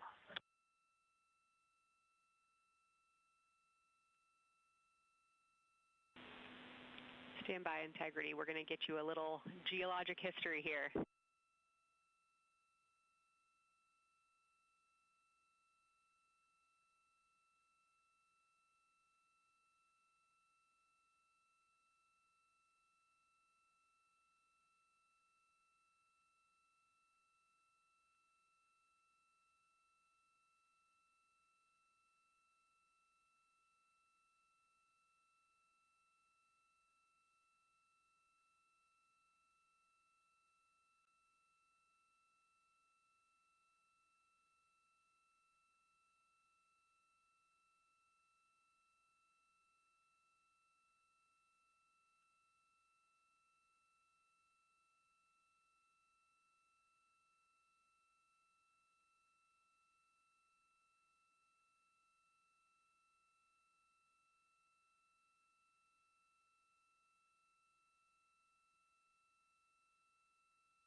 Integrity Science back with you for some lunar volcanism when you're ready.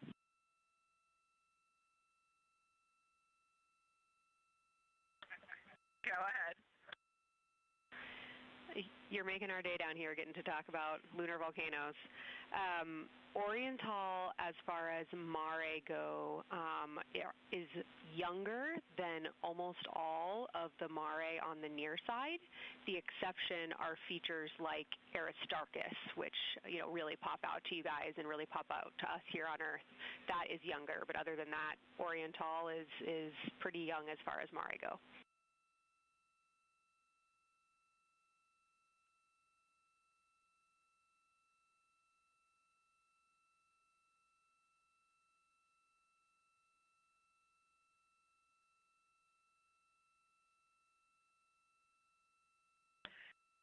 And Kelsey, thanks for that. We love lunar volcanism too.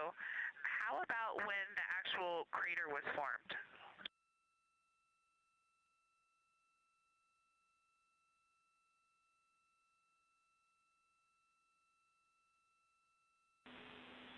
Yeah, we're going to get you an age for Oriental, and while we're getting that, Christina, can you, maybe you've heard the window team talk about the sort of contacts around Oriental, but because that material is so much younger, if anything pops out to you about physical relationship between that and surrounding terrain, we'd love to hear it.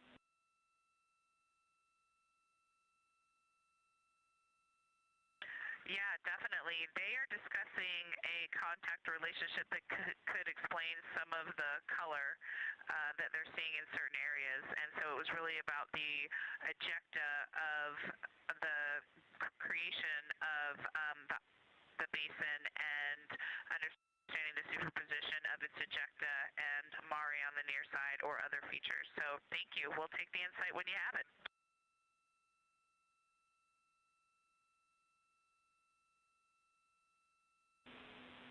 Thank you, Integrity. And I know Jenny wants to get to you with some topics, so I'll leave you with Oriental is 3.8 billion years old.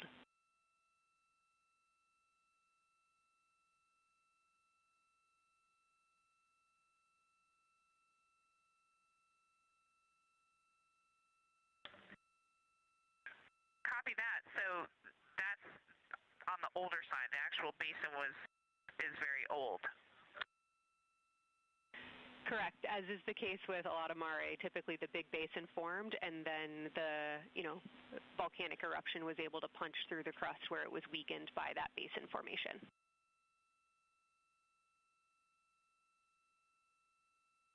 Perfect. Tracking. Thank you.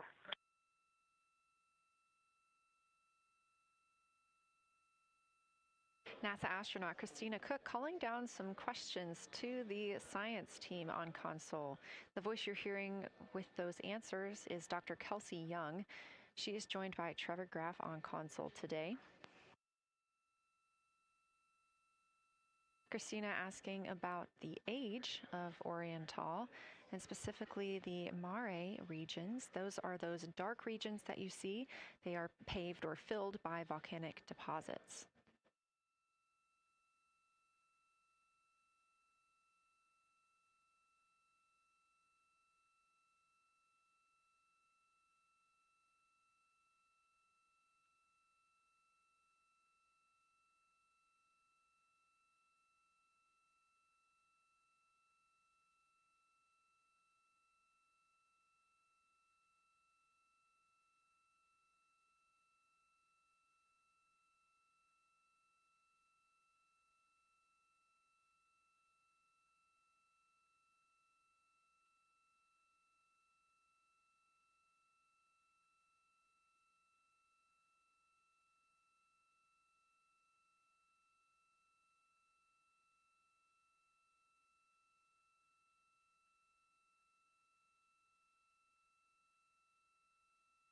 Better answer. Integrity, it's about time for a position swap at the window. So we will ask Reed and Jeremy to swap positions. And I'll remind you again about your SD cards. And Victor or Christina, I have one window task for the cabin team when you're ready.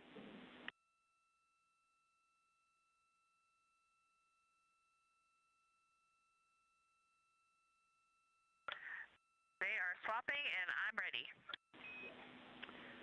All right, Tina, we found a way that we can reinstall the shroud on the window. We understand it's pretty darn bright compared to everything that you're looking at. So in order to reinstall it, we will ask that you retrieve the condensation hose and you install it on a friction fit on the cabin air outlet port. That's right by one of your diffusers.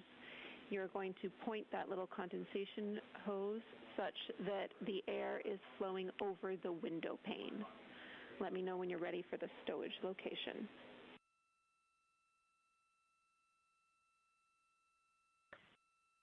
Ready.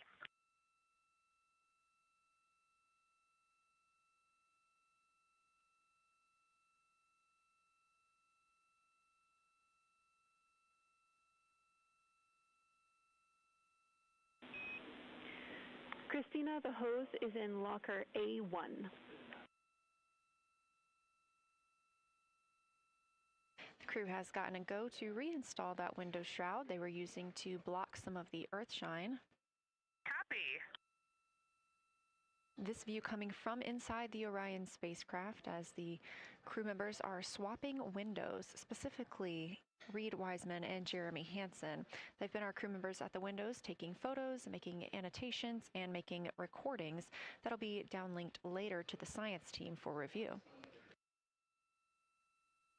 The science team will have a conference tomorrow morning with the crew to get any fresh perspectives or things that they learned during the flyby.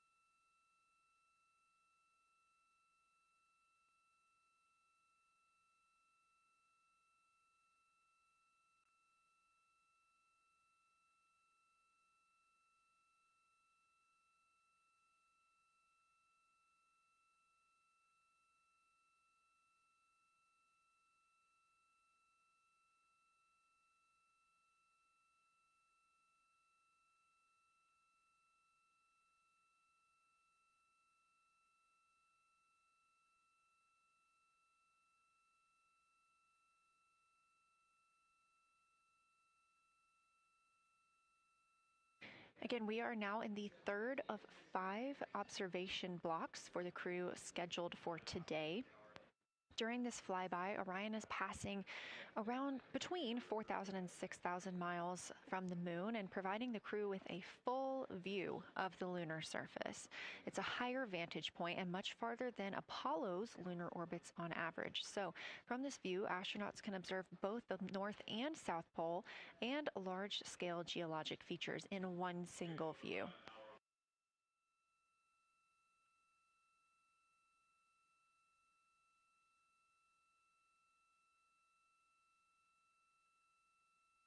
We are now just under an hour until Orion passes behind the moon, and we lose communication with the crew. They will be out of reach with any of our deep space network antennas. That loss of signal will last about 40 minutes, and we expect to regain communications with them once they fly behind the other side of the moon. While they are behind the moon, they will also reach their max Earth altitude as well as their closest approach to the lunar surface.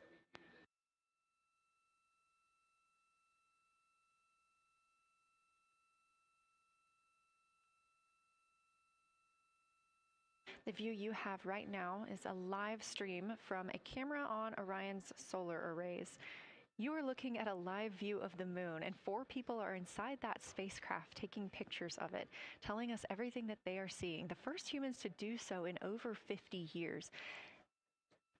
They'll be sending those pictures down for all of us to enjoy, and of course, especially the science team, who are very excited for what they are learning today.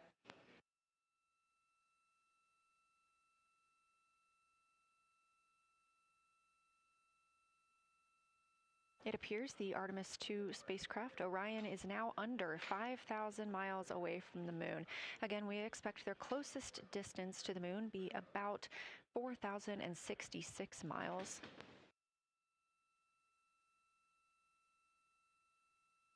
That is an estimate at this point, and we will make sure to share that closest approach distance once we receive it.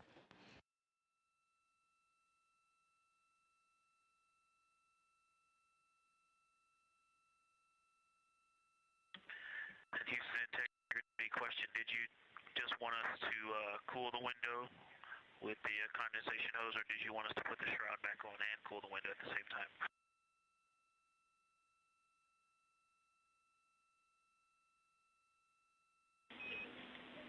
Victor, we definitely want you to cool down the window with the condensation hose. It's crew preference whether you put the shroud back on. The hose will allow you to do that if it helps with your lunar flyby.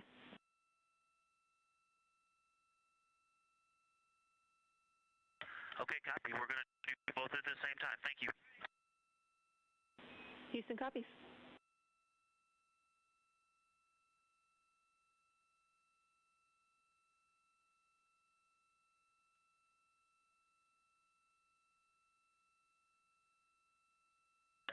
Houston, thank you for that suggestion. The cabin is darkened again, and that makes a big difference for the imagery.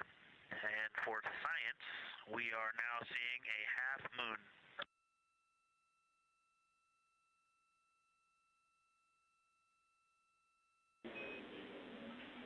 Thank you, Victor. We're happy to hear it, and we see half moon, full moon joy still.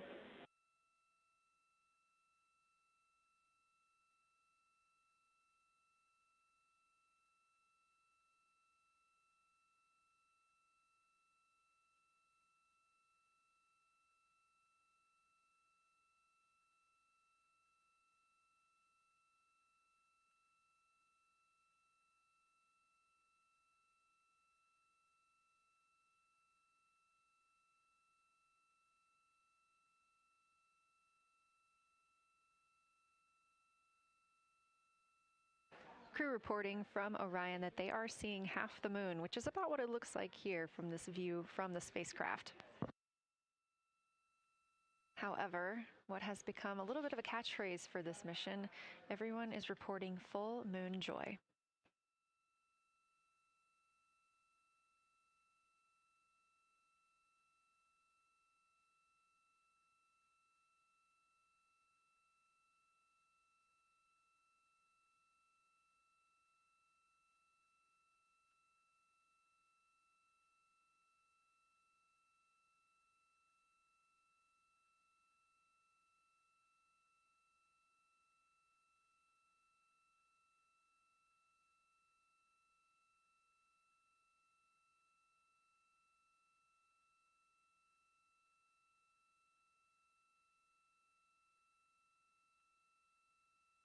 We are keeping up with which targets the crew is tracking through their lunar targeting package. They are just wrapping up their second. Science integrity, another observation the window team commented on and Christine and I discussed a bit is in Hertzsprung. The solid and intact crater is very smooth. If it were a dirt road, it's very hard packed, and then you go outside of it, and that outer crater, that's the one that is older. It is a little rougher and more jagged, and starts to get into more loose-looking terrain. And the smooth interior also causes the craters that are inside of the larger crater, the smaller craters, to have really sharp edges, sharp, distinct edges. And just a general comment on that area, Hertzsprung, that whole area, the average albedo there is darker. That is, I would say, 3. And the average albedo around Oriental and between Oriental and Ohm, excluding the wedge, the darker wedge, is more on the 6-7. And that they also seem to be different texturally. Christina described it earlier around Hertzsprung, and then from Hertzsprung toward Oriental, there appears to be a frozen, a rippling pond, but frozen, or like choppy waves when it's windy out, choppy water, and then it freezes instantly. That's the texture. If you walk down there barefoot, it looks like it would be hard on your feet, like lava. After it's cooled, it would be pokey. Except for right there in the center of Hertzsprung, it looks paved, like a paved road, nice and smooth.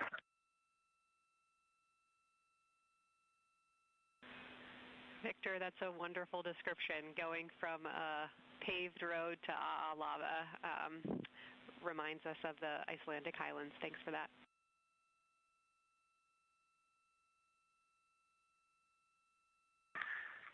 And science, another in the interior of the very intact, the interior of the intact crater at Hertzsprung is albedo variation. I think I heard one of the window crew maybe say color variation, but definitely albedo variation. There's lighter patches and slightly darker patches. It's not swirling, it's just patchy. It just has spots that are lighter, and I would say a predominantly darker average area. Great descriptions, Victor. Thanks. Not swirly, just patchy is really helpful for us.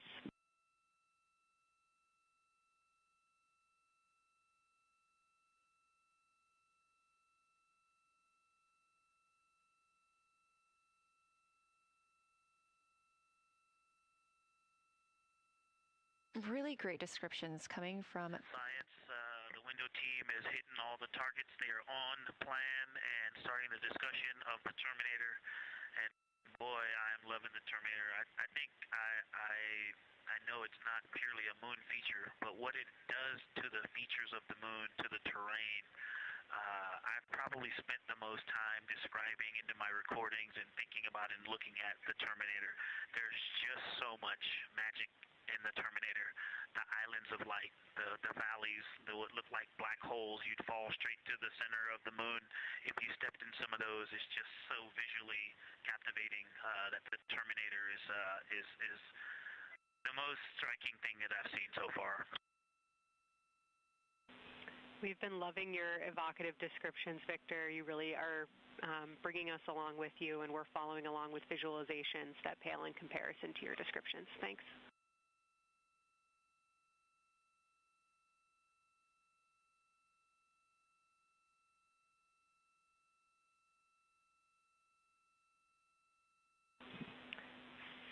Integrity Science, one more question on a status of what the window team chose to observe for crew choice.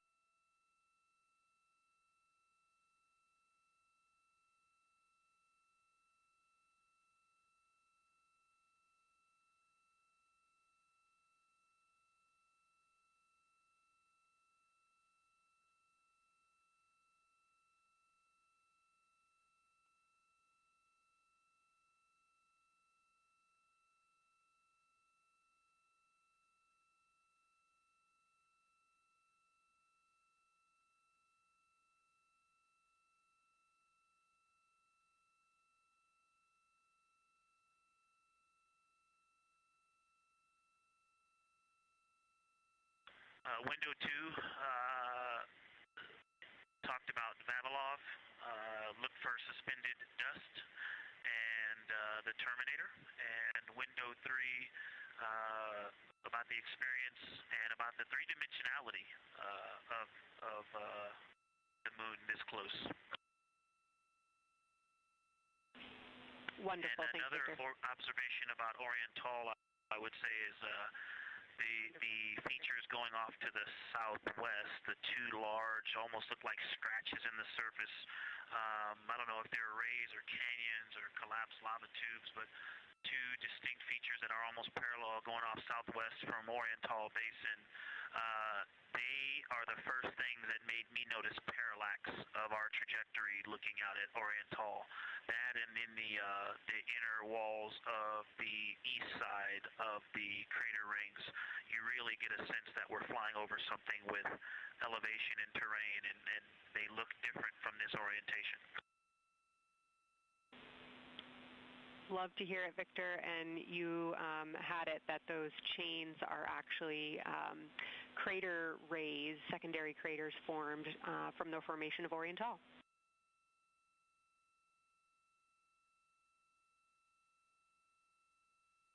Yeah, speaking of crater rays, the crater rays that are going off to the northwest,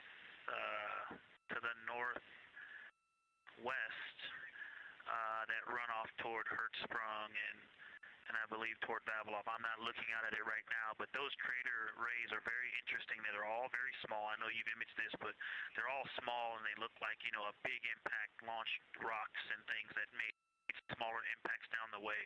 But something very interesting, and again, you can see this in imagery, but some of them are parallel, and then some of them converge toward the center of Oriental.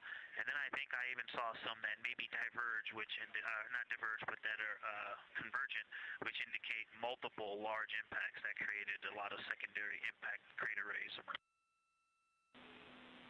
Fantastic, Victor. And I'll note that we can infer that you're looking down at your freshly named Integrity crater, which is near the end of one of those beautiful crater rays from Oriental. Thanks for the description.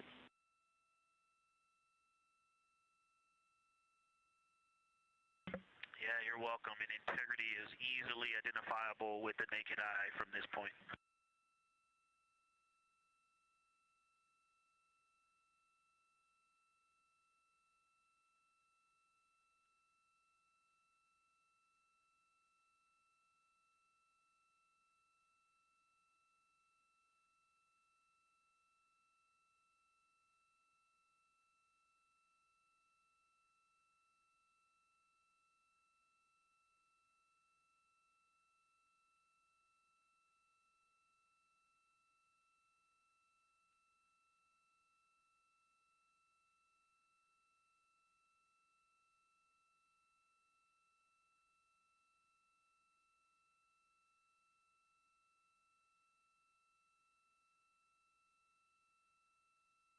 We've been hearing some great situation reports from Victor Glover, the pilot of the Artemis II mission, calling down to the science team, letting them know what he is seeing. And one of those things is Hertzsprung Basin.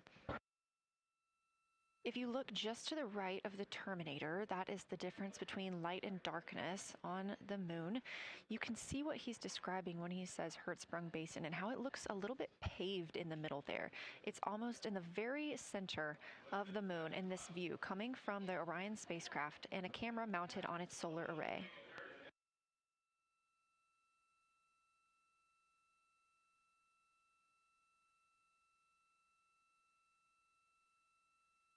We are now 4 days, 23 hours, and 23 minutes into the flight of Artemis II, and we are standing by for their lunar loss of signal in about 43 minutes. Again, the spacecraft will fly behind the moon, and during that time, we won't have communication with them.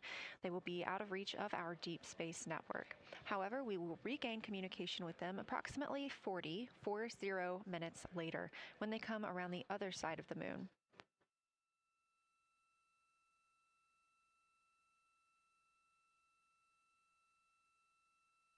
The crew aboard the spacecraft are currently discussing the Terminator, that difference between day and night. The science team is interested in learning about the topography and the color of the lunar surface, and it's already been very interesting to hear that they have seen colors like greens and browns while looking at the moon. Some of the questions that they are hoping the crew will discuss are how do the quantities and sizes of craters and mountains vary along the terminator, and they are looking for the crew to describe the topography of features along or near the terminator. They're also looking for more information on any color or tone variations, and they're hoping that the crew will take images to illustrate their findings. Glover reported earlier that the crew has missed none of their targets when they are photographing at the window. We aren't hearing the conversations that the crew is having right now, but these are being recorded to their personal computer devices, PCDs, and those will be sent down to the science team. The science team will have a conference with the crew tomorrow morning to discuss their findings and experience when looking at the moon today.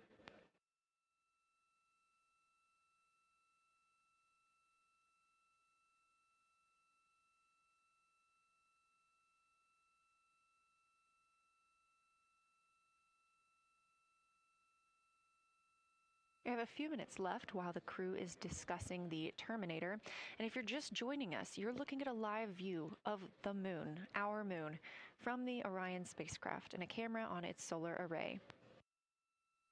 Inside that spacecraft, 4 astronauts, Reed Wiseman, Victor Glover, Christina Cook, and Jeremy Hansen, the first 4 people to fly around the moon in over 50 years.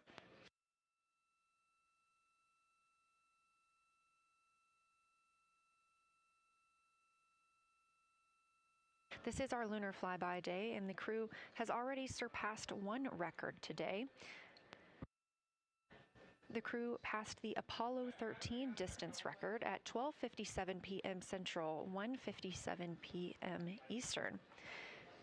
Canadian Space Agency astronaut Jeremy Hansen calling down that he hopes it's a record soon broken by other explorers.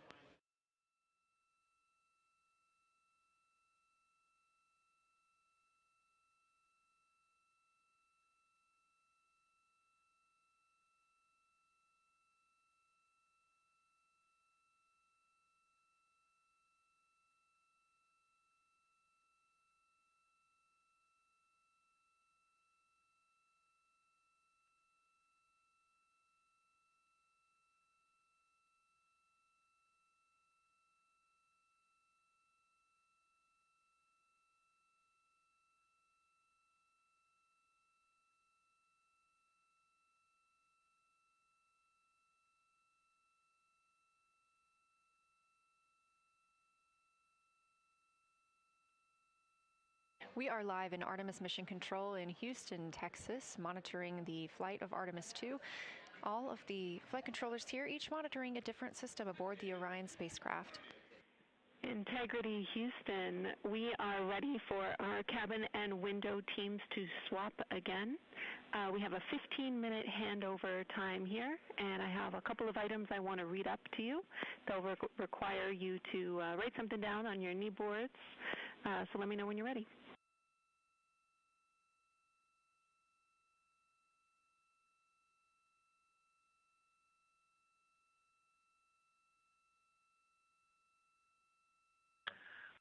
Okay, Houston, we are ready.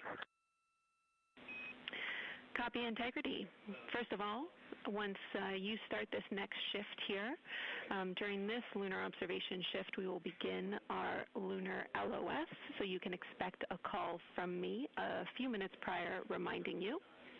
And second of all, FIDO just sent us updated altitudes and METs for lunar closest approach and max Earth altitude. Let me know when you are ready to write those down. They differ slightly from Optimus.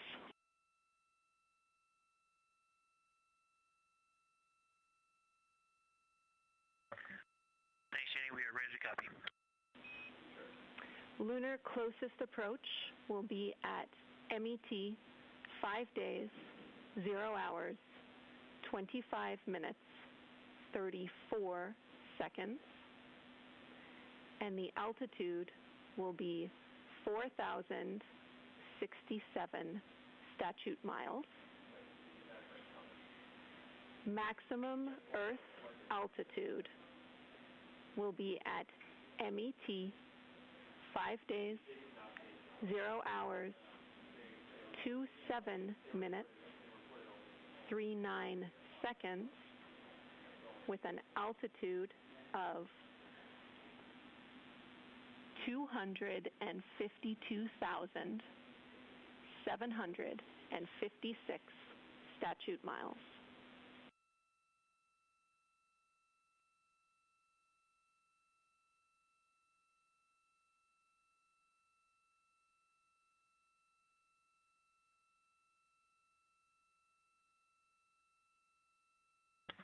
The crew really wants to ask for that in kilometers and in parsecs, but thank you for those.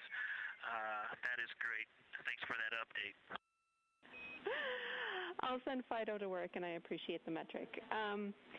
Other than that, I have no new vehicle statuses to pass to you. Enjoy your handover time, and we're looking forward to picking back up with you shortly.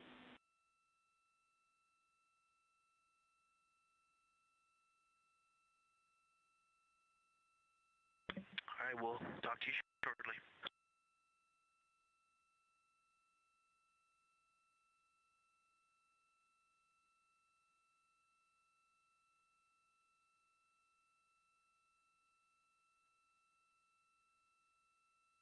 Those words called from Capcom Jenny Gibbons, CSA astronaut and Artemis II backup crew member, to the crew working aboard the Orion spacecraft. Had a little bit of a view inside the cabin. As you can see, it is very dark. The crew has turned off the lights, and the light that you were able to see is coming through the window, a reflection of Earthshine and from the moon.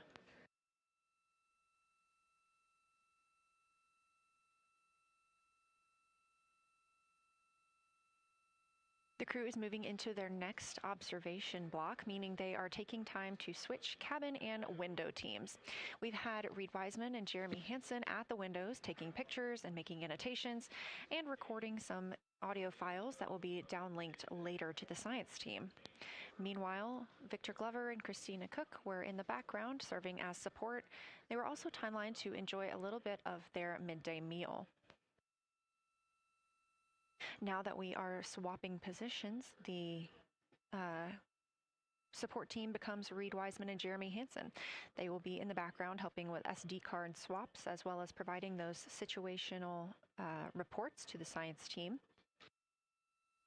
Victor Glover and Christina Cook will be the astronauts at the window, photographing and speaking into those PCDs, portable computing devices, about what they're seeing on the moon. As you heard Capcom Jenny Gibbons call to the crew, this block is also when we will lose communications with the crew. That LOS, or loss of signal, scheduled to be less than 35 minutes from now. We anticipate to be out of signal with them for about 40 minutes, and will regain that communication once they've flown around the other side of the moon.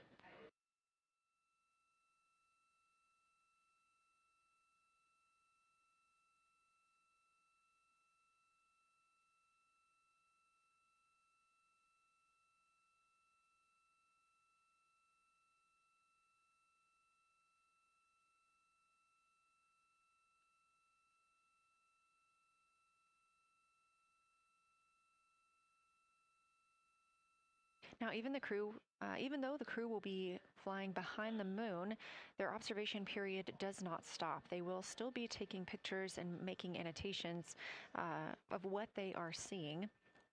They'll be looking for the limb of the moon, Earthset, and then Vavilov crater, which we have previously seen. They'll swap positions at the window before moving into a crew choice option. They will get to pick things that are interesting to them on the surface, take pictures, and explain why they find them that way. They'll also be looking for any impact flashes. These are short-lived flashes on the lunar surface caused by impact bombardment.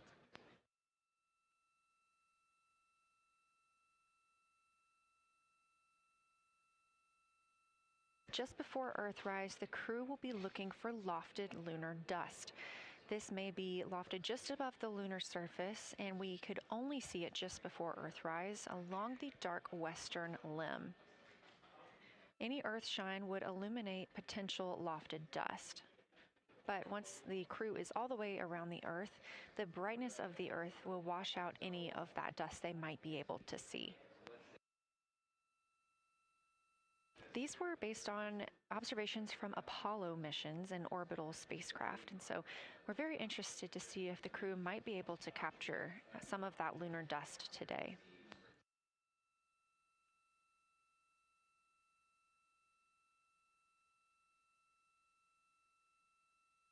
Following that lofted lunar dust target, the next will be Earthrise.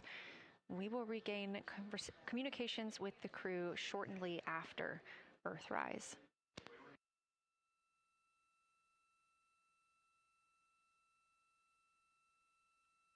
There will be a short observation break period where the moon is not in view. That's because we are also anticipating the crew seeing an eclipse today. The moon won't be in view because the team here in Mission Control Houston will need to change the attitude of the spacecraft and ensure that its solar arrays are gathering light from the sun heading into that eclipse period. So we will have communication with the crew, we just won't be able to see the moon. However, we will have views during that eclipse time frame. During that time, the science team is looking to know it will only be illuminated by Earthshine at that point, so they want to know what the whole moon looks like overall, but they also want the crew to look into deep space and potentially see if they can spot any planets.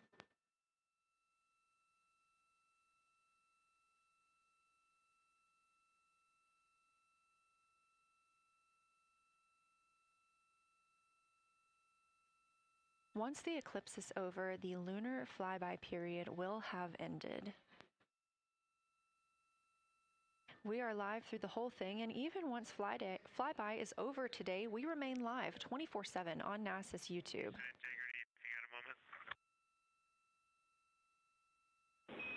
Go ahead.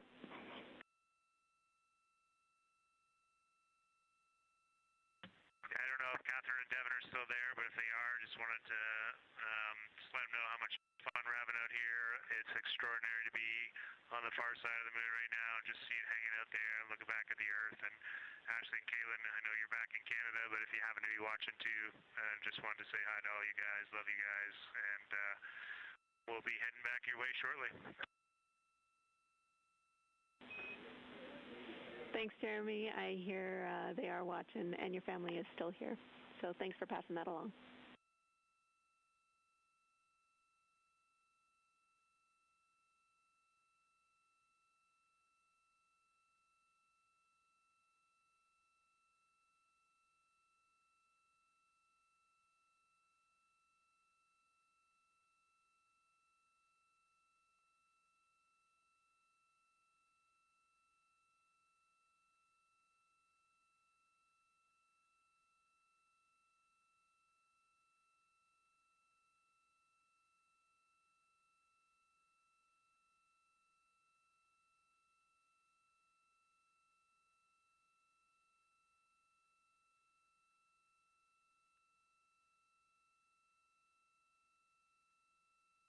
This view inside the Orion spacecraft, and it's a little hard to make out, but on the left there, that is Jeremy Hansen just calling down some well wishes to his family, joining us in the viewing room and watching online.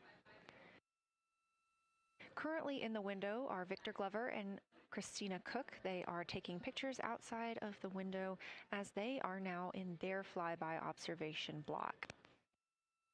At this time, Reed Wiseman and Jeremy Hansen are serving as support crew members, and they are also going to have an opportunity to enjoy their midday meal at this time.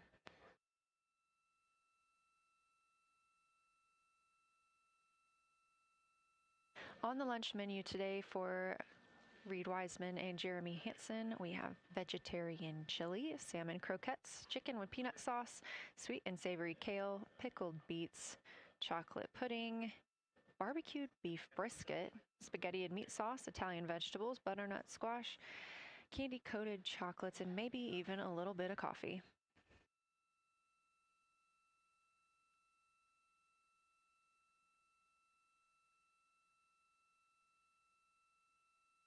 And if you look closely, you can see it looks like they are getting into some of their food for the midday meal.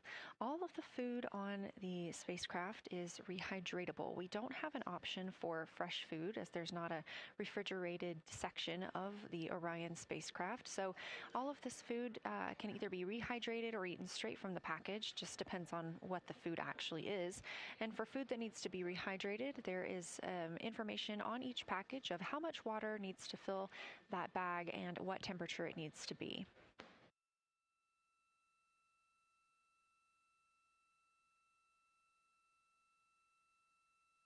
We are now 4 days, 23 hours, and 39 minutes, 40 minutes actually, into the flight of Artemis II, the spacecraft now under 4,500 miles from the moon.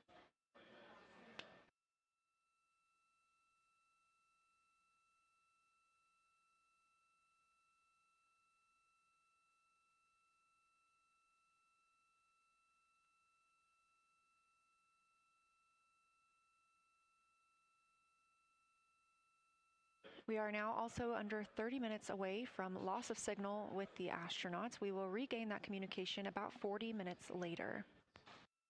They will still be photographing the moon and documenting what they're seeing while they're behind the moon. And we especially look forward to potential Earthset and Earthrise views.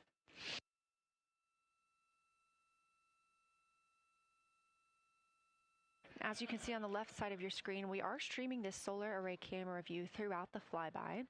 And the science team also plans to capture an occasional still photo with the solar array intermittently, perhaps one every 8 to 10 minutes. Still photos represent the highest resolution imagery from those GoPro cameras. So starting 5 minutes before Earthset and loss of signal, the science team will capture a series of photos, one every 30 seconds, to include Earthset all the way through 5 minutes after Earthrise and acquisition of signal. In order to capture these frequent photos, the solar array camera that we were streaming will need to switch to time-lapse photo mode.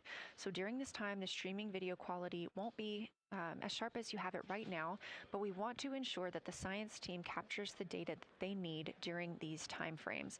And we really look forward to seeing those higher resolution images once they're available. But with the view you are seeing right now, we are sharing bandwidth on the Orion spacecraft with every system that is keeping the spacecraft powered and the crew alive, especially the environmental control and life support system. As this is the first flight with crew, this is also the first flight of a life support system, keeping the crew healthy and safe on the way to the moon and the way home.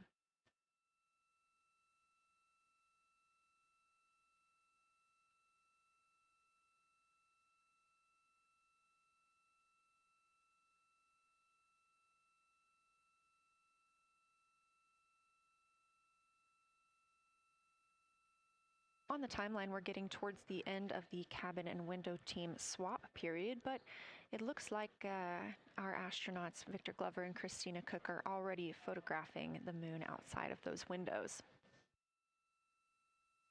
The next target is Ohm Crater, and this is something that they have photographed previously during the flyby. This is a small, complex crater with a prominent ray system, and as referenced earlier, it's the size of the Eye of the Sahara. That Eye of the Sahara is a feature in Mauritania. Seeing this crater more than once throughout the flyby allows the crew to photograph it at different lighting conditions.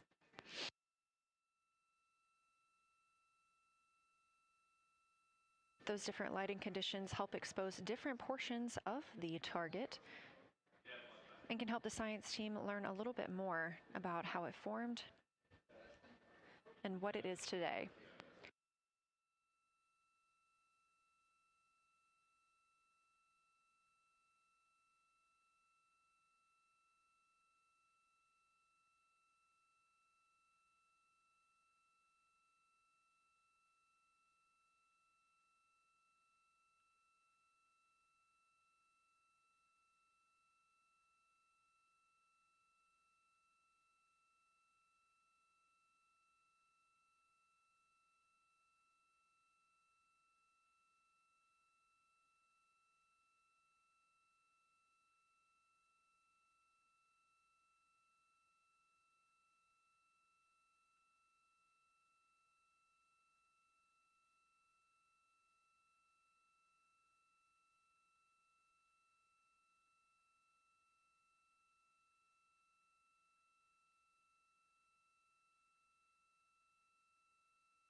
Again, this view inside the spacecraft as the crew continues photographing the moon outside their windows. They have turned the lights off to allow them to better get photos of the moon, preventing any reflections from coming in from the spacecraft.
We expect the crew to be targeting Ohm Crater for another 6 minutes or so before they move into a discussion of the limb. Now, the science team has asked for a science sit rep or situation report during that time, so we hope to hear calls from the crew on what they are observing.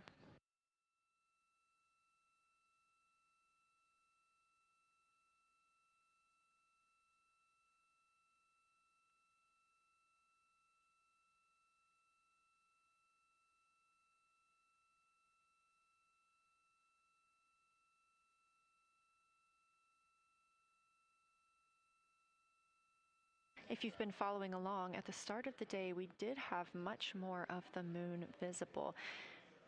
And even just an hour or so ago, we could see about half of the moon. We are now continuing to see more of the far side and that darkness where the moon is not reflecting light from the sun.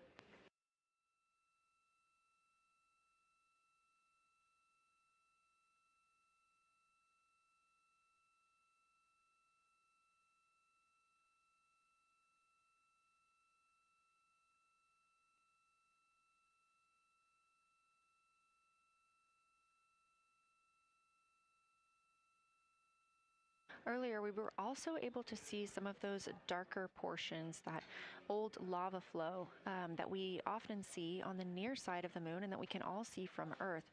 That has mostly gone away. We are now just seeing very little of Orion Tall. That's down to the bottom right of the moon. You can see just a small dark portion near the limb.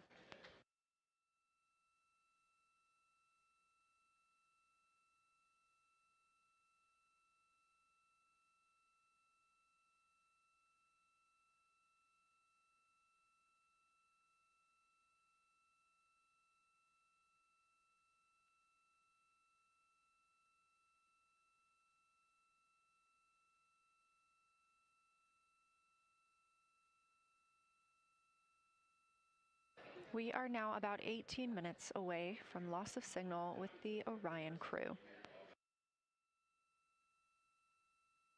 Again, we use the Deep Space Network to communicate with the crew members when they are this far from Earth. This is the first mission since Apollo when we have had humans on the Deep Space Network.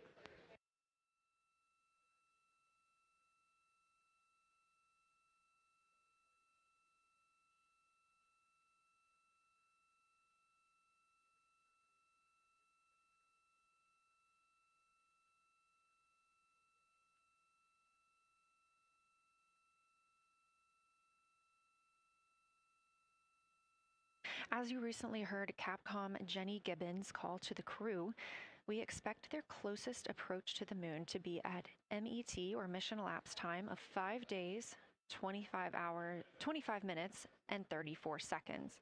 At that time, their altitude would be 4,067 statute miles above the Earth's surface.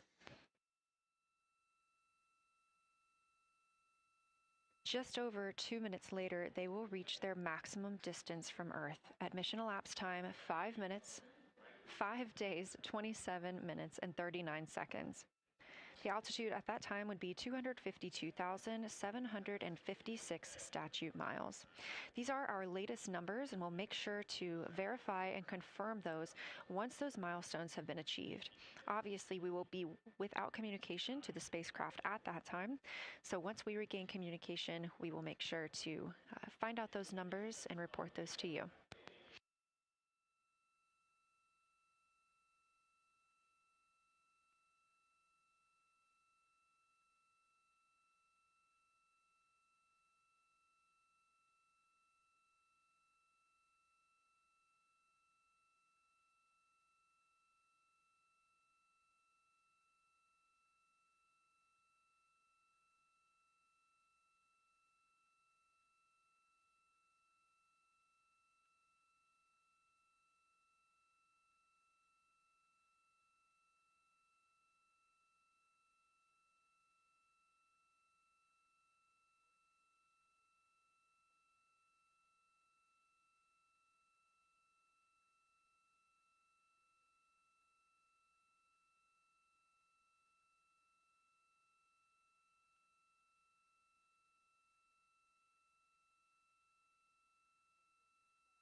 Checking in on the lunar targeting package, the crew is now in their discussion of the limb, seeing the limb of the moon, that illuminated part. Currently at the windows taking photos and making annotations are Victor Glover and Christina Cook. We are expecting loss of signal in about 13 minutes. We will regain that signal with the crew about 40 minutes later.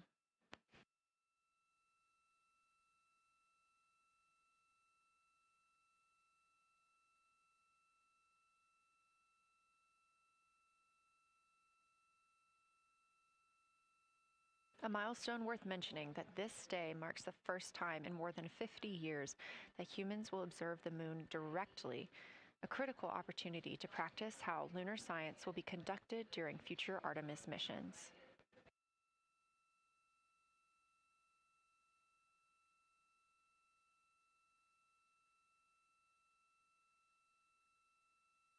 I've continued to reference the lunar targeting package throughout this broadcast, which is the primary tool guiding the crew observations, and that consists of two key components. The first of those is the Lunar Geography Review, which helped the astronauts study major lunar features in advance. That also helped them learn to orient themselves during the flyby. The Lunar Targeting Plan provides a detailed timeline of observation targets, background science context, and specific instructions for the picture the crew should take, and verbal descriptions of what will be helpful to the science team reviewing those pictures later. That's what we've been tracking real time and what the crew is using right now to keep up with their next milestones.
Integrity Houston, 10 minutes till the LOS. We'll take a snappy sit rep from the cabin if you have one.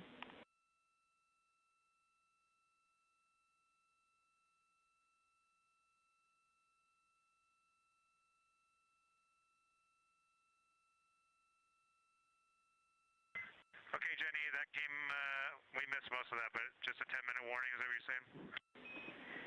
10-minute warning for the LOS, and I'll take a quick sit rep from the cabin, please.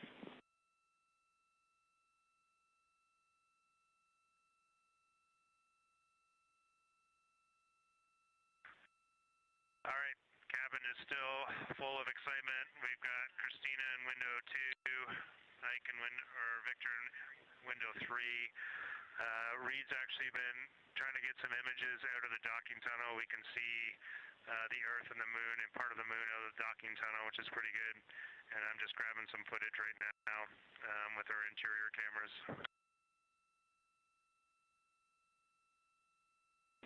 Copy, Jeremy. We'd like to know what camera Reed is using and also the status of window 1. Looks like there might be a shroud removed.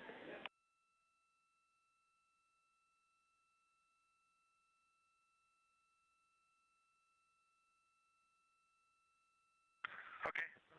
Reed was using the Z9, and the T-shirt shroud is still on window 1, but we took the camera out of it, so maybe that's what you're noticing. But when I looked in there, I saw a lot of sunlight reflecting around. Copy. That makes a lot of sense to us, Jeremy. I want to remind you, coming up on this LOS, it will take sit reps in the blind, and as more and more of the Moon is in darkness, we will take any report you have on impact flashes.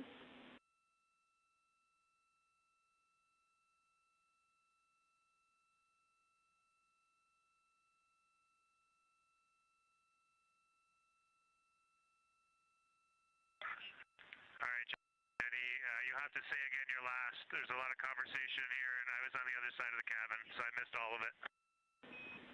Look out for impact flashes, and we'll take sit reps in the blind.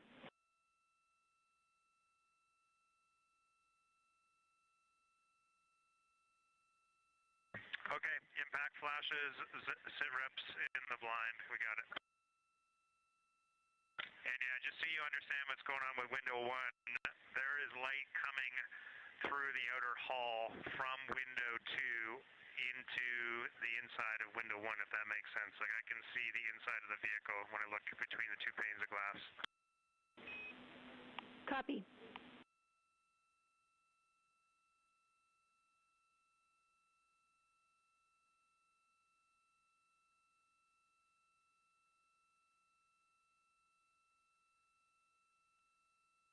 You're getting your first live look at Orion, the Moon, and the Earth. Everyone in this picture.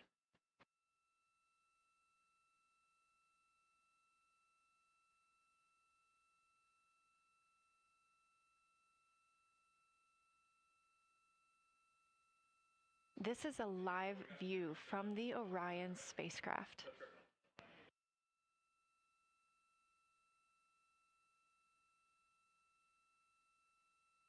Currently aboard Orion, 4 crew members, Reed Wiseman, Victor Glover, Christina Cook, and Jeremy Hansen. And on the Earth, all of us, all of humanity. You can see the moon is starting to get a little bit dimmer as the astronauts are going to pass behind it. Now 6 minutes and 26 seconds away from that loss of signal. Again, we will be out of communication with them for about 40 minutes until they come around the other side of the moon and we can re-establish contact.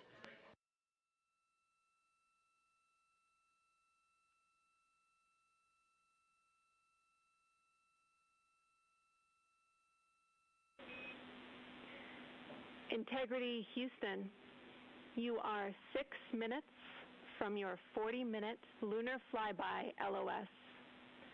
From all of us, it's a privilege to witness you carrying the fire past our farthest reach. Thank you. Godspeed.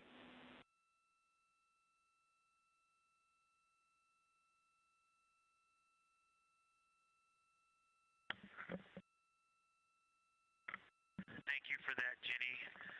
And thank you to all of you for allowing us the immense privilege to be on this journey together. It's quite amazing. And as we go on this journey, thinking about the NASA mission to explore the unknown in air and space, to innovate for the benefit of humanity, and to inspire the world through discovery. And as you've gone along on this journey with us, hopefully we're doing just those things. And as we get close to the nearest point to the moon and farthest point from Earth, as we continue to unlock the mysteries of the cosmos, I would like to remind you of one of the most important mysteries there on Earth, and that's love. Christ said in response to what was the greatest command, that it was to love God with all that you are. And he also, being a great teacher, said the second is equal to it, and that is to love your neighbor as yourself. And so, as we prepare to go out of radio communication, we're still to feel your love from Earth, and to all of you down there on Earth and around Earth, we love you from the moon.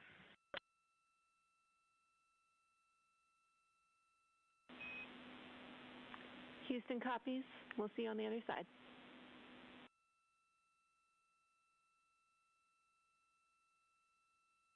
We will see you on the other side.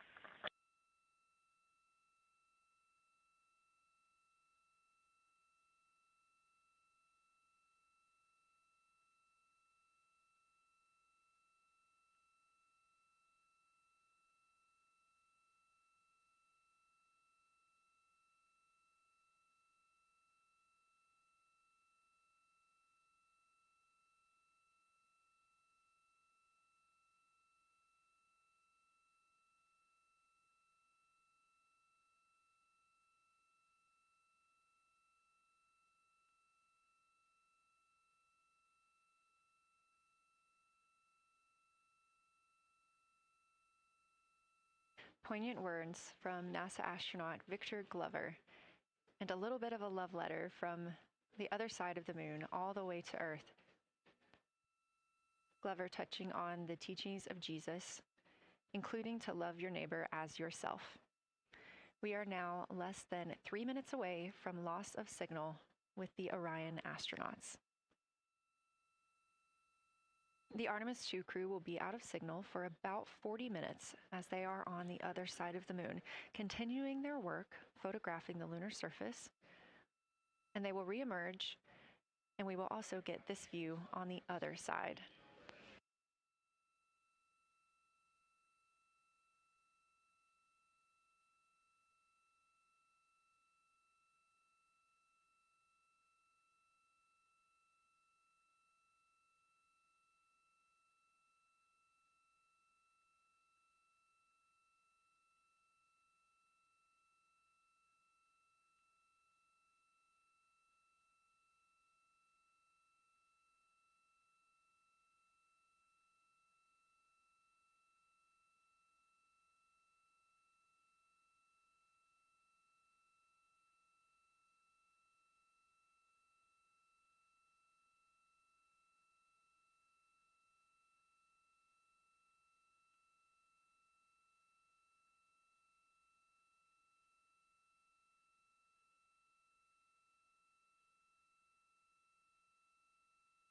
Just about a minute and a half now until we lose communication with the astronauts aboard Orion on the Artemis II mission. Now, 5 days and 6 minutes since their launch on April 1st. Again, we'll be out of communication for about 40 minutes. And this really beautiful view of a crescent moon and a crescent Earth. How great thou art.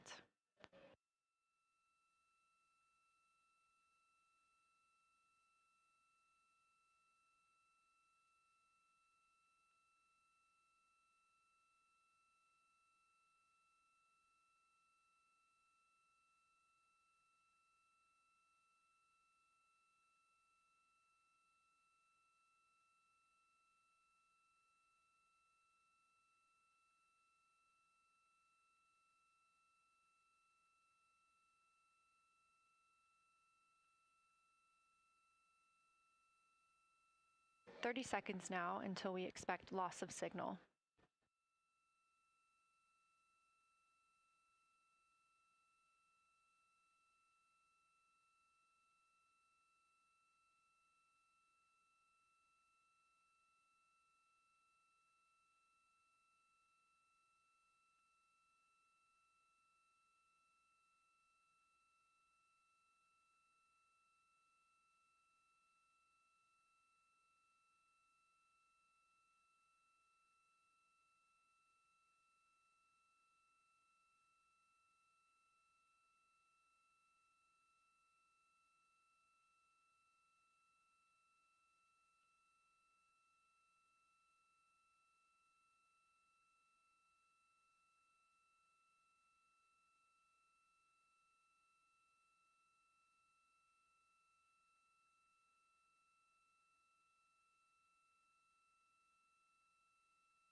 And we have confirmation of loss of signal of the Orion spacecraft as it flies behind the moon. We expect to regain communications with them in another approximately 40 minutes. This was expected as their spacecraft is now out of direct line of sight with Earth and behind the moon. And this is a poignant moment as it's the first time in over 50 years that we have humans completely unreachable by anyone else on Earth. No matter how distant or secluded, we could reach anyone living on Earth, but while the crew flies behind the moon, it's simply impossible to make contact with them. This is a live view inside the Science Evaluation Room here at Johnson Space Center and just down the hall from Mission Control. This team has been monitoring the flyby all day as the team has continued capturing targets on the lunar surface.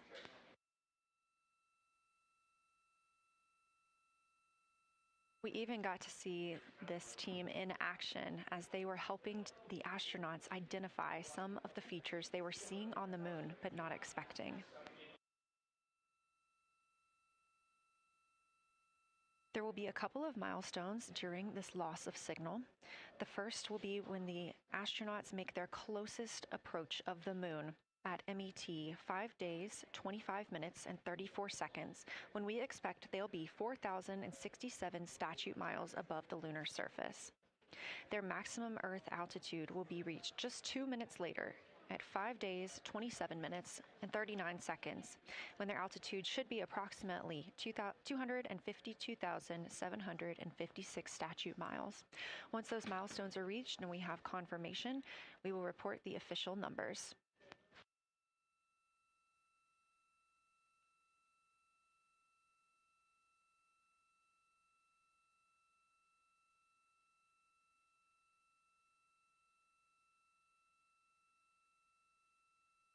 Throughout the Artemis II mission, astronaut voice, images, video, and vital mission data must traverse thousands of miles, carried on signals from NASA's powerful communications systems, the Near Space Network and the Deep Space Network. Let's learn a little bit more.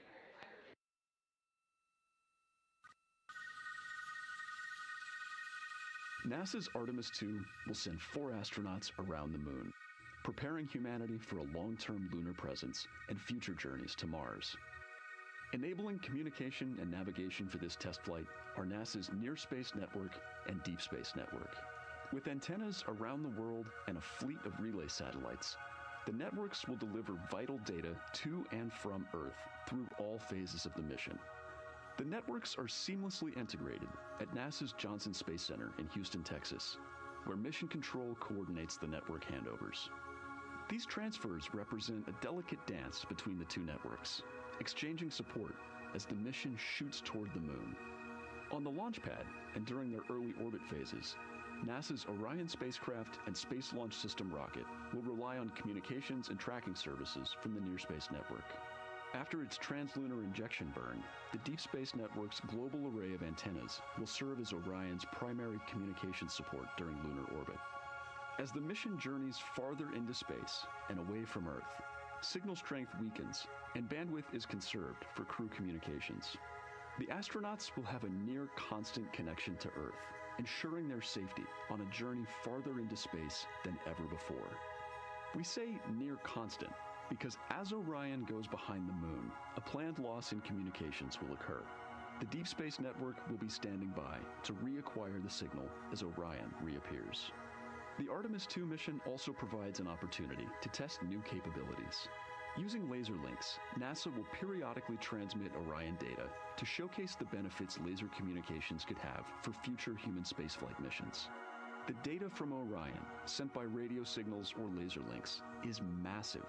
The mission is gathering images, data, and video, while also generating details about mission health and crew voice files. All of that data gets processed here on Earth, where systems compress it for efficiency. In the future, we'll upgrade these systems on Earth so that image and video clarity improve with each moon mission. With the Artemis II test flight, we're evaluating the communications infrastructure that will help carry us into the future as we explore the moon and journey forward to Mars.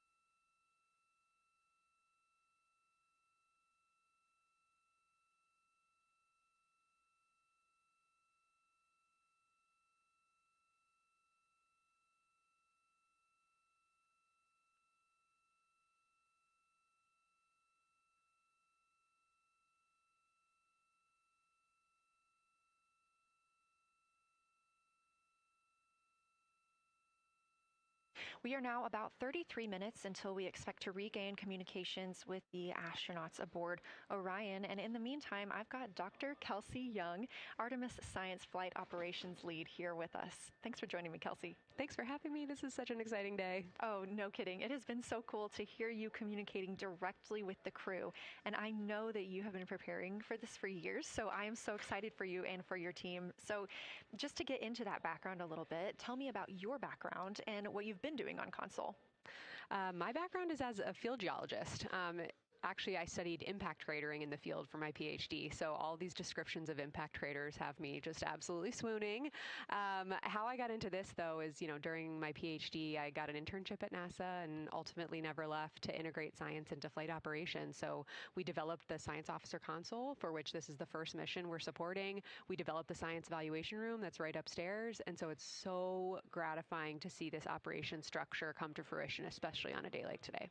I would have to imagine so. And we've got a great view of the Science Evaluation Room right now. Is there anything that has stood out to your team so far? Absolutely. So as you might have heard in some of the press briefings and content that we've been putting out, color and albedo were really exciting targets for us. We've heard several amazing color descriptions so far. Just to highlight maybe one of them, we heard about greenish and brownish hues near Aristarchus, which is actually a feature that we can see here from the near side. And those greenish hues could actually tell us something about the volcanic evolution of that area. So you can bet that the science team is going to be prioritizing downlinking those images and the crew audio that we didn't hear that went into those recordings to learn a little bit more.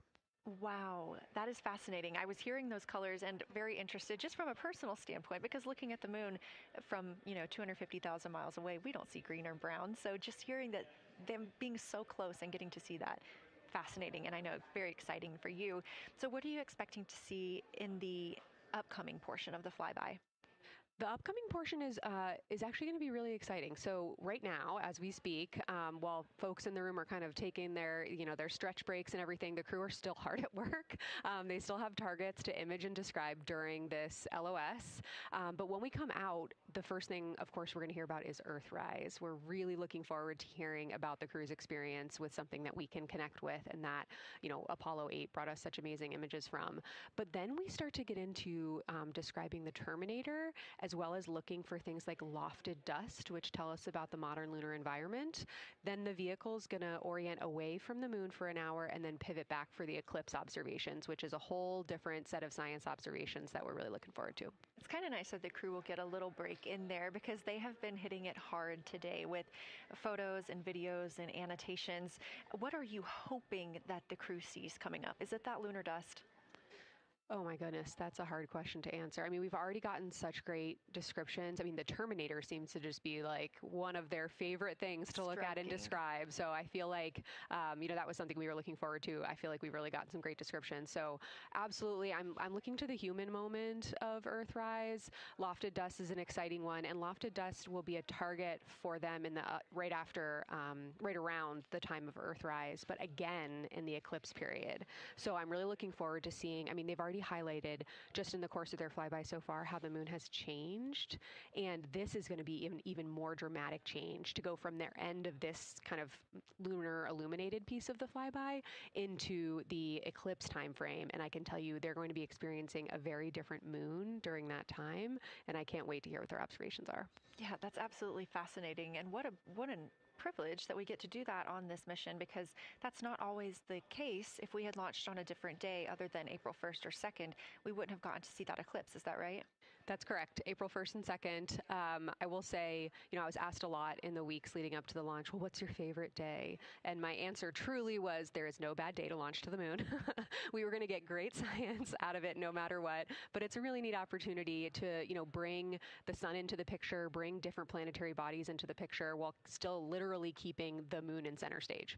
Fascinating. So what differences are we looking for at each site? We're hearing a lot of different terms. We're looking at craters. We're looking at mare. What are the differences that you're hoping to see? We do have, as you highlight, kind of different prompts for each target. That's what they're looking at in their lunar targeting plan, which I know you've been showing. And we have even different prompts for the person with the really long lens on the camera versus the people with the unaided eye. And you've heard the crew talk about, oh my goodness, when I go from one to the other, I can really detect different nuances. And that's something that we experienced in simulations, but hearing them actually, see it for real has been really gratifying. But we're looking for different things based on the target. Sometimes we're looking for color. Sometimes we're looking for texture. For the Terminator, we're looking at kind of what texture and morphologies pop out to you and what kind of diversity you see along the Terminator. You've heard, Victor especially make some comments about future impacts for exploration. So already I think that their descriptions in this first part of the flyby have told us something scientifically, but also about future surface missions. Well, it was so interesting to hear Victor talking about he was imagining in his mind's eye being down on the surface and walking around. That was very cool to hear. And when we're thinking about targets, I know some of them are determined based on the launch day because that determines the lunar illumination. So the ones that we're looking at today, how and why were these selected? Such a wonderful question. This really gets at at the heart of some of our really highest priority science questions. Illumination conditions is a big one, right? So of course we need the targets that we're interested on the lunar feature to be illuminated by the sun in order to view them, but the timing in which they see them during the flyby enables us to ask different questions. So you heard in the pre-flyby crew conference talking about, well, the same pair, Reed and Jeremy, will get to actually look at Glushko crater twice, and that looking at it from different illumination angles allows us to understand that feature better and connect color and albedo with topography and morphology. Then you have other craters where you want to look at it with the sun shining on it obliquely versus straight on, and that tells you something different about the scientific objective that drove the target being on the targeting plan in the first place. We've talked a little bit with the viewers today about what the crew is able to capture in this short time frame of those craters in different lighting conditions.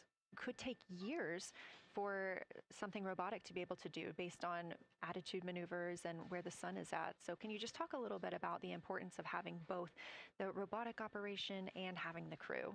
Absolutely. We definitely don't want to minimize the impact of orbiting spacecraft. Lunar Reconnaissance Orbiter is the one that's often referenced. Data from LRO and its payloads have really been instrumental in getting us, frankly, to this point for Artemis II and future missions. But the human experience, the crew observations that we've already been hearing about, it is such a perfect complement to the orbiting spacecraft data because they are able to have this unique perspective. They are far enough away where they can make these contextual observations. You've already heard it. How many times have we heard the crew and their science sit reps say, if I track this feature from all the way up here in the northern hemisphere down to the southern hemisphere, here are comparisons I can make. That right there is not something we had the ability to do with the Apollo missions, and it allows just literally in the blink of an eye to synthesize observations that it would take, a really significant effort to coordinate with different orbiting platforms, and they're making it like that. Wow. It has been very, very exciting to hear all of their calls so far. And so I've heard they were able to capture every single target so far too. Is that correct? I think that's correct. And I think it's important also to remember that, and I know the science team is anxiously awaiting this, we've been hearing from the crew members who are not at the forward windows, right? Those crew who are, really in the thick of the observations, they are recording minutes-long observations per target on their crew tablets. We will be getting those down starting here in a couple hours, and that's going to contain really meaty science information that we haven't heard live yet, and that's going to form the basis of my conversation with them tomorrow. One of the most gratifying things for me today is hearing multiple crew members say, thank you for putting the discussion times in the targeting plan, because when we have had the ability to put multiple brains on a problem, we have elevated each other. And I'm looking forward to them, sleeping on it overnight and then us actually being able to really, truly have an elevated science discourse tomorrow. Well, we're looking forward to it too, and I cannot wait to hear everything that you guys get to learn overnight from some of those audio recordings and just everything that they'll be able to share tomorrow. So, Kelsey, I know you are very busy. You've done a great job today, and thank you so much for joining us for this interview. Thanks for having me. It's such an exciting day. We are now expecting acquisition of signal in about 24 minutes. As a reminder, the Orion spacecraft has flown around the other side of the moon, where they are out of contact with our deep space network.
And we just heard confirmation here in Mission Control Houston that we have reached the closest point of our destination to the moon at MET 5 days, 25 minutes, and 34 seconds, and we anticipate the spacecraft's altitude is approximately 4,067 statute miles above the moon.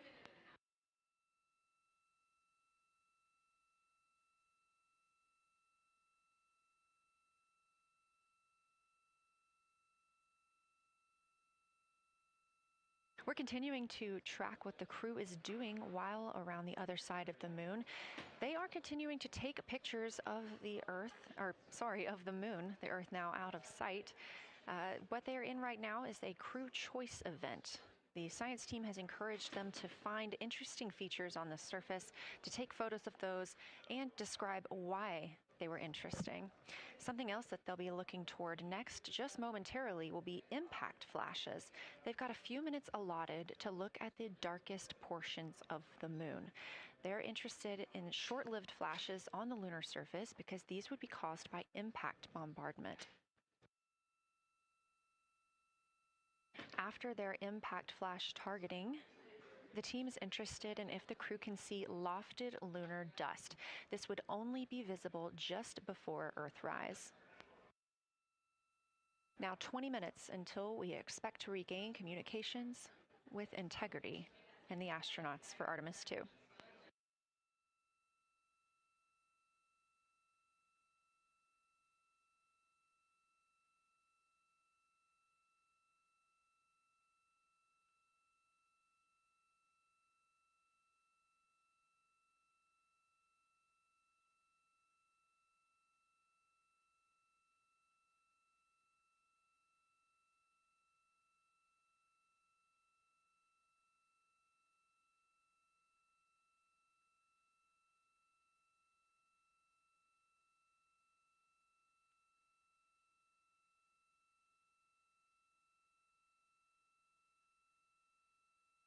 We're live in Mission Control Houston at NASA's Johnson Space Center, but there's a team over 750 miles away also monitoring today's operations. And of course, just like us, they are in LOS, or loss of signal, with the spacecraft.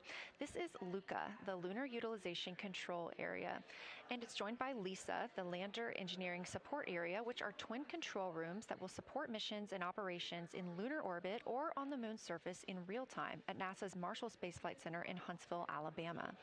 The LUCA and LISA are right next to each other and just a short walk away from the SLS Engineering Support Center, which is used during launch, and the POIC, where science on the International Space Station is monitored. LUCA primarily supports Artemis science operations, while LISA will provide engineering support for landing astronauts on the moon.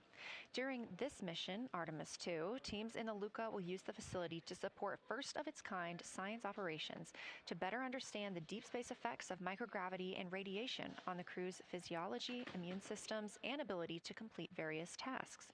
The data from these science operations will inform future crewed flights to the moon. For future crewed missions to the moon, members of the NASA Human Landing System Mission Insights Support Team, a group of engineers, safety leads, flight operations experts, and technical authorities, will work in the LISA. There, they will monitor lander systems in real time and be involved in key decision-making processes throughout the mission.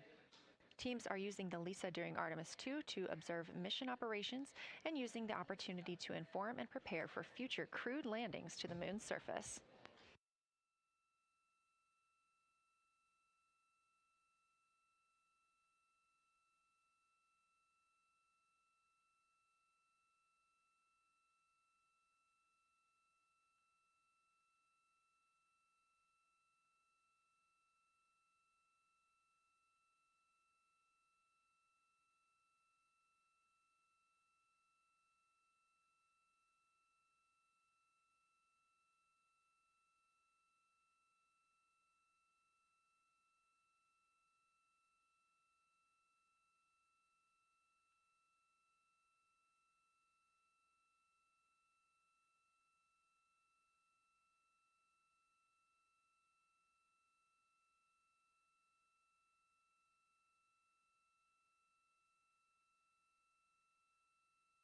We now expect to regain communications with the astronauts aboard Orion in about 17 minutes. In the meantime, a little overview of how our crew members flying by the lunar far side at an altitude of between 4,000 and 9,000 miles are testing the capabilities of the Orion capsule. Artemis II visualization lead Ernie Wright has simulated views of the flyby using detailed topographic maps of the lunar terrain and photorealistic lighting scenarios. The Artemis II crew members have been using these visualizations to prepare for this historic mission, which is paving the way for future exploration of the moon's surface and beyond. So the most exciting thing to me about Artemis II is just the return to the moon. We haven't been there in 50 years. Human eyes are going to see parts of the moon that haven't been seen by anyone before. It also recommits us to exploring the solar system in a way that we haven't in a long time. And I think it provides an opportunity for younger generations to understand the excitement of doing that kind of exploration. Artemis is our return to the moon after 50 years. The emphasis of Artemis is going to be, first of all, science, but second of all, learning to sustain a presence on another world. First on the moon, but we're hoping that that's a stepping stone to Mars and other destinations in the solar system eventually. Artemis II will be a flyby mission. It's not going to land. We're testing all of the technology that we've created for flying to the moon since Apollo. A lot of systems have been modernized, and we need to make sure that all of those work. The astronauts will be looking out the window at parts of the moon that have never been seen by human eyes before. They will be flying by the moon at an altitude that's much higher than Apollo's orbits. And so they will see the entire disk of the moon, including areas that are closer to both the North and South Pole that astronauts from Apollo never saw. All of that depends on the lighting, which we really won't know until launch day, but we can practice with different lighting scenarios. It's hard for people to sort of picture that in their mind. If you can make a visualization of it, show them a movie, that helps everybody choose the targets and also practice aiming at those targets. The astronauts have actually been looking at these visualizations through the lens of the camera and practicing aiming at the various targets. This is a map of the surface of the moon, obviously, but it shows what the Apollo astronauts could see in sunlight while they were in orbit. The brighter parts are the parts that they could see. The darker parts, like this entire area here and places that are farther north and south, are places that they couldn't see in sunlight, either because it was nighttime there or because it was beyond the horizon of the astronauts. All of the Apollo flights orbited the moon at a distance of about 110 kilometers. Because the astronauts were flying at such a low altitude, their horizon was actually quite close and they couldn't see the North and South poles. And this whole area over here was not in sunlight at the time. And it includes this amazing impact feature here called Oriental. Oriental is a very large impact feature. It's about 650 kilometers wide. It's got multiple rings. These are rings that form like ripples in a pond from the impact, but of course it's on a huge scale. The middle of Oriental has that sort of dark basalt lava covering it, like the dark spots that we see on the near side. It's one of the biggest ones that's more on the far side than the near. So seeing it with human eyes and sort of picking out features that maybe you don't even see in robotic cameras is an important goal for the mission.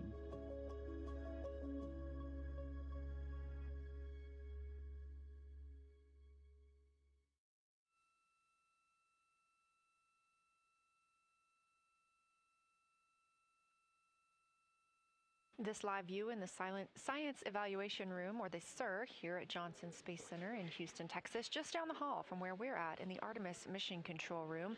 Teams continuing to monitor the flyby.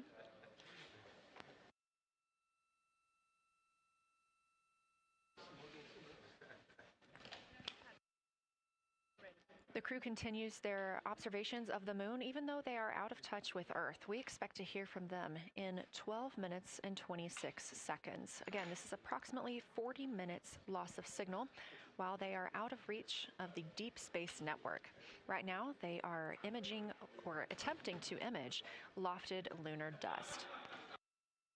Throughout our coverage, we've talked a lot about the science and engineering behind today's lunar flyby, but we also spoke to the crew about what the moon means to them and how they see its place in human history.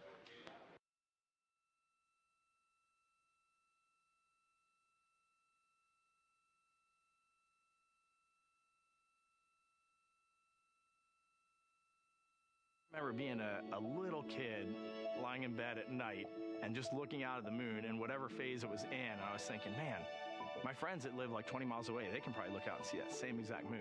And then when I was in the Navy and I would look out at the moon and I'd be halfway around the planet, I would think, man, my brother can see that moon where he is and he's halfway around the planet from where I am. And it's a connection of life on Earth. We can all look up and see that moon. It represents history. It is a witness plate. Everything that's ever happened to the moon is still written on the moon. There's no processes of wind or change in the Earth, geologic processes like we have here that change it. And something that's been telling and can read out the story of its own evolution, there's something beautiful about that.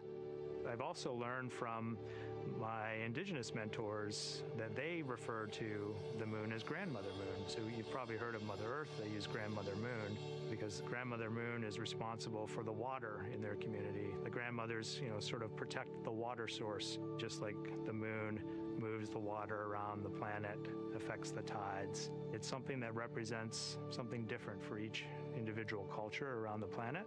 And that's really neat because we all share that same moon in the night sky. We all have seen the same side of the moon in different lighting conditions our whole lives. And so it seems very familiar to us, but it's also kind of unknown. When we get up close, some of the imagery that we'll get to describe and to share with people will be very unique. And that nature, both of those things being true about this one entity that we all know, just is really special. It's just the epitome of a symbol of both something that's in each of our hearts, but that's also represents exploration and reaching.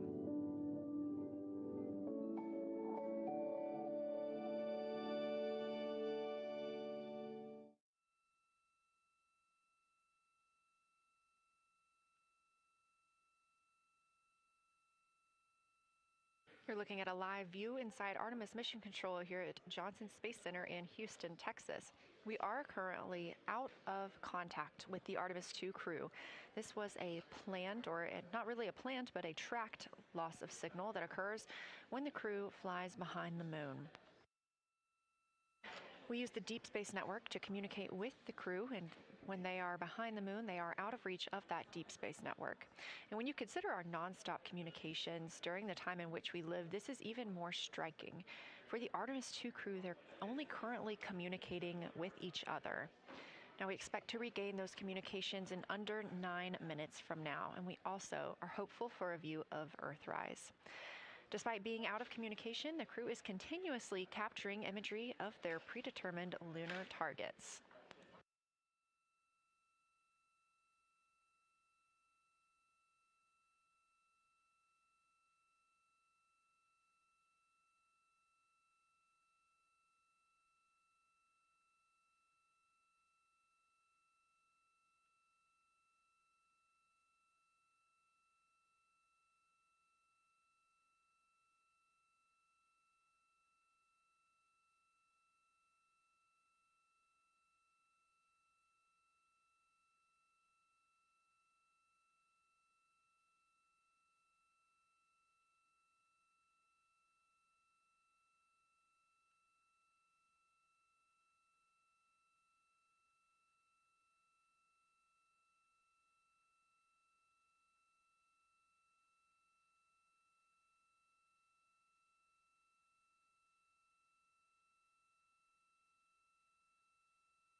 Now about 7 minutes, 25 seconds until we anticipate regaining communications with the Artemis II crew aboard Orion. In the meantime, Artemis II Lunar Science Deputy Lead Marie Henderson is training trained these astronauts to capture and document their views of the lunar surface for all of us to enjoy back here on Earth. I cannot wait to hear their voices when they get to the far side of the moon and I can hear them talk about seeing the moon out their window. I try to imagine it now and I tear up thinking about it. Ooh, now I gotta hold on a second. We have human eyeballs connected to wonderfully smart brains our astronaut friends have. They are going to be able to observe the moon in multiple different ways. They can use their eyes, they'll look through their camera and snap pictures, and just looking out the window getting that human experience. But during Apollo, the astronauts were so much closer to the lunar surface. Our astronauts are going to be doing a flyby at a higher altitude, so they're going to be able to see the whole moon as a lunar disk on the lunar far side. That's a brand new, unique perspective that humans haven't been able to look at before. We are doing a lot of lunar geography training with them.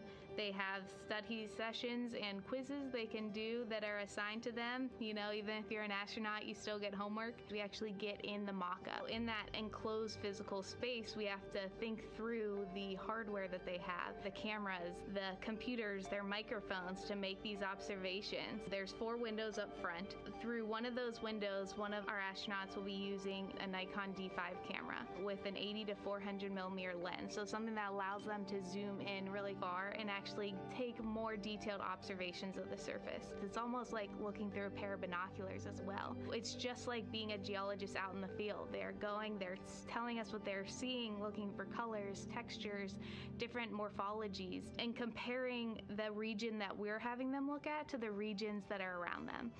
We have a science team that is planning the targets that are going to be observed, putting them all on the timeline of how they're going to be observed, and then taking the first look at the data when it comes down.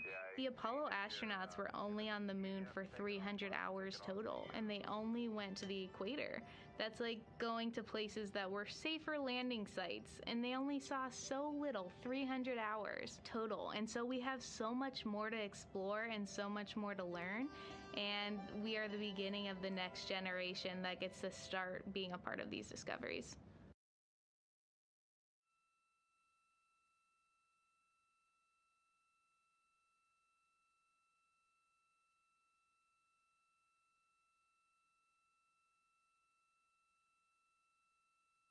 We are now 4 minutes and 28 seconds until we expect to regain communications with the astronauts flying aboard Orion on the Artemis II mission. They are now flying behind the moon. While behind the moon at an MET, or mission elapsed time, of 5 days, 25 minutes, and 34 seconds, we expect this was the point in which they made their closest approach, 4,067 statute miles above the lunar surface.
We're live in the Artemis Mission Control Room in Houston, but we are not the only room monitoring today's flyby. As you can see, this is the SIR, the Science Evaluation Room. It's in the same building and just down the hall.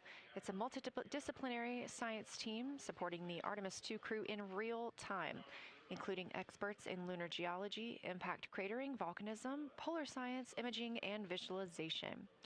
You can see the SIR here. That's the Science Evaluation Room. It's embedded within Mission Control to provide science input during live operations like what we see today.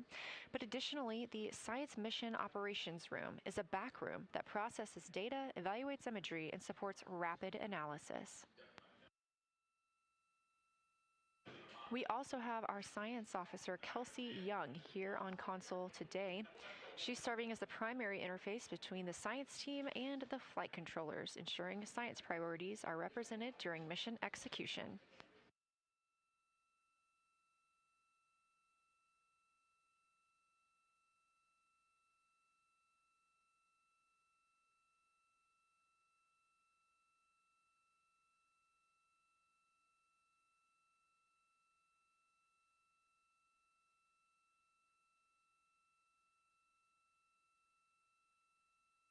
Coming up on 1 minute and 36 seconds until we contact Orion.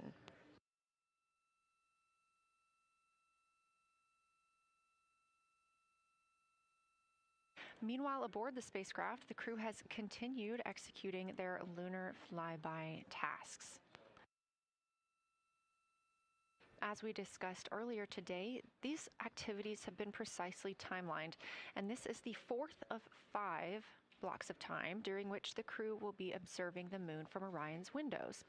At this time, pilot Victor Glover and mission specialist Christina Cook are observing the moon at windows 2 and 3.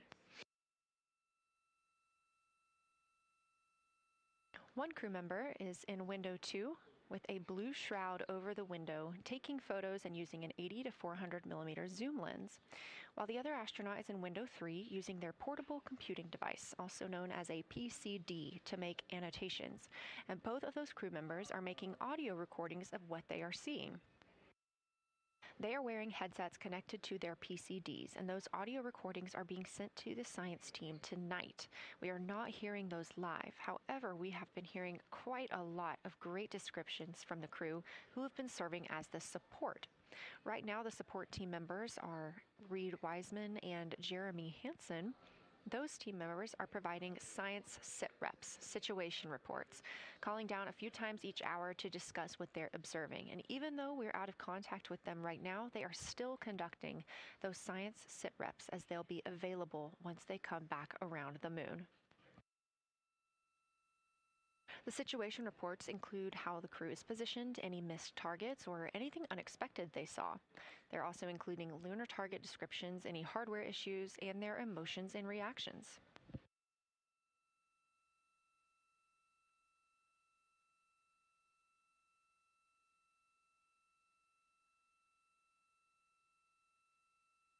Again, we are standing by to acquire signal from the Orion spacecraft.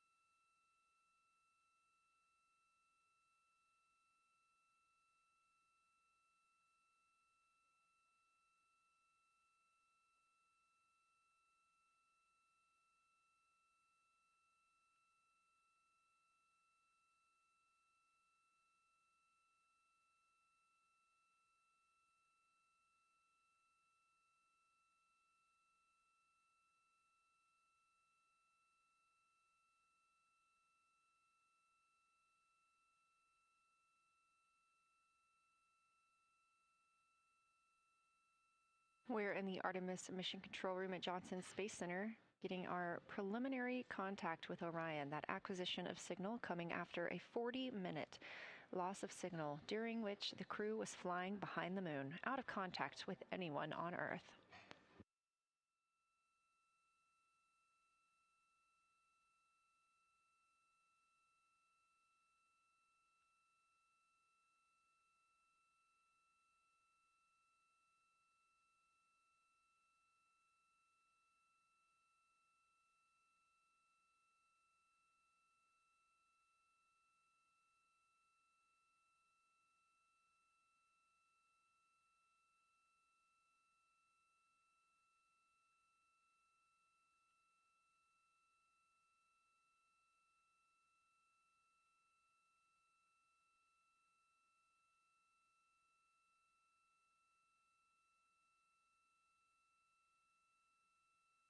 We are getting our first views from Orion after the loss of signal.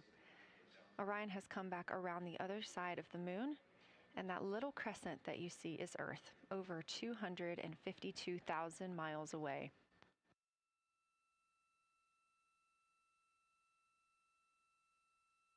With this transit complete, Lunar Flyby continues, but Orion has also technically begun its journey home.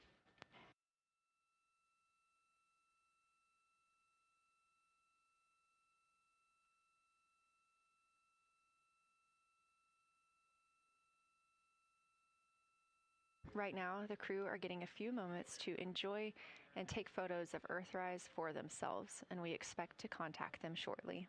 But we do have good signal coming from Orion.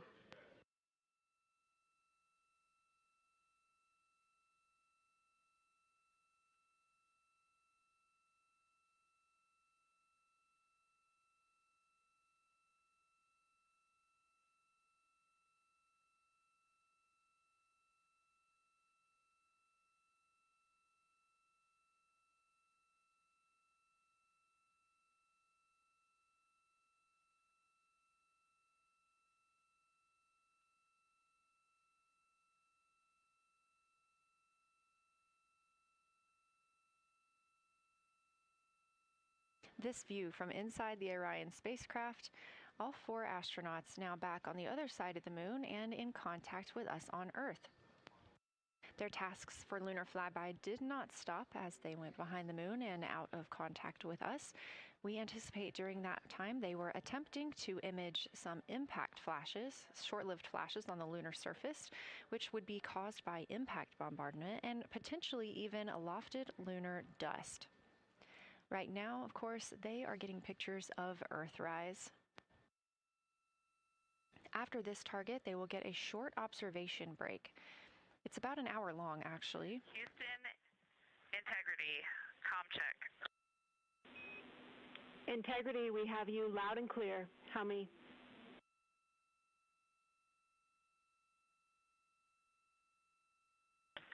Houston, we have you the same, and it is so great to hear from Earth again.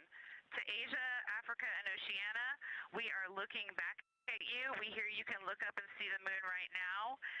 We see you too. When we burned this burn towards the moon, I said that we do not leave Earth, but we choose it. And that is true. We will explore, we will build ships, we will visit again. We will construct science outposts, we will drive rovers, we will do radio astronomy, we will found companies, we will bolster industry, we will inspire. But ultimately, we will always choose Earth.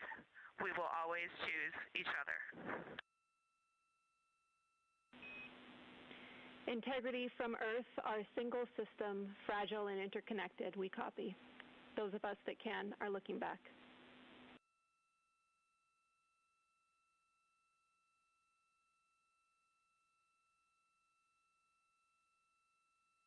We are happy to say we copy.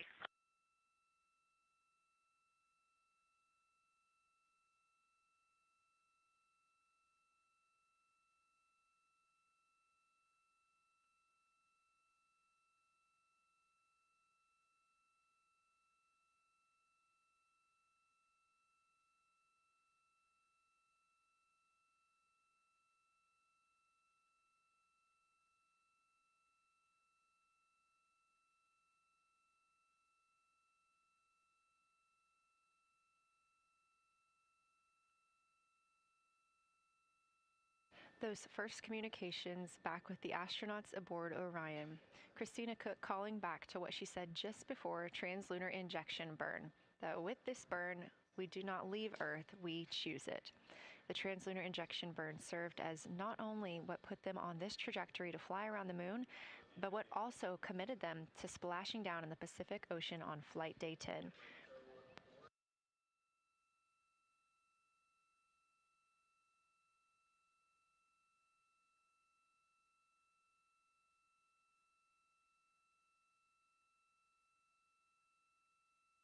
At this time, the crew is entering an observation break. We expect this to last about an hour, and it's probably a welcomed break following their very, very busy day taking pictures, making annotations, making audio recordings, and communicating all of the wonderful things that they are seeing on the moon.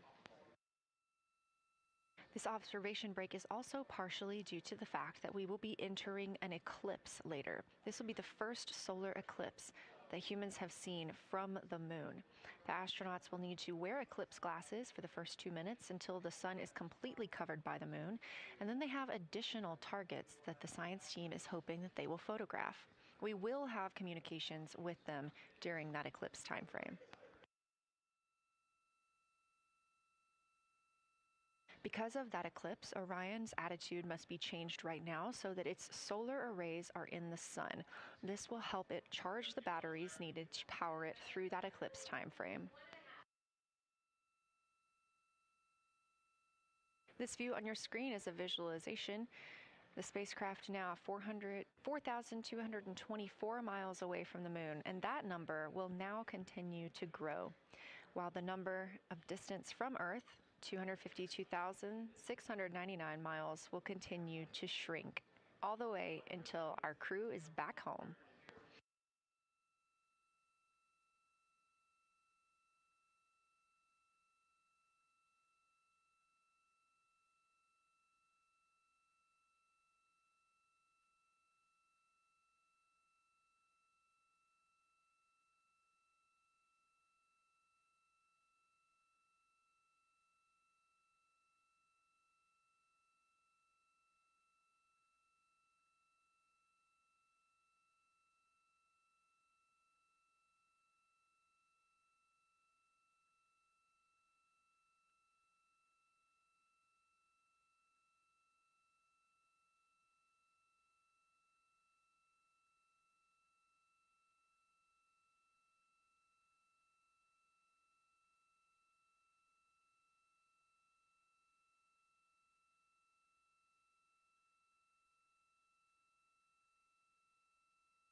Again, we are MET, mission elapsed time, 5 days and 58 minutes since the launch of Artemis II. We have reestablished communications with the crew and the Orion spacecraft, now entering a little bit of a break while they are out of visibility, or the moon is out of their visibility. The spacecraft will be reoriented to view the moon ahead of an upcoming eclipse. This current attitude maneuver helps charge the solar arrays and batteries aboard Orion that will power them through the eclipse.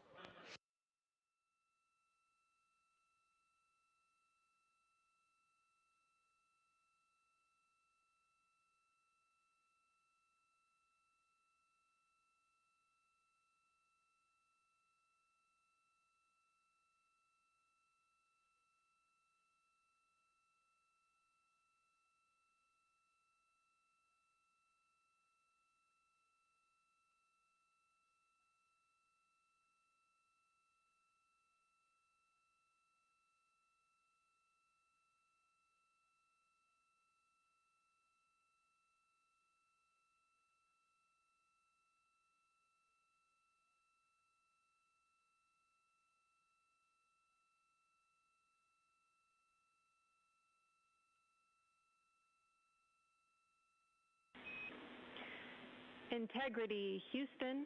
In mission control, all of your flight controllers and your flight director have flipped their Artemis II patches around.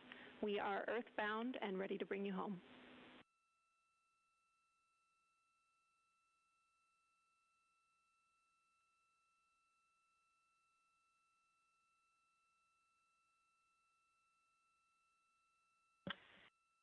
That's great. Great to see the light of day as we head back to sea.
A very special moment just now in mission control. Ahead of the crew's flight to Kennedy Space Center and during one of their last sims or simulations here, they visited the mission control team in Artemis Mission Control in Houston and brought us each a patch.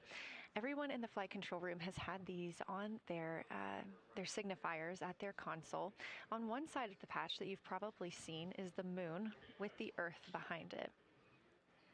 Now that we've passed behind the moon and we are returning home, the flight control team has instructed everyone in the room to switch their patch around so that the Earth is closer and the moon is behind us.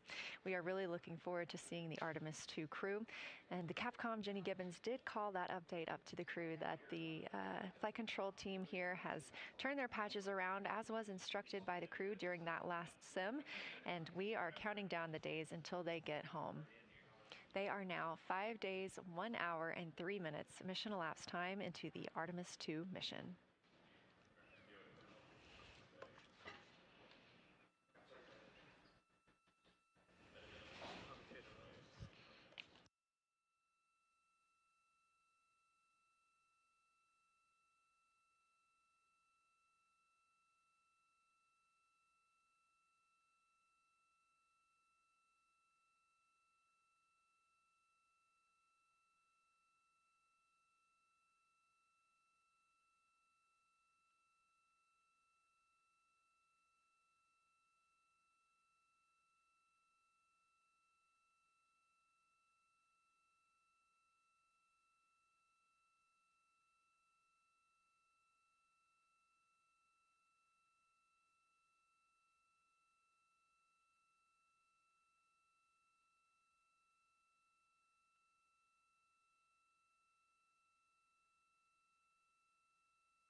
Joining me here in the room, Artemis Mission Control, I have Angela Garcia, Artemis II Science Officer. Thanks for being here, Angela. It is an honor to be here. What a day. Everyone's been buzzing. I can't contain myself. So it's been a really awesome day. So you're sitting on console at the science console now. Have you been in the SIR earlier today? There's a lot going on. So I went here first, and then I'm going to go there after.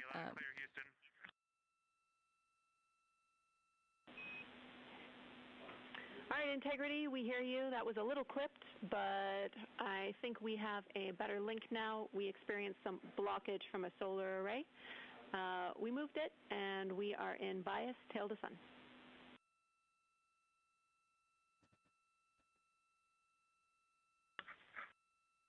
Okay, Houston, you're coming in loud and clear, and copy, we're in bias tail to sun now.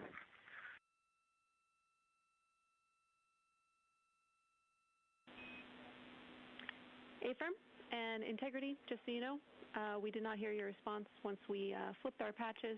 Jeremy, we heard you call down, but you were clipped, and then we briefly lost comm. Glad we're back.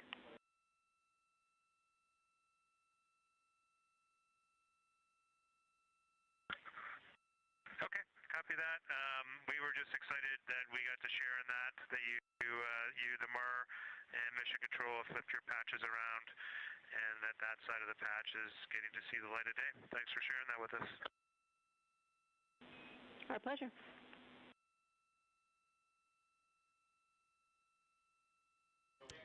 Okay, Angela, so can you tell me a little bit about your role supporting Artemis II and the science preparation for the mission? Yes, so I'm one of the 3 science officers. So Kelsey's been on console all day. I'll take over kind of closer to the end of the day. And then Trevor Graff is on the planning shift. And so it's the 3 of us in this 24-hour cycle supporting the mission. And so the science officer console is a brand new console to mission control. And it's not every day that you get a new discipline incorporated into mission control. So it's been such a significant milestone for us.